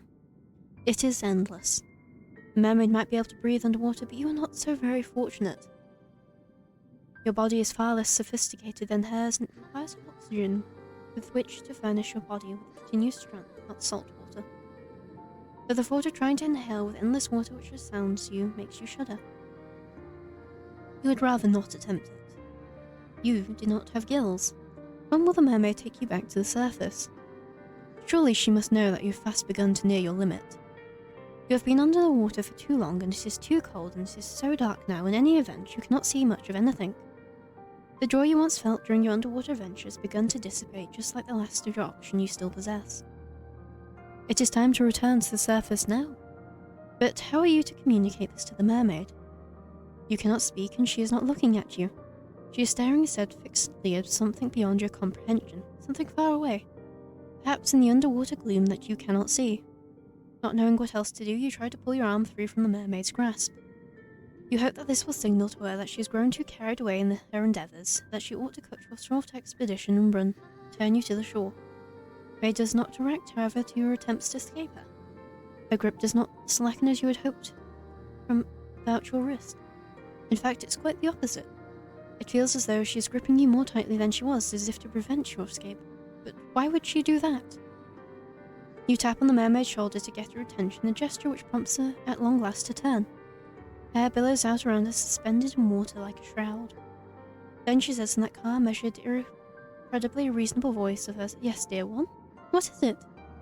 If it could, you would open your mouth freely to reply to her, but alas, you are a human girl, not a fish, and you cannot speak underwater. Any attempt to do so would accomplish naught save filling your pretty little mouth with water. The mermaid really ought to have considered that before she started to ask you questions, but your comfort seems to be the last thing on the mermaid's mind. She smiles at you gently and delicately then says, "I understand, being underwater for so long must be beginning to take its toll. Do your lungs feel like iron? Are they heavy?" She does understand your woes. You might not be able to speak, suspended as you are in the dark, murky depths, but communication is not wholly impossible. Nod your head empathetically, holding that this will be enough to make your distress apparent, but yes, that will happen. It's a natural part, or so I've heard, of drowning. Not that I have ever had the opportunity to experience it for myself. Oh yeah, we're fucked. I am incapable, you see, of meeting my demise in such a manner. Now what was that? What could she mean? I mean, the mermaid answers, can she read minds, that this was calculated act upon my part. Forgive me, dear one, but the moment you consented to sinking beneath the waters with me, your fate was sealed. Your lungs will be flooded with water soon, then you will die. It's not a pretty way to go. You needn't worry about your corpse floating, disfiguring, or being eaten by the fish, though. I will take very good care of it, I promise. In death you will look lovely, almost angelic. Is that not what you've always wanted? You do not know what the mermaid thinks it is exactly that you want, but you think she is labouring under some severe misunderstandings. You would like to try and correct it. You do not want to die, but of course you cannot open your mouth. What a pity. Well, at least it saves me the effort of transcribing your dying pleas. I doubt they would be particularly interesting. If you want to know why I'm doing this, then I would not mind obliging. I have no secrets to keep from you. Other than the secret, perhaps, that, upon your first meeting, she nursed within her cold-fish hearts the desire to bring about your watery murder. You might have liked to know that before you agreed to sink beneath the ocean's surface with her. I am only doing this because I have no choice. The other girl I liked, after all, the one whom I adored, disappeared. She went away, and I was never again afforded the opportunity to see her. You remind me of that girl, though you do not look much alike. Do not act very alike either. But you are both humans who, despite your delicacies, have no shortage of determination. How your kind is able to live with your lifespans are so very short, and you are susceptible to so many diseases is a mystery to me. Though my lifespan far eclipses your own, and I am far sturdier, I cannot help but marvel at the tenacity of you humans. I know that if I were as fragile as you, I would not be able to exist in the world. I'd be far too afraid. I would see my own death lurking behind every corner, just as you can see your own death looming before you. It is not so very far away now. You can feel it coming closer and closer and closing its cold, icy fingers around your throat. You humans are incredible. I cannot help but respect you, weak and pitiful though you are. She respects your tenacity so very much she wishes to extinguish it? That does not make very much sense. Perhaps my words are confusing you, but it makes perfect sense, to me at least. My beloved cowherd left me. I do not know where she went or what happened to her. Perhaps she was murdered by bandits, perhaps she contracted a horrible disease. Perhaps she simply fell and cracked her skull. I do not know, and I never will know. After many, many days and many nights, her disappearance tormented me. I could not help but wonder how it came about, but there were so many possibilities I could not imagine all of them. This thought terrified me, as it still does. That is why I'm going to take you to my underwater kingdom with me. There we can be together forever, and nothing will be able to tear us apart then. I will brush your hair, I will dress you in the finest pearl found from the bottom of the seabird. It will be lovely. So much, much lovelier than any sort of miserable existence you might have been able to eke out above water. In my citadel, you will never be attacked by bandits nor ravaged by diseases. You'll be quite safe, I promise. Quite safe. Quite safe, yes, and quite dead too, surely. Well, yes, that is the unfortunate aspect of my plan. She considers your death nothing more than a mere misfortune. The mermaid might be surprisingly cold after all. But perhaps you ought to have predicted this. She is part fish. Are fish not cold-blooded like lizards? You probably learnt this at some point during biology class, but your lessons are beginning to feel very faint and far away now. Your body is beginning to fail you. You cannot take much more of this. It is necessary sacrifice, though. If you're going to be happy, I am doing this. You know, for both our sakes. I do apologize for tricking you, but please, try to understand. I really have been lonely.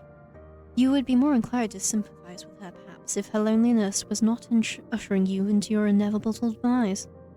But you are too preoccupied with your own dwindling reserves of oxygen to feel much in the way of anything for your captor. You can feel the pressure of the water against your eyes. They are beginning to ache. Perhaps you are crying. You do not know. The water masks much of your anguish. You have been drifting underwater for almost 3 minutes. This is a remarkably long time to go without any air. Your vision is beginning to cloud. Your surroundings already look darker still, and pleasant and obscure, and not at all like the paradise the mermaid promised you. The pain of being suffocated slowly is far stronger and far more impressive than the sensation of the mermaid's hand wound tightly around your arm. Is there no escape for you? The prognosis, I am sorry to say, is grim. Your fate, as the mermaid said, really has been sealed the moment you met her, luxuriating on the rocks beneath the moonlight. But you'll forgive me if my sympathy is limited. You did bring this upon yourself, you know. You reap what you sow, and in your case, you made a series of bad decisions which led to your ultimate demise. Now what do you want to do? Will you accept this fate of yours and rest in peace, or will you try to fight against it? Ah, I like that look on your face. It is a look full of determination, the self-same determination which first prompted me to take an interest in you. I can tell that you are not happy with this ending. Did not come all this way after all to drown. That is quite an incurious demise, regardless of how many fine stones and shells the mermaid means to twine through your hair after your death. If you wish to carve out a new story for yourself, then I would only be too happy to indulge you. Just try not to get on the bad side, or good side of any homicidal naiads this time. The drowning of fair maidens is something of a cliché. Fate is once again in your hands. Now I wonder, which is the path that you will take? That is a bit of an anticlimactic answer at this juncture in your life story, but I suppose it would be remiss of me to lecture you too much. I am sure you are well aware of what terrible series of decisions you have made. There is no need for me to belabor at the point. That would be boorish, not to mention tedious. I'm rather tired of scolding you, so instead I think I will content myself with loving you. What? You thought in your death the mermaid was the only one that would be able to consent you? I know I have said this before, but you really are naive. You cannot escape me even if you are at the bottom of the deepest, darkest ocean. The world might have forsaken you, but I never will. I will never leave you. You will never be lonely again. Yes, I thought you might say that. You were able to resist the pressure of the ocean's waves once before, but that feels like a lifetime ago. Perhaps it is. You are tired now, and you want nothing more than to succumb. I cannot say that I blame you. I can see how tired you are, dear one. But no, worry not. I will still be here for you, even if you are to spend your days languishing at the bottom of the ocean. Shall never leave you. We did make a contract, after all. The world might have forsaken you, but I never will. I will never leave you. You will never be lonely again. You are running through a forest, but this shouldn't come as a surprise to you. You've been here before, haven't you? It is beginning to feel like you've been running for a long, long time, but the sun, despite the overwhelming weariness which assails your legs, has yet to rise. Why, I wonder, could that be? You are sure as you run that you have seen this all already. You have seen the fractal pattern of the moon's milky glow as it spills on the uneven forest floor, and the trees which jut out of the eerie earth like eerie monuments to a foreign god. You have seen wicked brambles which sought to ensnare you, and I might add, succeed. And tree roots hooked like the choppy fingers of witches far older than I, which sought to trip you. You have cut your feet. You have torn your skirt. You have taken numerous paths, yet they all ended in failure. Once you had hope. Now it is gone. You have already given in to me. So why are you still running? Silly girl, did you really think you could escape from me after all I have subjected you to already? There is no use trying to escape from my embrace. If I may be so bold, I am hurt that you would even attempt it. Were you not happy with me? I was happy with you. But no matter. You are a stubborn little chit. And perhaps you think that things will be different this time round. That is why you began to run.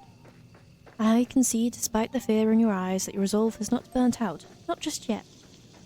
A spark of it still remains, a spark that I mean to extinguish for good. It is pointless, you know, trying to escape from a witch's curse. In this forest of phantasmagories, constructed from my own powers, I am a created goddess, Mother Earth, if you will. It does not matter how quickly you run, trampling the tall grass and loose leaves and ugly spotted mushrooms underfoot. I still have you right where I want you, in the palm of my hand. I will not let you get away that easily. But very well. If you insist on playing this little game, then I will indulge you. I will play along. We can do this all over again. Now, where were we? Oh yes. You are still running through a forest. It is late at night and the sky is as black as a pitch. There is nothing to light your way save for the moon's milky glow, but its rays cannot reach you. Not properly. The trees which surround you, jutting out of the earth like eerie monuments to a fallen god, are blotting out most of the light. You cannot see where you are going, even if you had commenced your flight at a more sensible hour. Though with the light of the sun to aid you, it would be a little of use. You do not know where you are going. You have no map, no route, no plan. You are running like a frightened animal, anxious and nervy, with no destination in mind, none beyond the almost overwhelming impetuous to escape. You cannot let yourself be caught, though it is too late, I suppose, for that. You have no choice, therefore, to keep going on and on and on, though your feet are screaming at you for mercy. You run and you run and you run until at long last you reach a fork in the road. There are 3 paths which split off through the forest. Well, 4 if you count the path down which you came. Not exactly double back on yourself, though. Why would you? You have put all that effort, after all, into running forwards, not just once, but twice. I doubt you mean to confront me. How can you when you are so very afraid? I can hear your teeth chattering, you know. I can see your legs trembling. Your fear rolls off you in waves more potent than any perfume. Your anxiety is truly staggering. 'Tis a wonder, really, how you're able to keep putting one foot in front of the other. You will keep putting your feet in front of the other, though, no matter which decision you make. You will not turn back. How could you? You are far too cowardly. Now, 3 paths are signposted, as you will know. Which would be a strange sight, given you are so deep in the forest. You ought to be used to strange sights by now. It is dark, but that does not matter. You have seen this signpost before, and you know full well where each path will lead you. I would say that your fate is in your hands, but you and I both know that is incorrect. Your fate is and always has been mine to manipulate. Must we really go through this rigmarole again? You won't discover anything new, you know. The Mermaid, the GraveDigger, and the Princess will not deviate from the scripts which have already been prepared for them. I did not, in all honesty, think to furnish any response for them. Not think you would be seeing them again. But no matter. If this is what you want, I shall provide it for you. Go ahead. Throw your life away again and again and again. Be drowned by love. Be buried by love. Be consumed by love. And then, when you've had enough and you can no longer stand, submit yourself once again to my embrace. And let yourself experience the love as precious few humans have ever before had the misfortune of experiencing.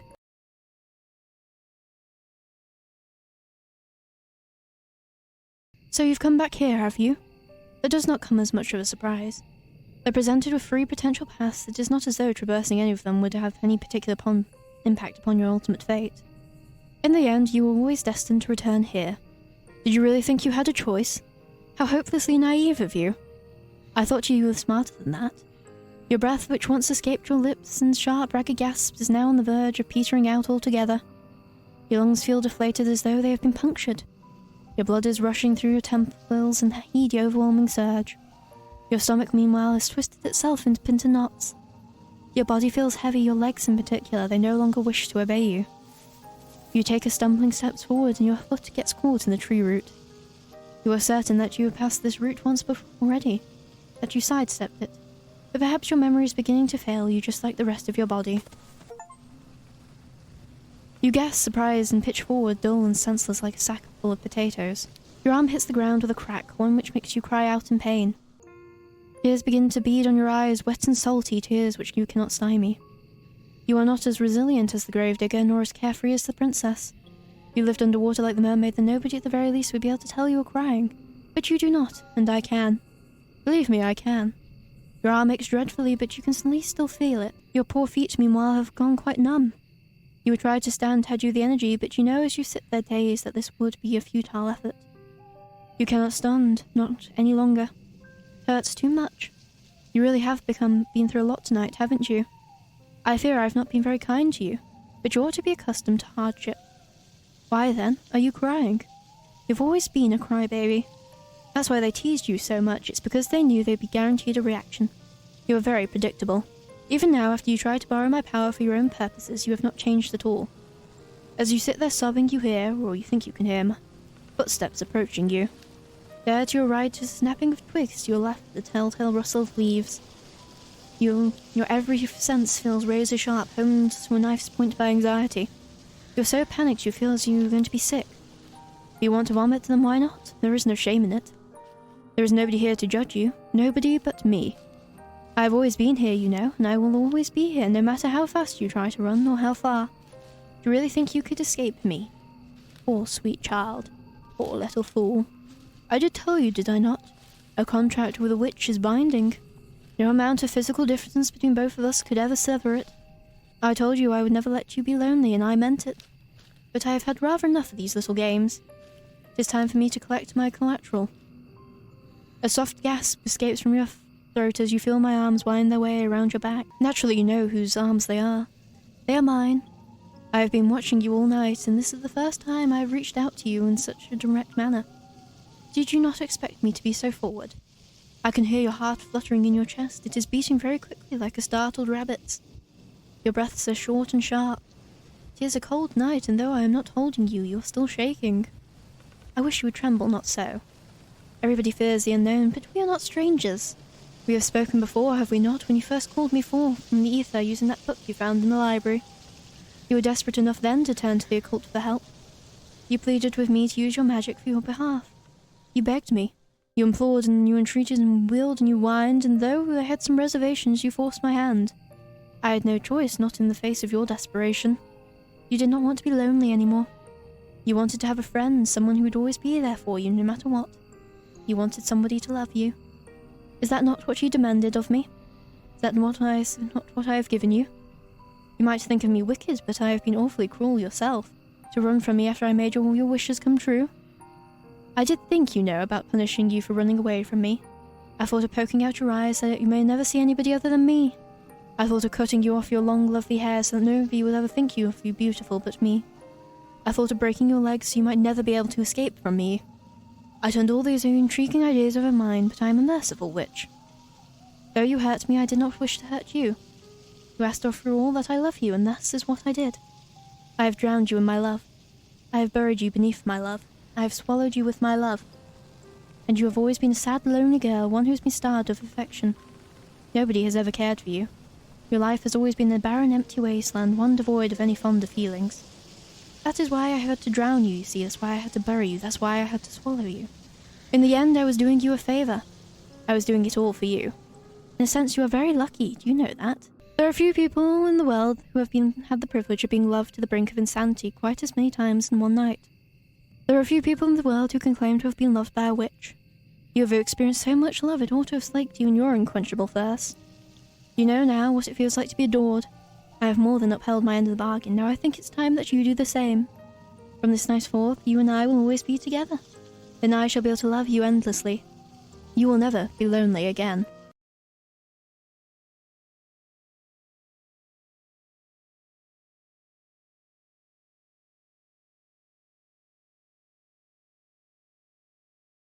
Your fate is in your hands. At least that is what you once thought. You and I both know, however, this was never the case. Not now that you belong to me. How much longer can you keep resisting, though? Cannot wait to find out. Give up? There, you see. Are you happy now? I told you that there was no use in repeating this night, yet you failed to listen. You have been drowned, buried, and consumed once more, and for what? Do you feel as though you have made any progress in your attempts to escape from me? Once again you find yourself as you were at the end of your last foray into my forest full of nightmares. You are kneeling upon the ground, your feet aching, perhaps they are bleeding, and your skirt tattered and torn. Try to inhale, but it hurts. It feels as though your lungs have been punctured by a pair of embroidery scissors. When you swallow, you can taste salt upon your tongue. You blink, but it is so very dark in these woods you fear you cannot see. There is a heavy, laden weight upon your shoulder. It feels as though someone is shoveling soil upon you. Your body is cold, as though it's been sapped of all its warmth. Your blood, which ought to flow through your veins, feels as though it is frozen. That, or it has been purged from your body altogether, in rust-red gobbets. Have you had enough of this now, silly thing? I'm saying this for your sake, you know, just as much as mine. Though I might have trapped you hence, I did it only because I care for you. I only want for you to realize the folly of your ways. Now cease your foolish attempts to escape. They will accomplish nothing save stretching your mind beyond its limitations. It has already, I fear, been stretched thin already. Humans are not designed to die, not as incessantly as you have. One death would enough to finish off most of your kind, yet you have endured 6 of them. You do not want to go through that again, do you? Then do not run from me. Let me console you. Let me embrace you. Let me love you. What do you say to that? Cat got your tongue? Well, no matter. You will not need your tongue to speak while we are together. 'Tis an unnecessary appendage, however much you might wish one day to whisper sweet nothings to me. I am an all-powerful witch, after all, and I can hear all of your thoughts. I know what you are thinking. Yes, that is right. Silence is golden, as they say. You do not need to speak. You do not need to blink. You do not even need to breathe. Now that you are finally mine, I will cut off your tongue and I will pluck out your pretty little eyes, and I will... I beg your pardon? What was that, dear one?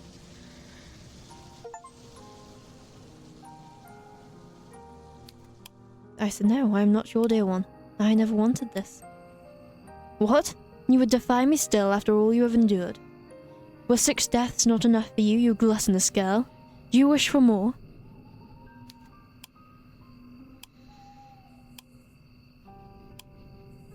Well, I never. What a bold accusations. They are not true, though, you know. They are bold-faced lies. I did nothing of the sort. My name might be in a similar fashion, but I am no Mephisto. I was very upfront when we first met. I said if you wished to make a contract with me, it would cost you. It is your own fault that you did not listen. You accepted my terms, and now you are paying the price. Now, if you will come with me, my dear one. Really now, this has all become rather tiresome. I must insist that you cease this childish outburst at once, or else. Or else what? Will you cut off my tongue? Will you pluck out my eyes? You already stole my name. It is coming back to me. What? No. Should be impossible. You gave your name to me. You gave your soul to me. You pledged your heart and your body to me, and now I want them back. I'm tired of these games too, Medea. You remember my name? I do now. You're called Medea, and I? No, stop it. I am called Rosette. Can't be. I knew you were stubborn, but... I learnt how to be stubborn. I'm used to being bullied. You're just like the others. I'm not afraid of you anymore. You took everything from me, and now I'm taking it back. No, you can't. Rosette, please, don't go. Don't leave me. We made a contract, you and I. You said you wanted a friend, and I promised to be that friend. I promised that I would always be there for you. Do you really mean to abandon me? That was the general idea. And what of me? What am I supposed to do? You? You can rot for all I care. What? No. Rosette? I call after you retreating back, but you do not heed my words. Do not turn your head. Once it was you who knelt in the dirt, your clothes tattered and torn, your dignity alongside it. You were so vulnerable then. You were so very, very beautiful. I am a perverse way, however, I think you might look even more beautiful now that you are walking away from me. That is a thing you humans say, is it not? Never realize just how much you value something until you no longer have it. It does not hold true in my case, however. I knew you were a precious find from the myth when you first summoned me. Fiery determination, even in the face of extreme hardship, endeared you to me. Thought you were noble, really, how you had survived for so long in an environment which was so very hostile. For a human, I thought you were remarkable. That is why I decided to form a contract with you. I thought with a human like you by my side, my own life of empty, endless wandering might not be so lonely. Goodness me. I must be growing sentimental in my old age. Now that you are not the one upon the ground, it is I. I keep calling for you, but I know it would do no good. You will not turn back for me now, not when I have caused you so much suffering. I did not mean to hurt you, so that though I truly did love you, albeit in my own way. In the end, however, I suppose the love of a witch was too much even for you to endure. Now that there is nothing but the milky moonlight and the trees which jut out of the earth about me. They look like monuments built in the honor of a foreign god. They look like nothing from the world that you know, Rosette. Because they are not of your world, they are of mine. Now you have fled from me like a bird let loose from its cage. I fear I will never see you again. I will be on my own in this forest for all of eternity. Well, until another silly little girl with stars in her eyes and dreams in her heart summons me once more.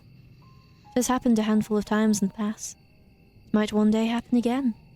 Till that day, however, I will lie here among the foliage and the fogs, and I will close my eyes. I will let myself dream, and enrobed in the indulging mists I shall think to myself, it gets so lonely here. I am sitting in a forest. It is late at night and the sky is as black as a pitch. There is nothing to do, nothing to light my way, save for the moon's milky glow. Its rays cannot reach me, not properly. The trees which surround me jutting out of the earth like eerie monuments to a foreign god are blotting out most of the light. If I were running, I would not be able to see where I was going. But such concerns are trivial to me. There is nowhere after all for me to run to. I am all alone. You have abandoned me. You made a contract with me once when you wished for a friend. It was a contract I swore I would hope I would fulfill upon my good name. But you betrayed me. Oh, Rosette, why did you have to go? My days were intolerably dull and tedious without you to amuse me. Your company slaked my boredom nicely. But now that you have gone, that boredom has returned fourfold. So consuming I fear I might go mad from it. If I have not granted gone mad already. If only there was another mortal out there, one who might keep me company. If only. Oh. Perhaps I spoke too soon. It would seem another has intruded upon my moonlit solitude after all, far more quickly than I was expecting. How very fortuitous. Well met, stranger, does the moon not look beautiful tonight? Why, it is almost as if our encounter were preordained by a being far greater than both of us. But that, of course, is a foolish thought. There are few beings out there more powerful than myself. Now then, do you care to create a contract with me and relive the events of this night anew? Very good. Now come with me, dear one. You are lonely too, I can tell. Scent of loneliness positively rolls off you, much like the mist in the early morning. Oh come, do not look so surprised. It was not all that difficult to guess. Why else would you be spending time with me, had you anything better to do with your time? We are all lonely here. In that sense, we might not be too so dissimilar from you and I. Though I might be a witch and you a human, I am not stranger to the complicated emotions of your kind. I was human myself once upon a time, though it was a very, very long time ago. Now come to me and I shall tell you a story. Tell you a story of a girl running through the forest without ceasing, a girl entrapped in a patchwork fairy tale with no beginning and no end. My story will unravel unbroken from now until the end of time.